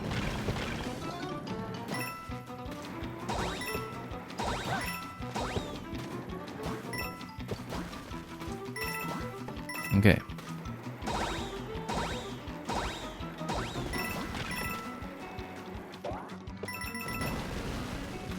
And then we can just roll through everything, and as long as we don't get stopped by any spike blocks on top, I guess. Oh, hang on. The seconds are going to count down here while we get stuck on that thing. That actually compromised the entire level. The 5 seconds or so that we kept bouncing on top of that, trying to reverse out of it, but nope. Everything was fine until that trap.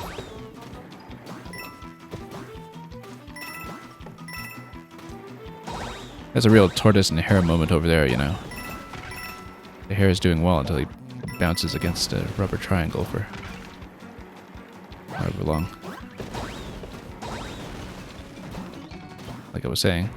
Oop.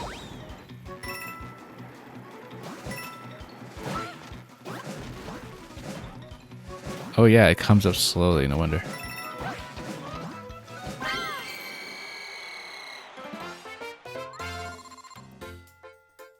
You're wondering if there's a helicopter like the Yoshi Games transformations?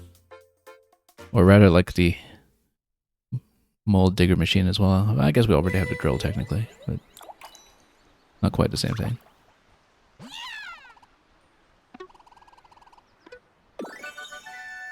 And here's Expert Explorer. That means it'll have...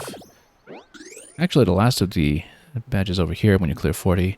There's something else when you clear 60 that's on the list of unlockables, so we'll see what that is.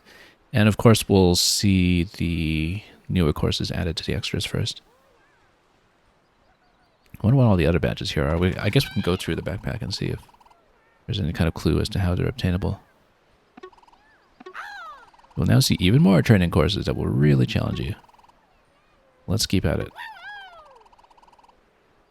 Give training a go with gusto.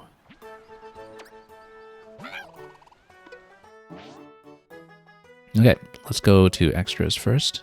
And yeah, so there's something unlockable at 60. I wonder if that just means there's 60 total. Also, the backpack... So you do, in fact, have... Yeah, Elite Explorer for clearing 60.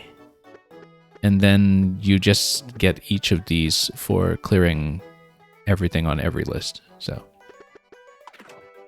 So by the end, you get a full set on your backpack just by doing these courses. All right, in that case, let's see. Oh, and the last ones are still placed before the boss fights. It's these two courses here. Wait, two courses. This one, Flight of the Blooms, and what's the other? Evade the Secret Bullet Bills. Okay. Let's do it. So nothing's on 5-star so far. Everything's just up to 4-star. Or 4 flames, I guess, when it comes to difficulty. Can I still use Yoshi and be invincible, Tom Sonic? That's a good question. Get to the goal. I actually wonder, because some of these are power-up dependent, what does happen if you use Yoshi?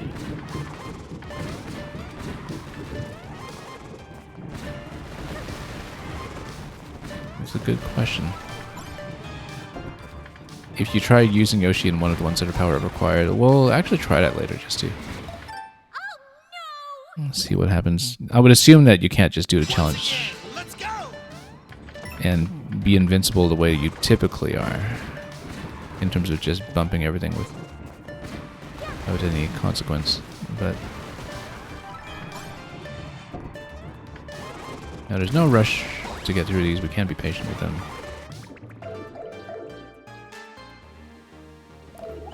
But yeah, Tom Sonic, I hadn't really even considered what happens if you try to play as Yoshi in these challenge levels, so I'm just gonna be stuck for a while. Now we just sneak under, and that's it.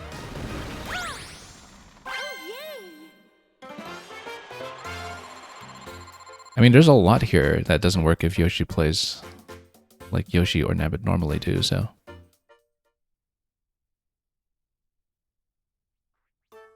But then would they really go through the trouble of unique power-up artwork for Yoshi just for some of these challenges?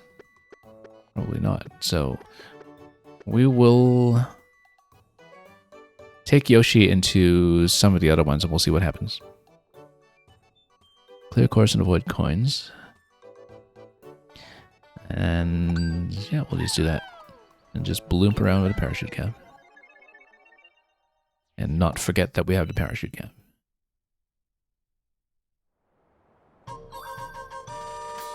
Avoid the coins and get to the goal. Let the training begin. Oh, hang on. That was a bad start. Just hesitated a bit on the parachute. Once again, let's go.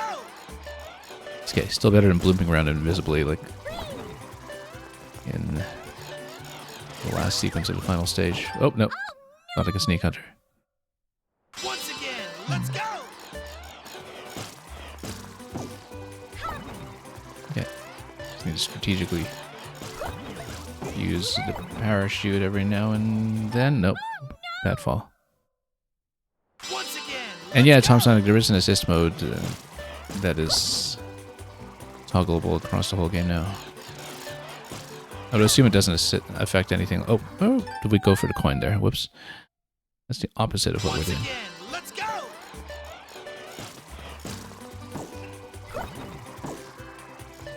I like that there's an assist mode, actually, because the thing is, cooperative platformer games like Mario since NSMB Wii and Once again, let's go. Kirby games for that matter are actually really good controller training for kids who have never played platformers before. But the thing is, it's easier for them to act as controller training if things are easily retriable with no risk, right? I mean, obviously, you know, Let's go. at a certain generation, everybody had to learn the hard way, and that's fine, but there's a bit of initial acclimatization to platformer controls where people have so many options today that they might just wind up never playing platformers at all, and that would be a real shame. And so any kind of training option, I think, is quite welcome.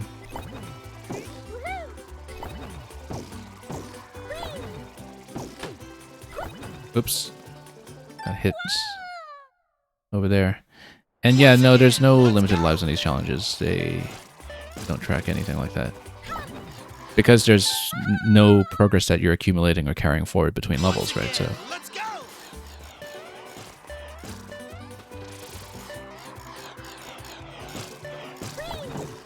I'm generally in favor of games still retaining a life system.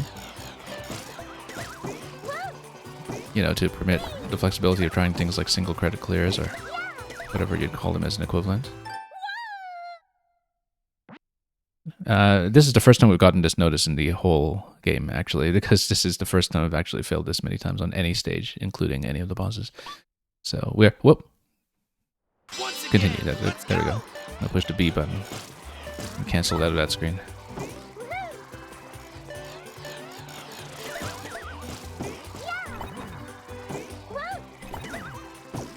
Take a break, it says to the person who spent nearly 6 hours yesterday grinding unsuccessfully at a particular fight in 9 Souls. I don't think we know the meaning of breaks around here. Okay. Have to be careful with those dropping coins.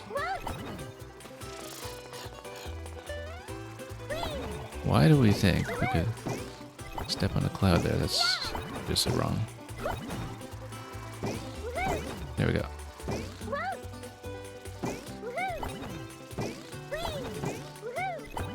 Yeah, too bad we had to face the embarrassment of hitting the take a break message, but at least we know it's there.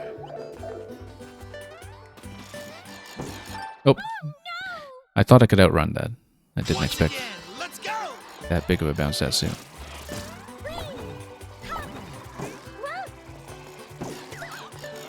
I just need a low bounce off of him sometimes.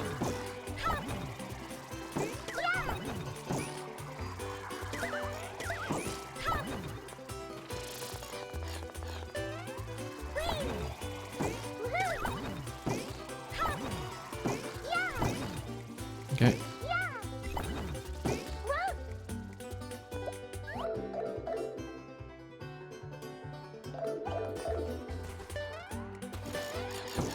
No, once again, same mistake. I thought I could outrun it. Once again, let's go! You're thinking Yoshi's Flutter Jump would be handy here. The thing is, Yoshi's Flutter Jump actually is in the game now, but not in the form of Yoshi, but in the form of the new flower power-up. Because the new flower power-up actually does have the Yoshi Flutter. Once again, let's go! Ironically, Yoshi doesn't use it.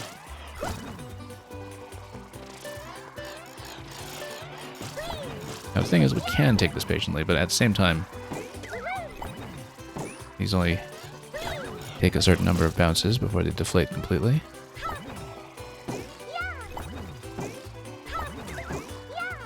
Yeah, the parachute cap has a way of kind of arcing downwards as it drops off a bit, and so you have to watch out for that. It's not a straight diagonal.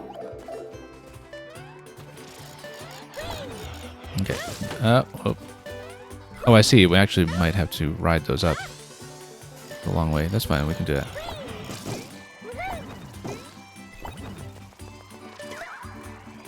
And not get pushed by the... Oh, no. Misread the clouds. Once again, let's go! Does Yoshi have a parasol in the new game? I'd actually forgotten that from the trailers, but...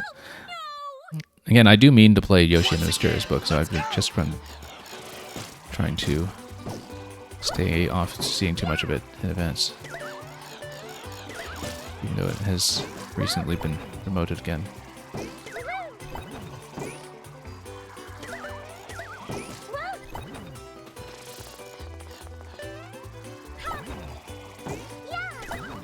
Okay.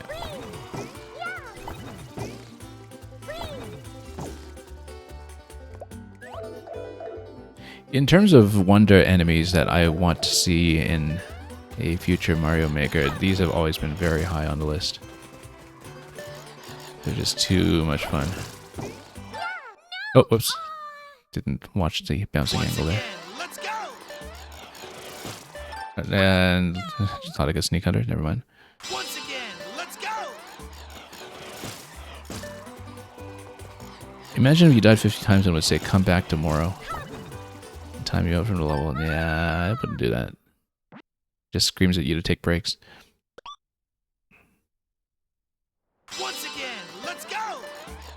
But yeah, this is definitely the first one in the entire set that we've had to retry this much, but I've been rather careless. So. And it's actually one of the most fun of the ones in the selection thus far, so no complaints about that.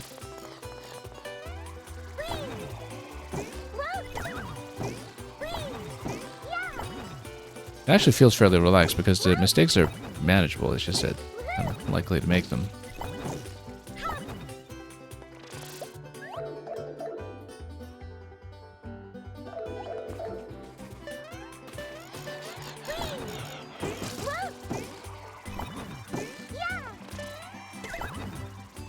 Have to remember, no coins. We don't hit them. Oh, should have just dropped to the clouds down below on that one. It was a very easy drop there, but we just misjudged it.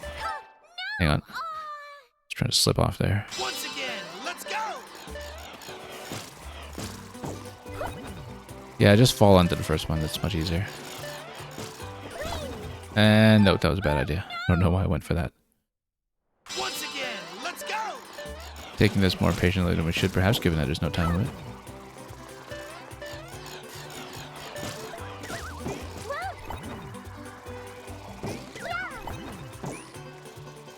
Okay.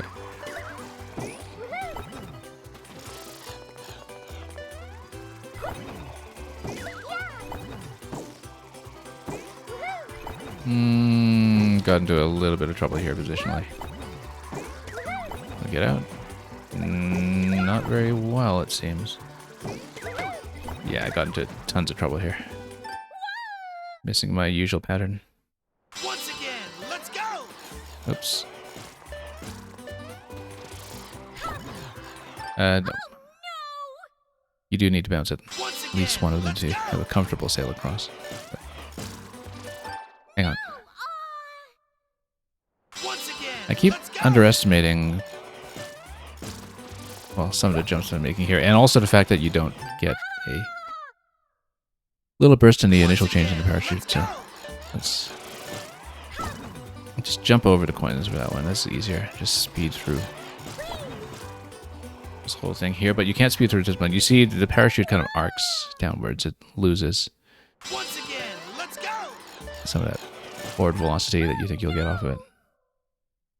Once again, let's go. I am unnecessarily rushing this, but that's just how we'll play it. Apparently.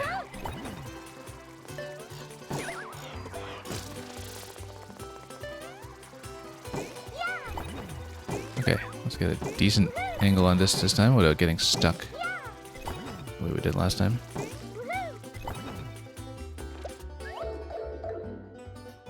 Really not difficult, we just got really sloppy and perhaps a bit impatient.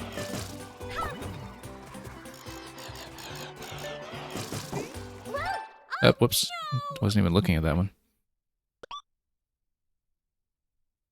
Once again, let's go.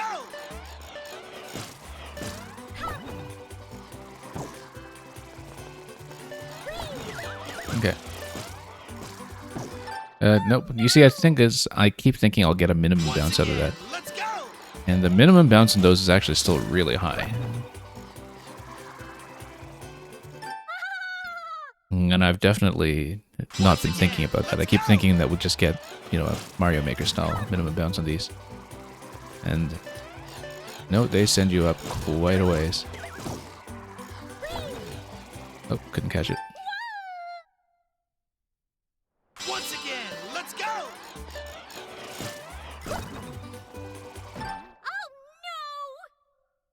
And Tom Sonic, you're asking, am I going to give up and take a break? Well, you know how I am about following instructions in video games. It's an unknown concept around here. And that was not great. Once again, let's go. It's okay. I probably would do a lot better if I took this patiently, but that's okay. These are all very avoidable issues that we're seeing here. Once again, let's go. Oops.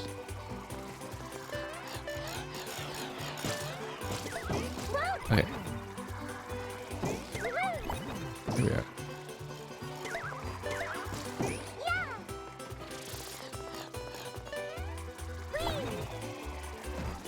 No, just couldn't land on it. We should have released a parachute there, actually. But Once again, let's go. there are definitely a few things about the parachute physics that I'm still trying to get used to.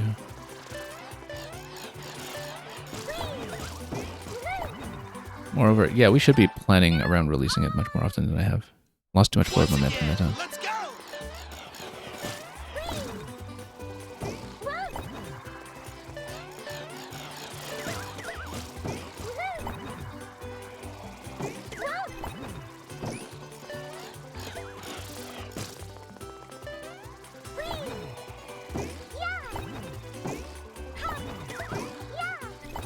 There we go, much better.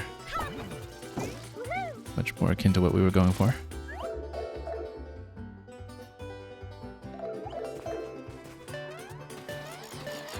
Okay, let's back off of this one. And I keep forgetting to look at those ones up top. We run into those ones several times already, but I'm usually not keeping my eyes there at all, and that's been a problem.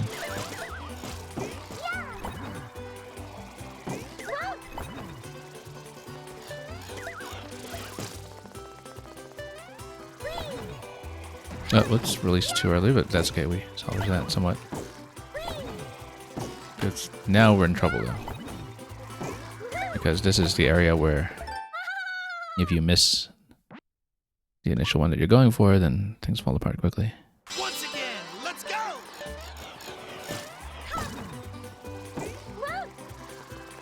Yeah, here we are. Just need to get fluent about when to release the parachute.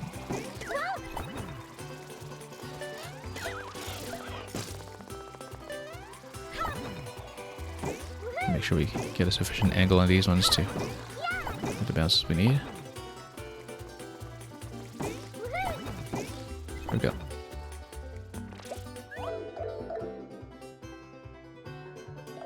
Was I a speedrunner in Mario Odyssey? No, I wasn't. I was a photo mode player in Mario Odyssey. I've never been a speedrunner for anything in my life, actually.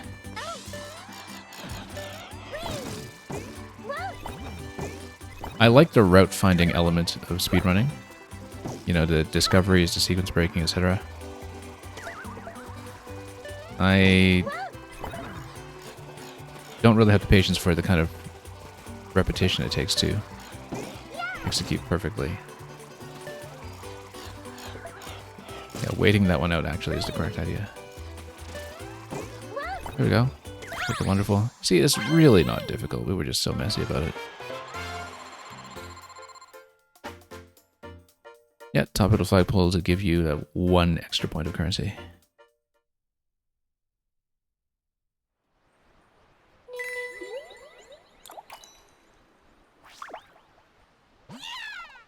Good work with all your training.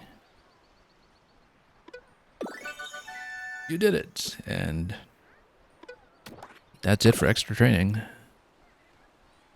And I guess we'll do the rest.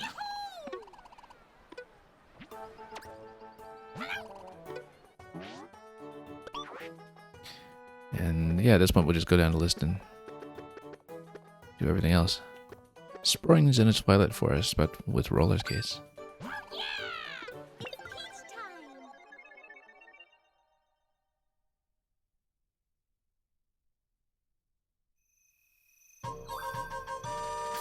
Collect coins, quick! Yeah. Let the training begin! Okay, that's fine. Alright, we have roller skates. We can just run into everything. Because that's what roller skates do. Okay, just need to learn the course.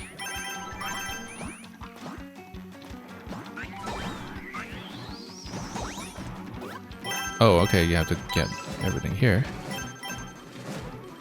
Did they disappear on you? Probably they do.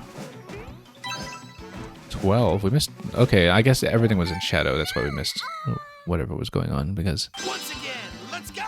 there's a lot that we probably just failed to see along the way.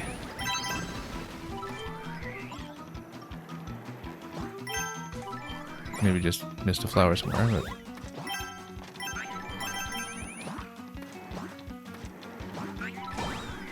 Now, what else could we have missed here? Let's...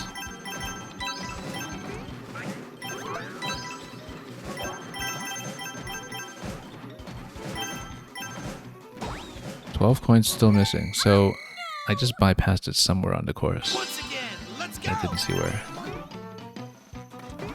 Whoops. Hang on. Got stuck here. Oh, I have to watch the shadows carefully then, because I don't see where that was at all.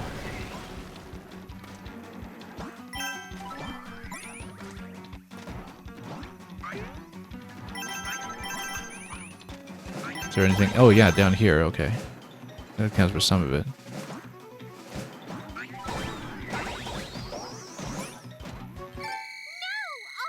Now it says 50 left at that point. Once again, let's go. So we got 6 more than we did last time, because previously it says 56 left. So we're still missing 6 somewhere.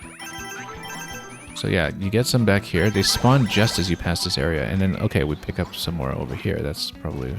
Yeah, those are the remaining 6. That accounts for it. 44 left. Okay. That's it.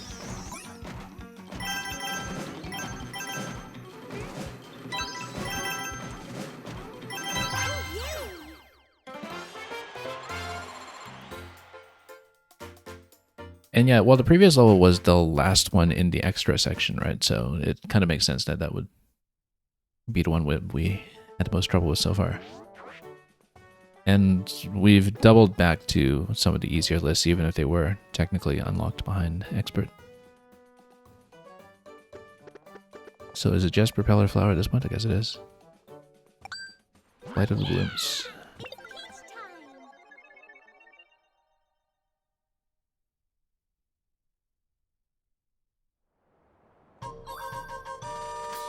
Collect coins, quick! Let the training begin. Okay, so you just steer this thing and catch everything without bumping into too many blooms. 33 left, and where do you go? Wait. Oh, okay. Yeah, I totally didn't see what was even going on in this course. Okay, there's a 10 coin in there in the clouds. Maybe there's 10 coin in these clouds too. I bet there was one just to the right there, but we'll check. Let's go. We'll check the clouds. There isn't. But we'll make sure we get everything up here this time. And have enough time to actually look elsewhere.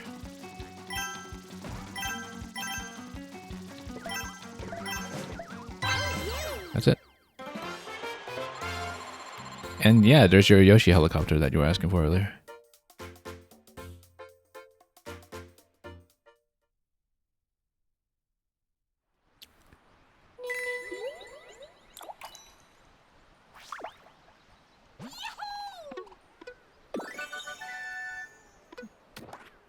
Yeah, so really the bloop level was the only sticking point in this whole set so far.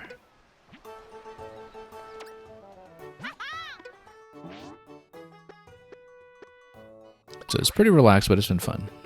For sure. No complaints about that. And only one more here, so this is going to be back to elephant form.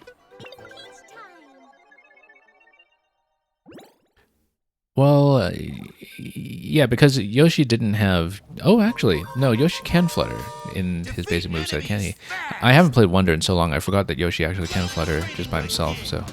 Never mind, so it's not... Yeah, forget what I said earlier about him ironically not having to flutter without the flower, because of course he does. I forgot that Yoshi already had the flutter jump in the base game, because I don't think I ever really played as him.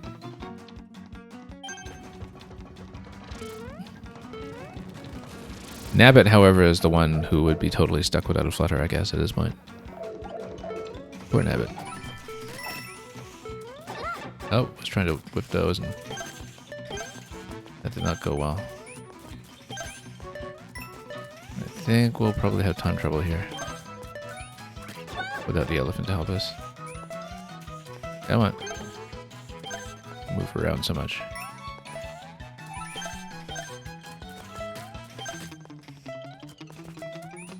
Yeah, we're not going to have enough time for the next room. 25 to go. However, you do have the flower available here. That's something we should keep in mind for later, even if we do start with the elephant. Because, yeah, flower makes this whole thing much better, although we're not going to get close enough, I think. Given that there's more in the next room that we haven't seen yet. 9 to go, we might as well see what it is. Flower is OP in that area and practically necessary, I would say. I lost the elephant already, that's not great. But there does seem like there's a power-up at the end of each room, so as long as we continue to get this down. Whoops. Anyway, that was way too sloppy. Once again, let's go. No, I was trying to jump on top of those. No, I just missed. Let's just start over. Let the training begin. Yeah, that's sloppy. Let's just redo it. Let the training begin. Okay, much better. Not so much better. That's okay. You get a power up at the end of each room, so. And actually, you get a flower, so that'll be quite a lot better for this room, in fact. Than trying to go elephant, since you can attack from below pretty much all the way through. And catch a whole bunch at once. Interestingly, it starts you off as elephant, even though flower is just that much better throughout.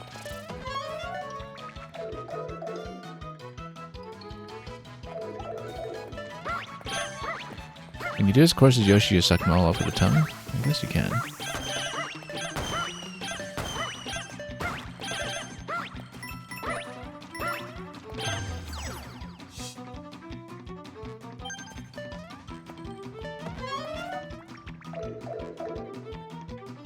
We'll see. Okay, flower spikes. Pretty trivial with the flower, actually. As long as you keep it.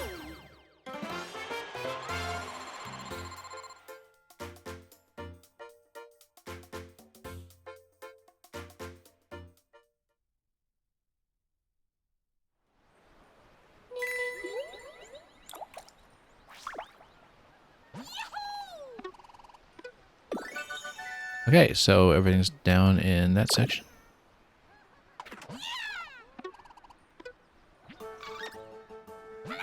And let's do the rest.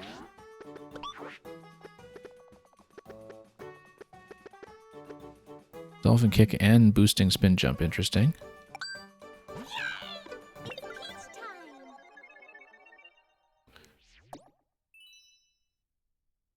Can I do the online stuff with randoms or only friends? I don't know, I haven't checked yet. From the way they were promoting it, it seemed like the language they were using referred consistently to doing it with friends, so I wasn't counting on being able to do much with randoms. But I haven't actually checked myself. I've seriously been considering whether there's anything... I mean, some of it is competitive, but some of it is cooperative, and I've been seriously considering whether some of it can be done as a solo player using one Joy-Con per character, where with a bit of button remapping, which is very flexible on the Switch too,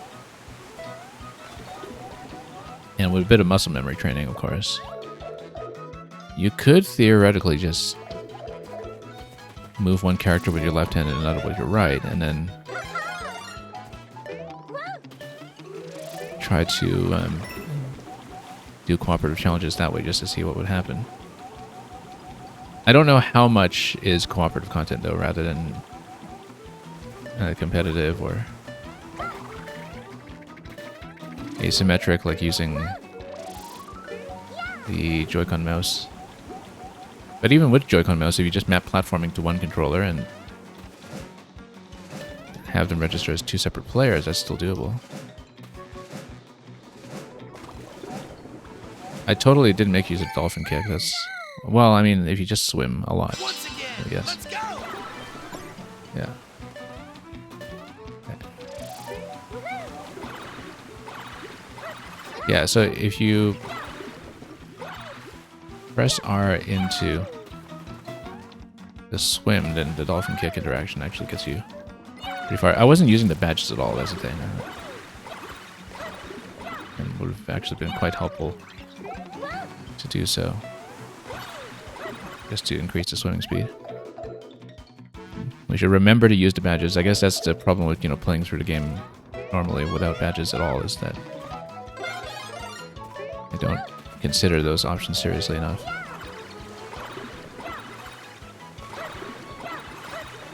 Yeah, because Dolphin Kick gets you through here quickly. Don't have to pedal through everything slowly. What I was doing.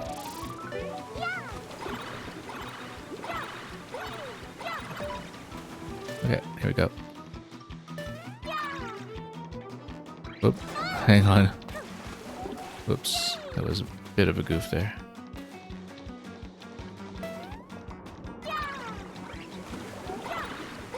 And we've got time to try to go over the top. Unless, of course, I do that.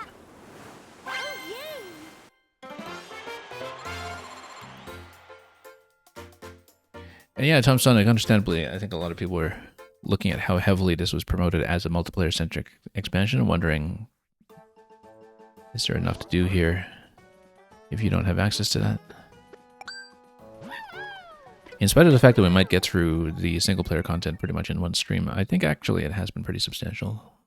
I mean, it's very pacey as Mario content tends to be, but I felt like there's a good amount of variety here, and the hard mode Koopaling fights were actually quite good, if simple.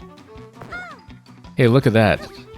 Mario. So Nintendo Mario here has caught the Mario Maker habit of using track markers. There's a bunch of stuff like one-tile spike blocks and such where, you can see the Maker style influence, but this is the first time I've actually seen Nintendo use track markers like that as a system to show you where you're supposed to be pointing. I feel like some kind of dam has been broken here. Some taboo has fallen by the wayside.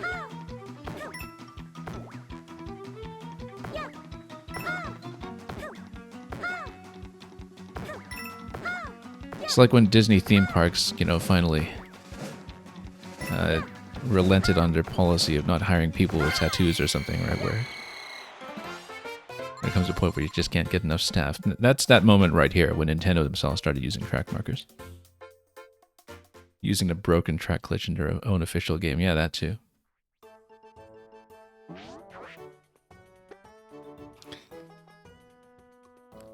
Okay, Spring Feet plus Invisibility. I was waiting for this to kick in because we saw this dual badge available when we drew it into our standard collection much earlier, and I was wondering when it would actually come into play. Well, here it is, and this will be fun. I guess from the secret position you can see where you're being sought, perhaps. Get to the goal, quick! Now we have to do it within 70 seconds, so we can't just stall with ground stop everywhere, particularly because we also have the spring. Well, we just needed to live, though, right? So as long as we get things like the mushroom, and actually you see a very clear trail on it, so it's actually not nearly as unplayable as you might think, because you do in fact see where you're bouncing. Now you can't really ground pound with it, though. Yeah. Let's sneak under here. There we go. If we get elephant, then we're in business. Now we just need to make the jumps.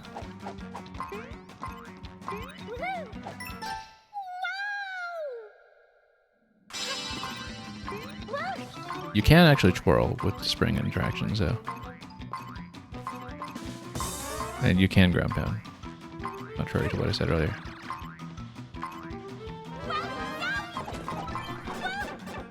We lost the elephant.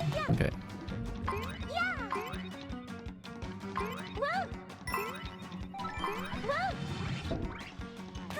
Oh, on the wall jump. I noticed too late that it was on a wall jump, but you could see it from the slide. Okay.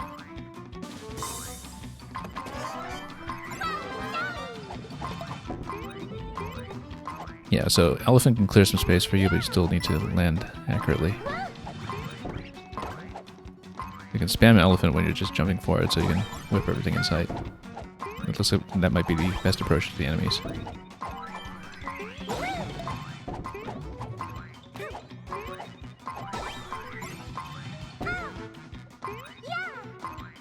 It's really not that bad, actually.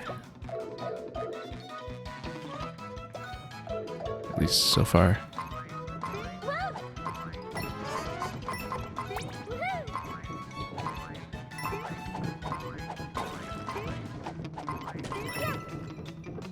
And the thing is, the secret bullet bills just ignore you completely because there's nothing to seek. You're invisible. Now, might need to whip through some of this as elephant. Without elephant, I think that would be a lot harder to push through. Oh, actually, this helps quite a bit in terms of visibility, but we're going to be too down on time, I think.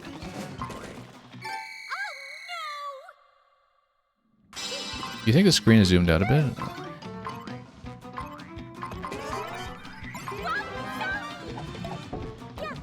Well, I mean, there's a lot in Wonder that does seem zoomed out relative to other Mario games as it is, though. So I think this might just be standard for this stage, but... Okay, let's not bounce around too much here. Let's go quickly. Now that we know what the time requirement is like and how tight it is or isn't. Lost the elephant, unfortunately. That's going to be a big problem with the blocks area later. Oh, and you need to touch this. No wonder. Completely missed that.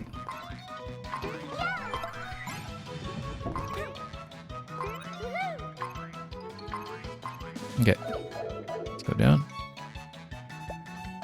Yeah, relative to the way the level is usually structured, right? It kind of makes sense though, for perhaps the sake of the camera stability and for accommodating multiplayer, because I assume that you can do all of these in multiplayer. Because it's Super Mario Wonder, it just makes too much sense.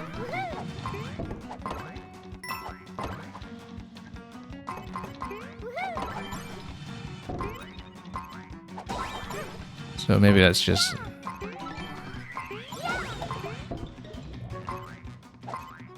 a consideration for how to design this. But I can definitely see that, you know, with the invincibility, the camera stability from zooming up might make a difference. Maybe. I don't remember enough about how it looks originally.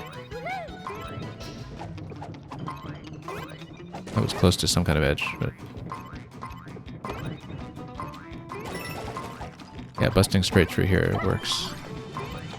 I would actually like to pick up one of these if we can. There we go.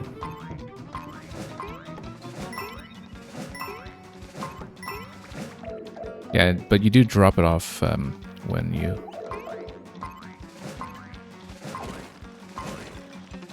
and then we're stuck here. I wonder if there's a way I can do that part a little more efficiently.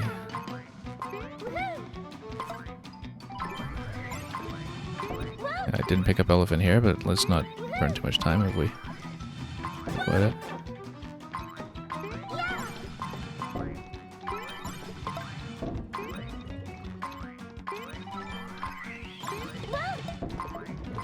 I am small already, though, I think. I believe I did take 2 hits.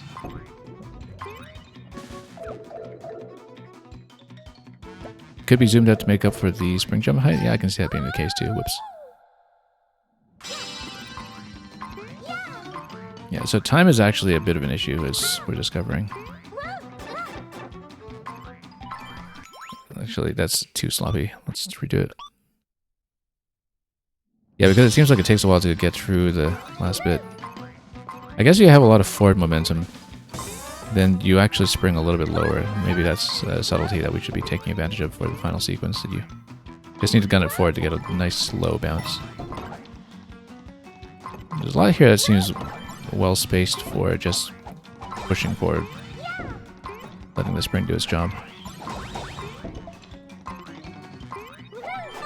Oh, thought I could whip this. I missed. What are we at? 40 at this point.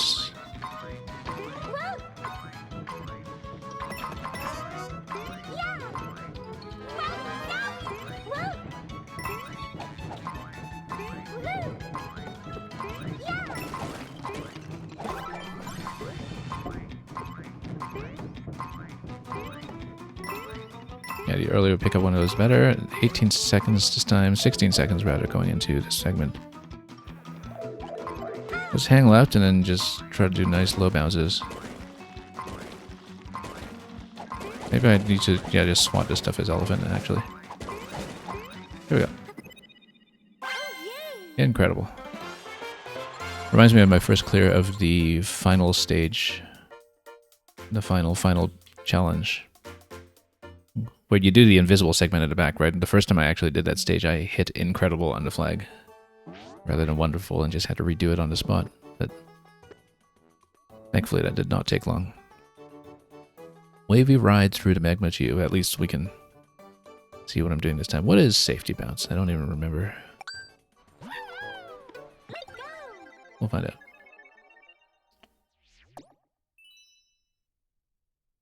Oh, okay. No, we can bounce on hazards. Probably from above, though, right? Not from below. Let the training begin. Yeah, that's fine. We want to drill. We don't care. Oh, wait. There's a limit to how much you can do that. Once again, let's go. So you can tell I've just never played with a safety bounce.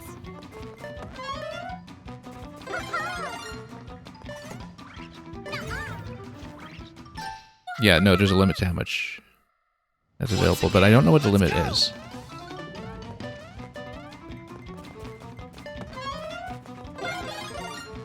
So it's best to, if possible, not use it until we've had a chance to get back onto the platforms. Yeah, I can't see visually when it's active. Let's go. Maybe we just need to count or something. That bubble is an interesting choice here. Not that it was a choice. But if we make bubbles... Okay, we need to read this. Bounce back out of pits, lava, or poison swamps just one time per fall. Okay. Just one time. So we can't just use it indiscriminately, hence why we have so many buzzies to bounce on here.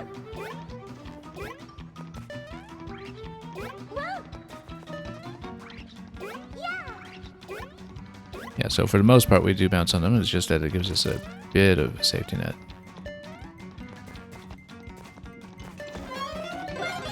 Oh, also, I'm forgetting that there's time here. We're on the clock.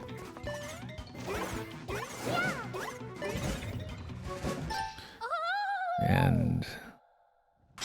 yeah, so occasionally we should actually just speed on ahead because it says one per bounce, but we'll...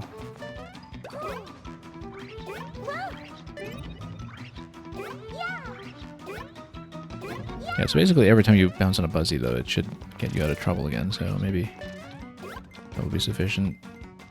So you don't need to wait so much on these segments, for instance.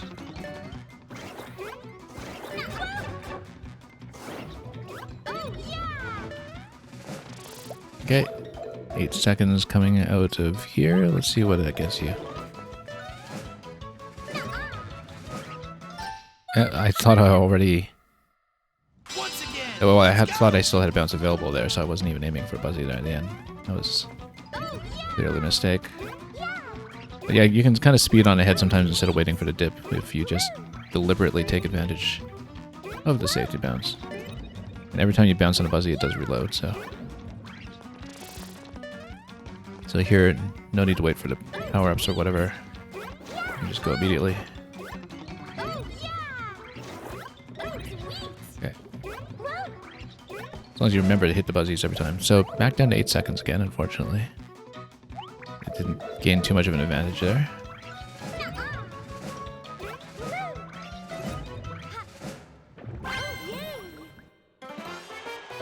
But in the end, we got out. Didn't really even get ahead of the platform, actually. We would have hit the same time, just sitting on the platform properly the whole time.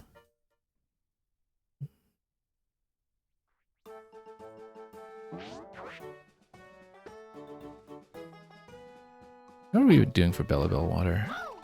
Okay, I'm not capped or anything, at least.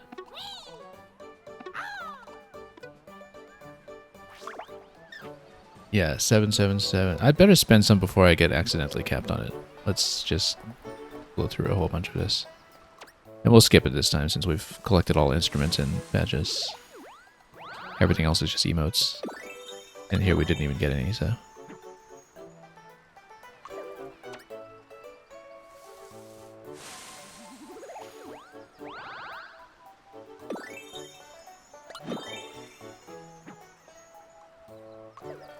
And yeah, we'll just spend down and continue the challenges. Not many left anyhow.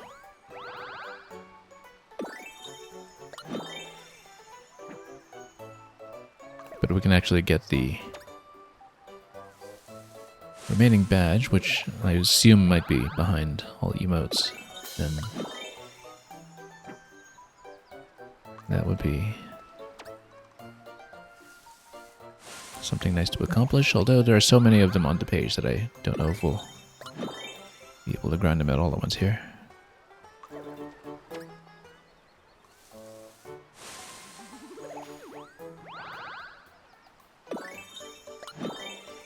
We could also just build all decorations. Maybe there's some badge for that instead. But all the other ones seem to be for collections though, so I would assume that this is the same. And all of the greetings.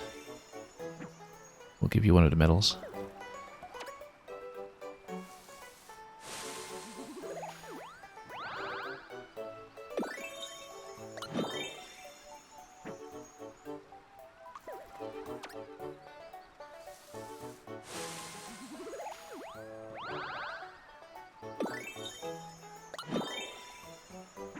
Anyway, how many are we looking at here? We've still got 400 in currency, so let's just keep on spending down 10 more times or so.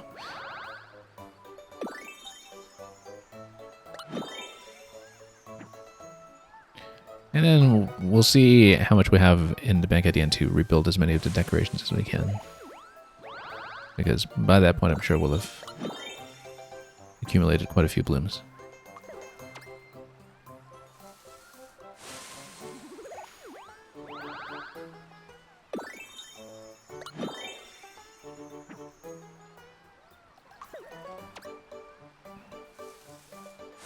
And just a few more.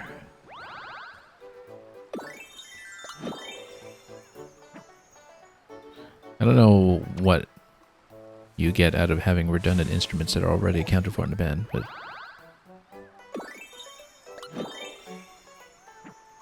we'll just take it. Unless those were actually part of the emote set and just happen to look like instruments.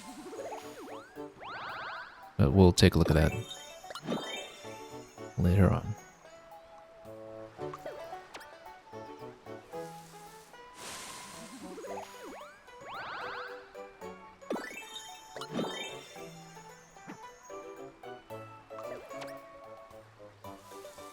Yeah, we'll just continue to power through it.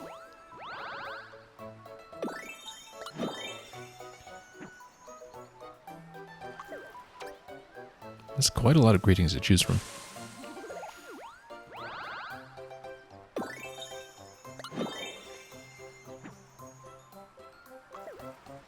Okay, one more, and then we'll go back to doing the levels.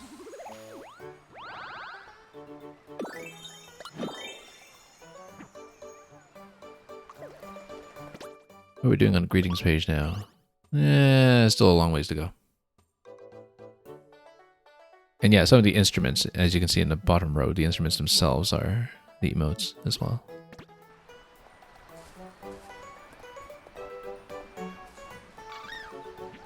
There's a new squawk report over here. I guess we should see it. Oh, it actually adds quite a few. Ah, and now it checks that. I don't know what the unlock condition was, but it seems like we do have everything at this point. We've got a large and fluffy cloud. I've always dreamed of walking on the clouds. The Plucky looks kind of worried, and I'm not sure why. For now, I'm going to enjoy the feeling of walking on air. My backpack was stolen. It was carrying something of great value. My lunch. Skedaddling away with a Puplin's meal is a real crime. A hungry Puplin shouldn't be taken lightly. I found a coin that was mysteriously glowing and, well, I guess that's how he learns about consequences. It's clearly a very rare treasure. I intend to give it to the captain as a gift. I'm sure he'll be so pleased with me. Taking a little break from all the mountain climbing and enjoying this yummy lunch I packed myself. I saw a top brigade member just beyond the clouds while I was eating. I wonder how I could get over there too. While investigating some steep snowy mountains, I found a strange print in the snow that must be from a giant foot. Maybe it's from the abominable snowman. This has to be one of the greatest discoveries of all time. That's from the yellow sleeping toad, obviously. I kind of overdid on unpacking and my backpack got stuck in a pipe. I can't get it out, which means I can't get me out either. I wonder how long it'll be until help arrives. The moon sure is pretty tonight, though. And I just saw a top brigade member fly past me with blinding speed. I wonder how anyone can move that quickly. What kind of intense training would one have to go through to do that? Love how soundly he's sleeping still. I took a tumble and ended up a little buried in the sand. Do you know it's cooler under the sand than above it? Being all buried like this is pretty relaxing, actually. Although, I'm getting kind of thirsty. Love the expression on the Plucky here, by the way. Just, he's had enough. Being in a desert is hard. My throat is dry constantly. The oasis I found fixed me up. I keep feeling like I'm hearing music, and my body started involuntarily dancing along.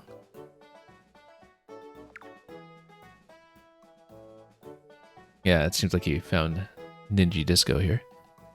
I followed the sound of the music and eventually came across a live stage. As I got my bearings, I saw the person dancing front and center was one of the top brigade members. No idea about the things they should be doing. So that's where he's been getting all his breakdancing practice in. Treasure I'd really worked to find was robbed right out of my hands. I shouldn't have let my guard down. The early bird gets the treasure. That's what the captain always says, but does that apply to this situation? Interesting that he's kind of dunked in water the whole time. I was chasing after the Koopalings and I ended up in a very unfamiliar place. I don't see this location marked anywhere on the brigade map I brought, although... Hang on, is this just a menu? I keep getting the sense that I'm being watched, but it's too dark in here to see, so maybe it's nothing. Lucky's really started squawking for some reason too. As I was fumbling around trying to find my way, a ton of little wobbly creatures started to surround me. They seemed to really take a shine to me, but I'm not one of them. I'm one of me. I came across a flower that was blooming in a very harsh environment. I've got a lot of respect for a flower that tough. I could tell he was really trying to make it work, so I helped him out and gave him some water. I feel like I did a good deed. How many are there? There's a lot, actually. Well, no, just a few more, and then... Yeah, I don't know what the unlock condition was for these because we only just took a look at it, but... I was minding my own business, walking up to a cave entrance when I realized was, in fact, a gaping maw. So glad I noticed before I was swallowed whole. My work is treacherous sometimes.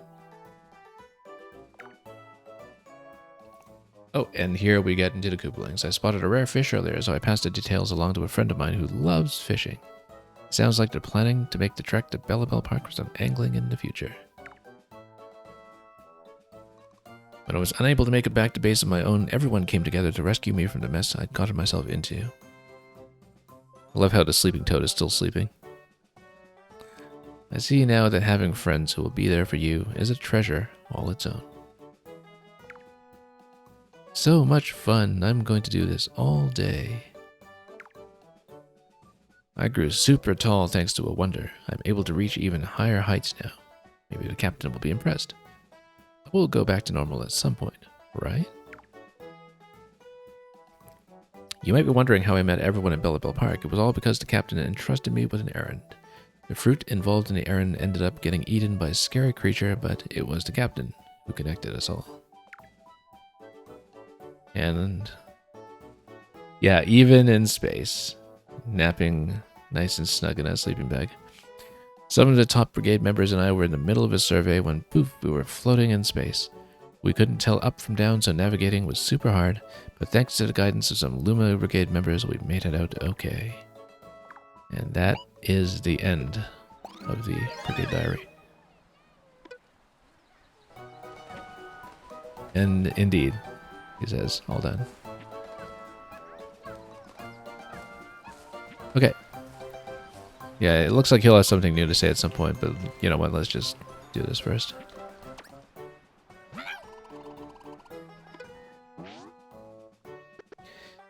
Alright, 11 left to go, it seems. Let's... 11 left to go, really? How many... Oh, I haven't done anything on this list, no wonder. Yeah. That's just, yeah, chaining stars together, I guess. Gotta love training, let's go. Here we go.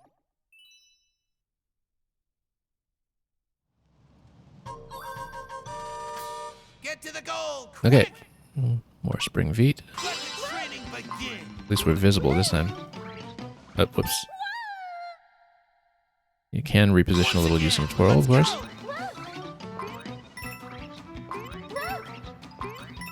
Although not too much.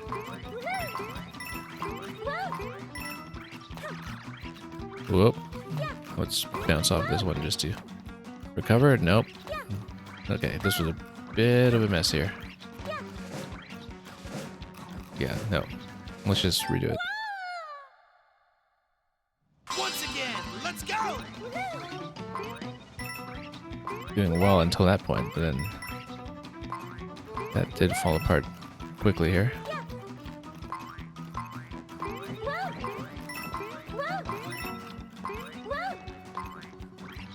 And yeah, you can't jump on the trails, as I probably should have remembered.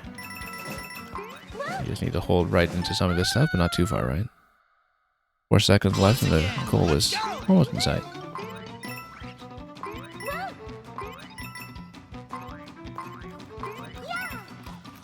Hang on.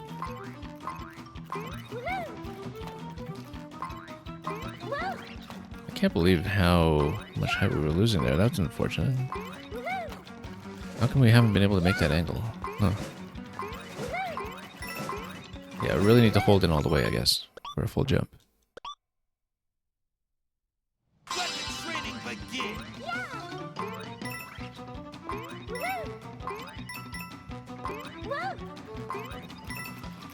Nope.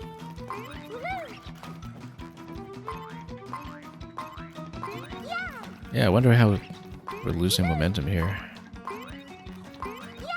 Do need some high bounces going into the spring, I guess. Okay, this will obviously be restarted, but let's just practice this segment anyway.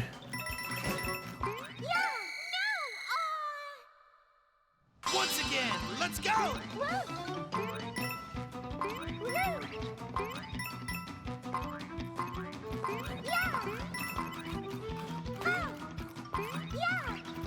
Nope.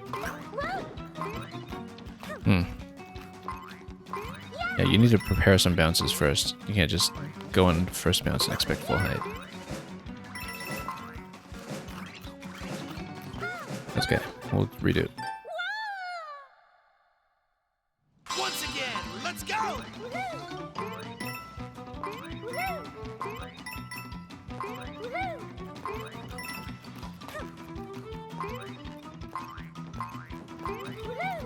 No, you kind of need some mid bounces.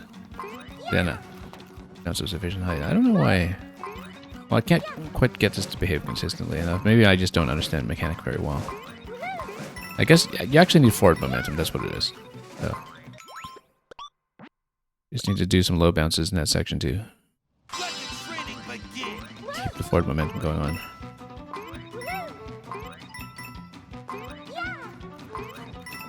Yeah, so because I'm backing out here a little bit, I'm losing forward momentum, and that's the reason I can't do it, because if you start from the left here,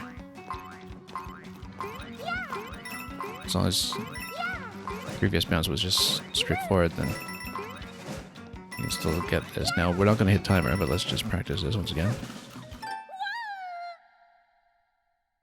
Once again, let's go. Losing too much here. Let the training begin.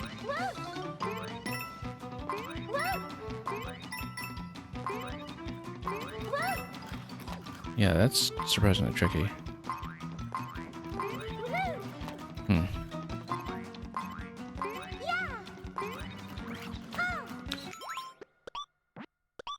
Can't find a consistent way to get that height. Training begin. hold on. Yeah. Just hold jump the whole time and just inch backward and forward as necessary. Oh, that's actually so much easier. Whoops. And then now you need to go over to single columns. That's fine. That's just an accuracy consideration when we get there. Yeah, actually, if you just hold down jump the whole time, then everything works. In terms of getting sufficient bounces. Oh, too many issues here. It's gonna hit timer trouble in just a moment.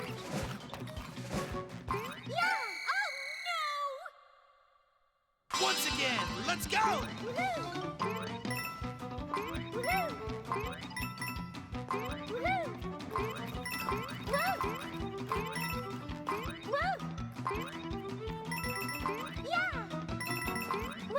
It will just fall in all the way if we can.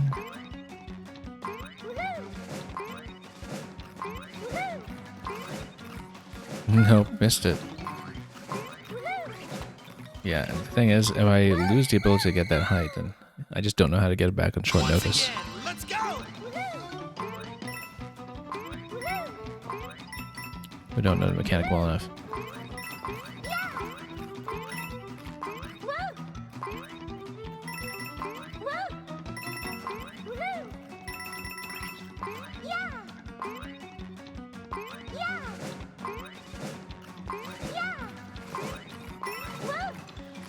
Missed it. And yeah, if you miss it, then you just don't make it over. If we hadn't missed the last bounce there, that could have done it. Once again, let's go!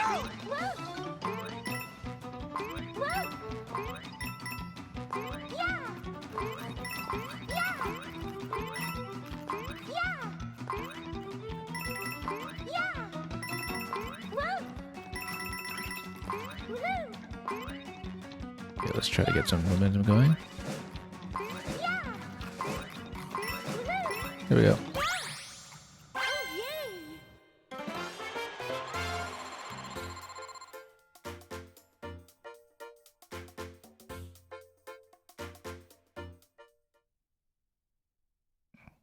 And that should be it for that set.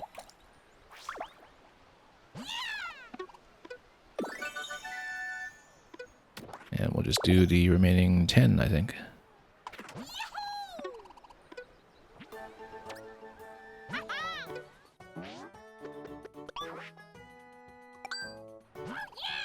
Here we go.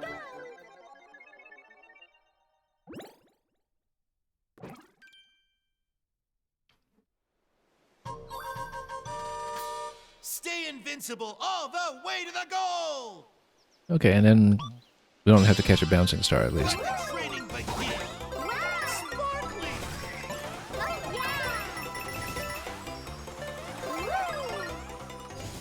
So we just need to maintain momentum. Oh, missed it. Now the thing is, if I miss that one, that's fine. That's still recoverable.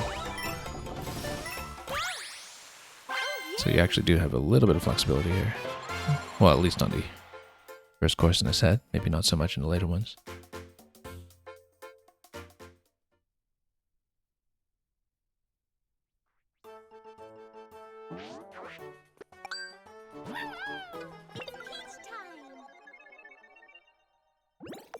Whoops. What? No, hang on. I was trying to take that off. Accidentally clicked it because it's offering me that one right from the start. Stay invincible all the way to the goal! Okay. So these bounce up. Let the training begin! Okay. Great job! A little too many extra bounces at the beginning, but we'll try to pick it up through here.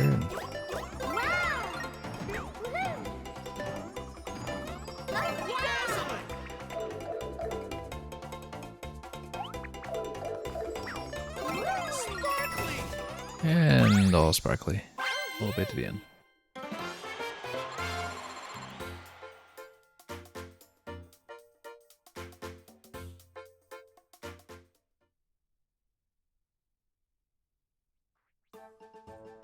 Peach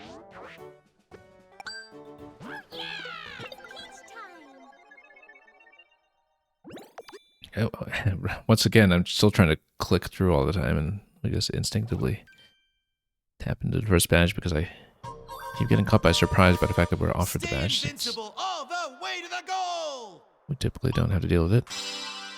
Let the training begin. Great job.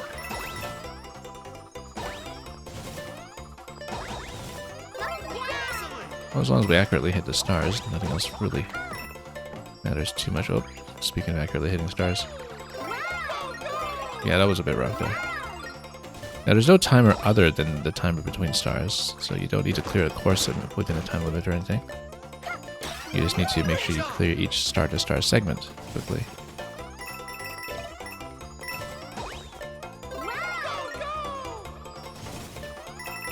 So in that sense, it's actually very generous, as long as you don't miss anything really critical. You take a big tumble. And yeah, couldn't get the flag, but that's okay, we'll take it.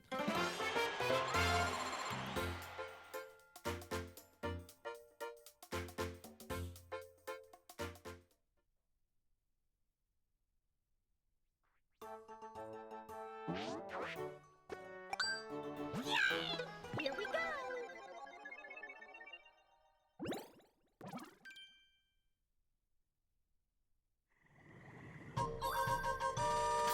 Stay invincible all the way to the goal.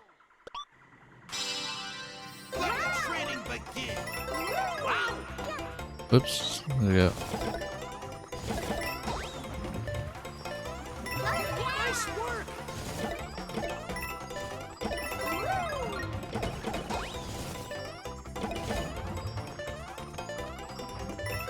Sparkling. Yeah, you see, now we finally have some hatches that we could potentially fall into, but not really too much of an issue.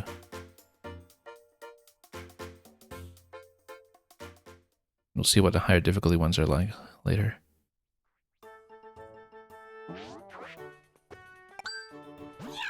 Wonder if there's any kind of final challenge beyond 60, but maybe not, since that does account for collecting everything on the backpack at that point.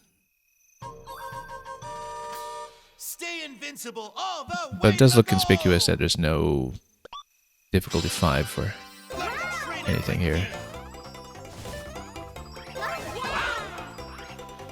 Oops. Now the thing is, because you can tap the same stars over and over again, and if you're stuck at a particular location, you can just float back into the same star and proceed, so it's actually pretty gentle as far as chain to star challenges goes. I might miss this one here. There we go. Because I had skipped one. Oops. Oh, yay.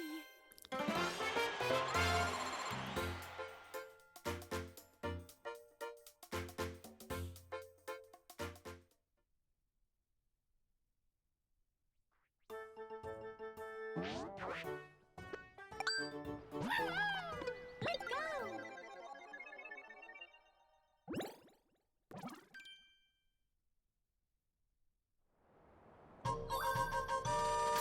Stay invincible all the way to the goal. Let the training begin. Okay. And now the thing is, you don't actually get to bounce on blooms if you're invincible, because you pop them all immediately, so that's absolutely something you need to consider.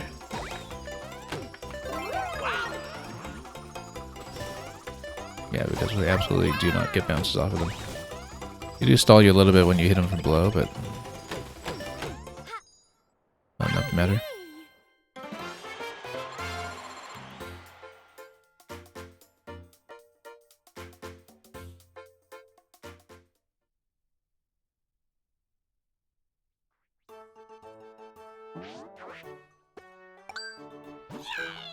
Here we go.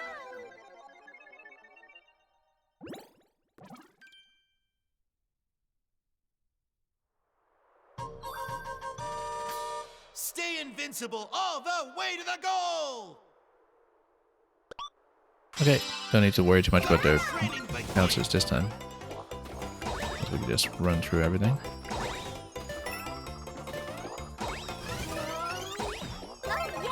Yeah, running into a little bit of trouble with the start time in there, but we made it. Excellent! And whoops, overshot. I saw that as a bit of a risk, but Once again, we'll let's just go! be a little more careful with it. We just need to actually chase some of the stars.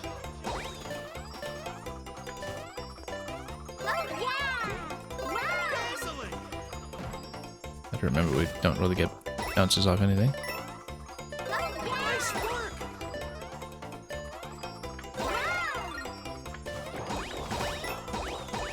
Everything is just noise. We just need to aim for stars and stay on platforms. Oh,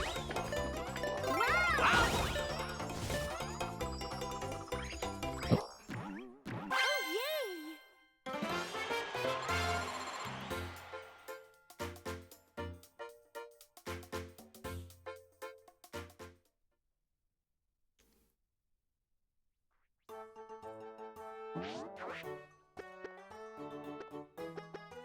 And 3 more to go. Let's go!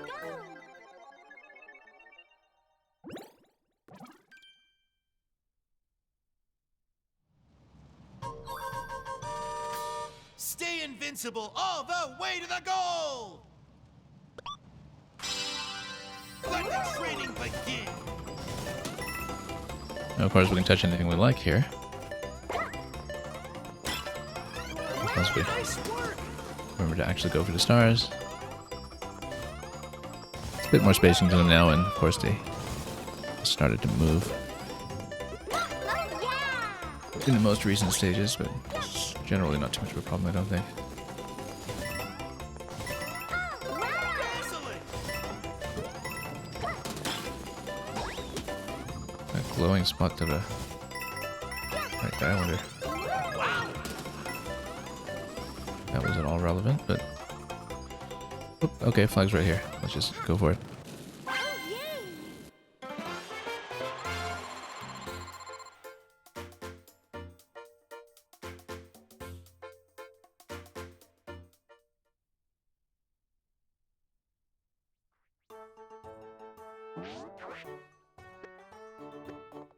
Okay, Here we go! now time to do this as an elephant.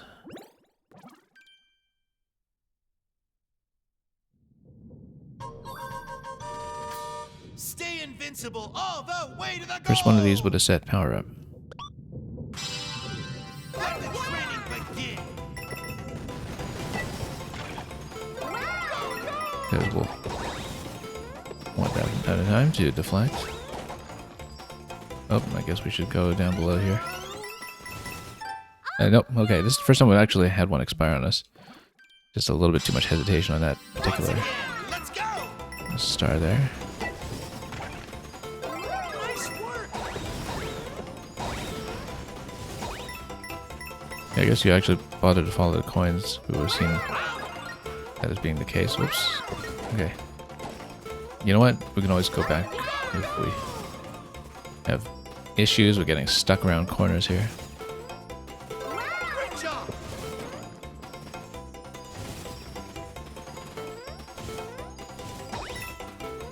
Was there a star just now? That's not a star, that's a ball. Okay. Got distracted by falling Once again, let's yellowish go! object.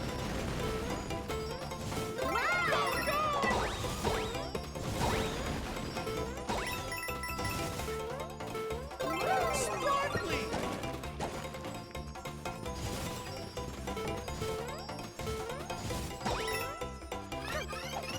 Oh, yeah, because if you don't push through this elephant, then you run out of time. That's interesting. I wonder... It seems so far away from the nearest star there that Again, let's go! I suspect we're missing something, but... Nice work! We'll see what's going on there. Great job! Hang on. Again, let's not get stuck around corners.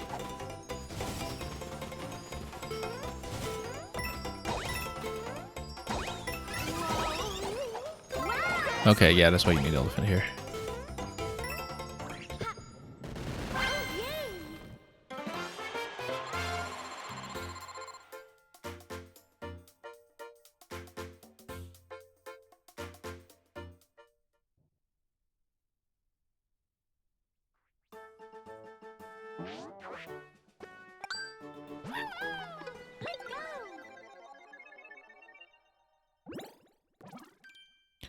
Okay, last one on the list.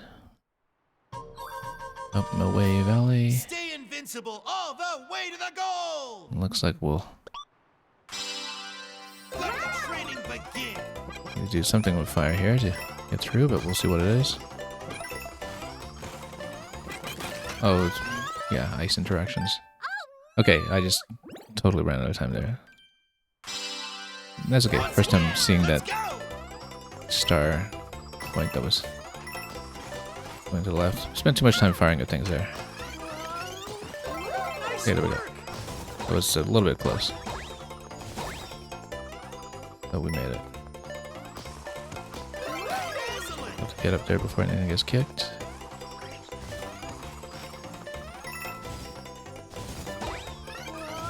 Great job!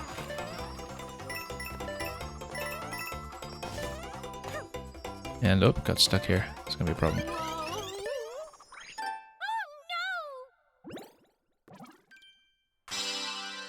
Once again, let's go!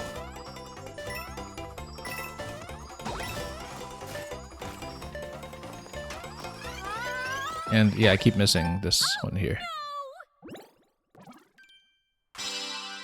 Once again, let's So go! a bit of reaction time that you need to account for in this level, with occasionally some difficulty reversing through, slipping through ice. Of course, the star points are just reobtainable as much as you want, so that allows you to reset the timing if things aren't going well.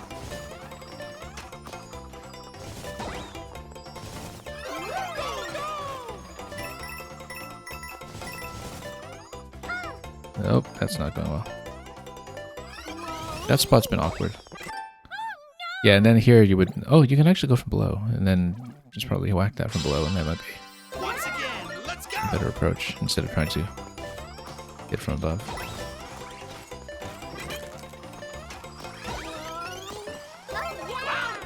Bit risky there.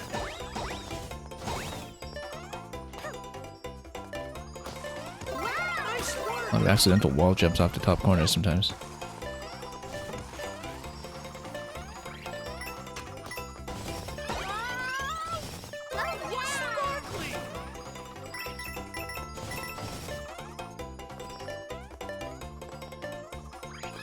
Didn't I say I could go below?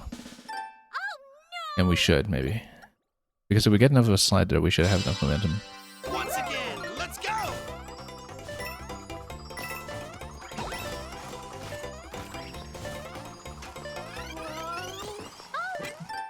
Nope. Keep forgetting that that one goes Once left. again, let's go!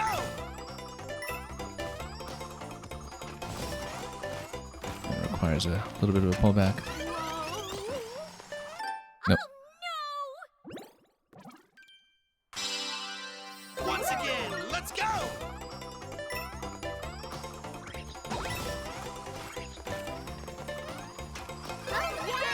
Yeah, just need to fall gently towards it if you know the spot where it's going. Nice work!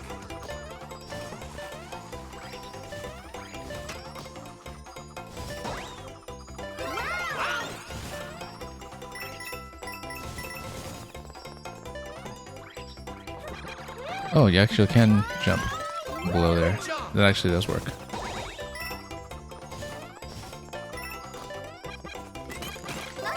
Yeah, I just need to bop that enough with a fire flower to crack it open. There we go. That was getting a bit close. Let's tap that one repeatedly, and then that's it.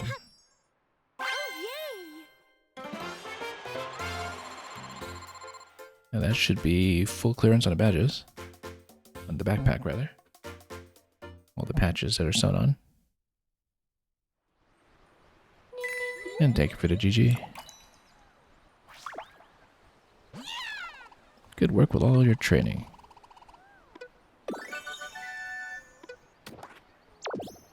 And that should be the last one as well, for 60. Elite Explorer. Captain is number 1.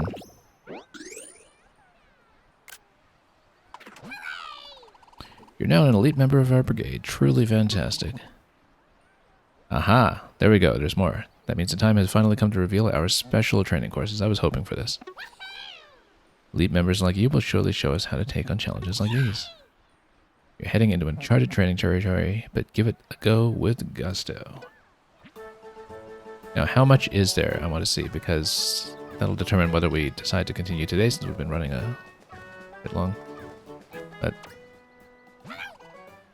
if it looks plausible to push through the rest, then we will. There are 14 more. And it's a few in each set. And, okay, great. And then you get 5 flames out of each of them.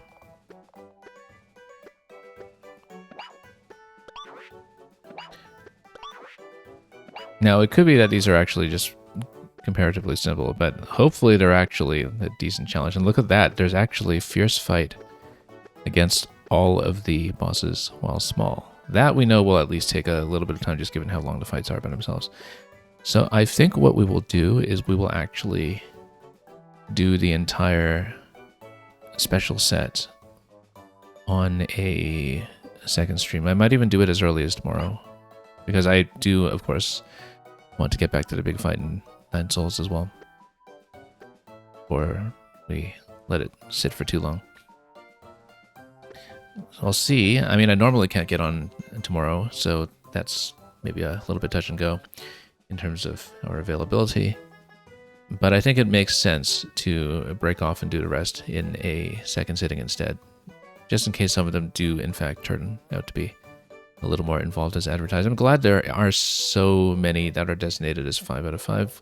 We found that in terms of difficulty, the special world in the main game was definitely lighter than advertised. But that at the same time, Wonder is the same game that has the marathon badge stage that really kind of understood how to bring modern Mario endgame into 2D, and the fact that you end with 74 kind of makes me wonder if after finishing all of these there might even be a final last stage past that point. We'd certainly like to see what that might be. So what we'll do today is we're going to spend the rest of the sets of 40 that we can get, and then we'll probably log off for the day and continue at the next available stream, be it tomorrow or the day after, but definitely this week.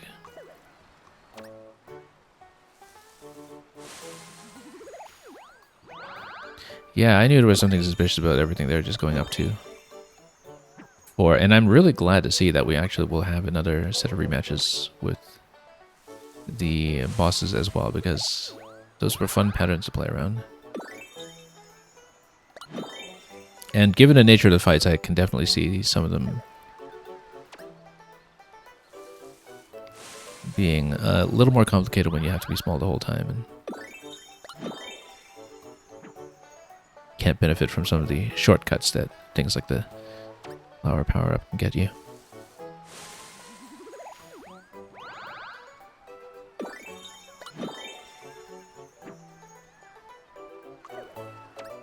We might even look at the decorations here quickly, since we have been amassing so many blooms that we could potentially use to fill in the spots. So we'll see.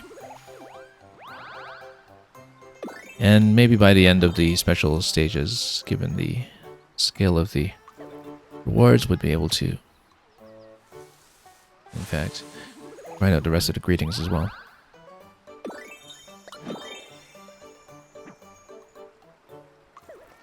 Okay, so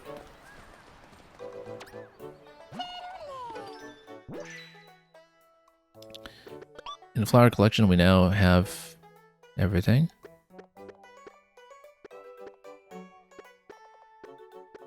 In various quantities. So let's see if we can at least decorate Camp Central. This stuff we haven't even visited yet, so we'll worry about it later, but let's build all we can. And obviously some of these, if they're expending this much, then we'll need to ground it some more later, but let's buy all the ones we're able to, and we'll start with the ones that are combinations.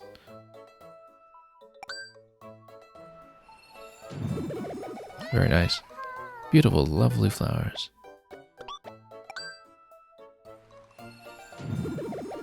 Oh, you can actually unlock different ones for the same element, and then select between them as necessary. Okay, I see how that works. I like the Mario bricks. That's most Mario-like. Let's keep that one.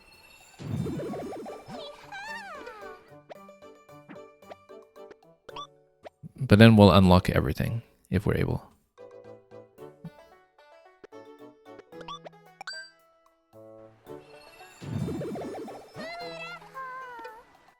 You got a Florian fountain over there.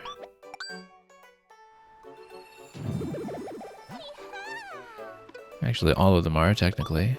We'll just see the different colors that are available. I don't like that one, actually. With the sunflowers everywhere.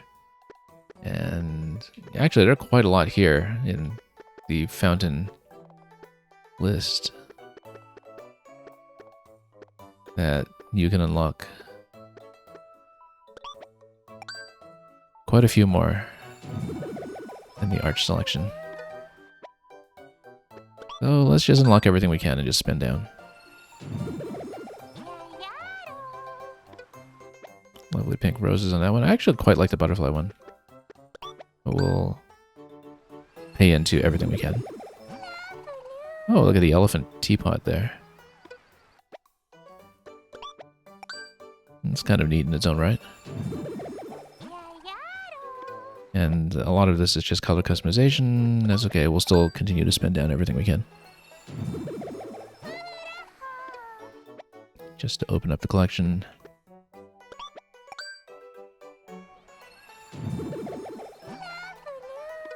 Quite the flower crown on that one.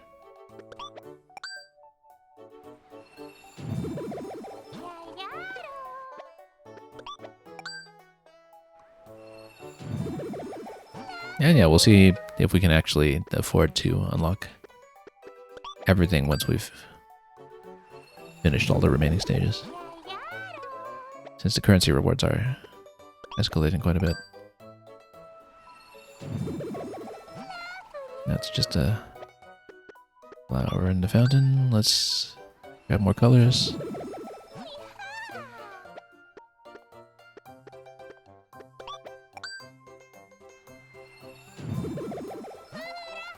I assume that a lot of the Bellabel water gets unlocked in the multiplayer as well, I guess.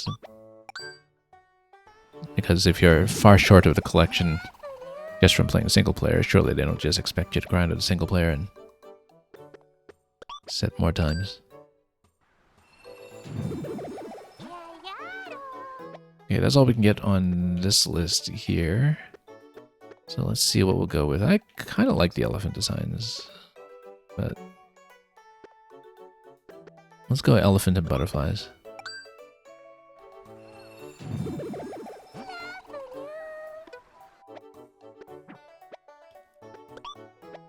And yeah, of course, there are many more categories to unlock in the multiplayer section as well, so we'll see what else is available. I'll probably switch back to the bricks, but let's see some other designs.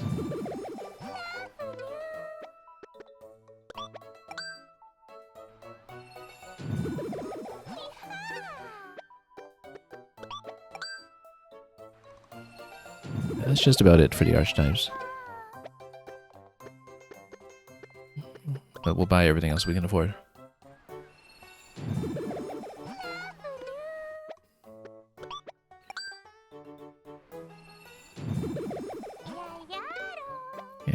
variant of that set. Okay, so that's all we can afford there right now. Well, so yeah, we'll switch back to bricks.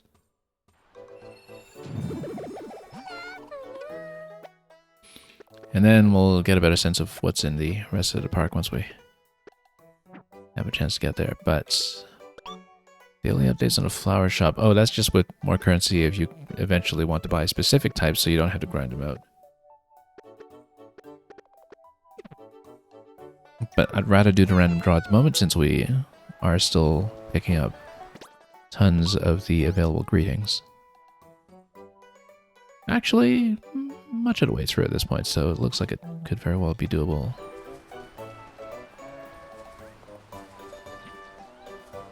And does he have anything else new to say? No, he's all done. No more discoveries. Okay, so yeah, we will finish on this note today, and next time around we'll be looking at doing everything special. How many per category, actually? There's one here for Color Switch Dungeon, 2 here. 3 here. I mean, a good chunk of it is actually just the boss fights as Small Mario. So there actually aren't too many in the standard categories. There will be a finale course for both Don't Touch the Enemies and Don't Touch the Coins. Interesting that Avoid the Enemies is actually going to be with blooms, which I'm sure will be just as bouncy as the blooms one that we crashed into again and again earlier today. Dragon Boneyard, glad to see this one getting some attention. If we get to see anything as dragon form, which without the Wonder Flowers active, I guess maybe we don't. Yeah, everything else will be small form. And that's really half the set here, 7 out of the 14 remaining, or whatever else unlocks at the end. If there is something. And I wonder if we'll get anything else that will be evidence on our backpack that's not part of this set here, or some other major unlockable, but we will find that out next time. So, thank you for joining me so far for the content that was seen in Bellabel Park. Combined with the special stages, it looks very much in line with the Kirby and the Forgotten Land expansion, actually, in terms of just the volume of material, the spread of challenge, the distance from the existing courses that it was varying up, so I can absolutely see why it was positioned in much the same way, although with that huge multiplayer event that we haven't even taken a look at yet. And as for the multiplayer content, I will consider, if I can take a look at it, whether there's anything there that we might want to see on the stream and if it's feasible to do so. But the priority, of course, will be all of the difficulty 5 challenges ahead, and maybe that'll make for a short stream, maybe it'll make for a long one. We'll find out, and then we'll adjust accordingly. So,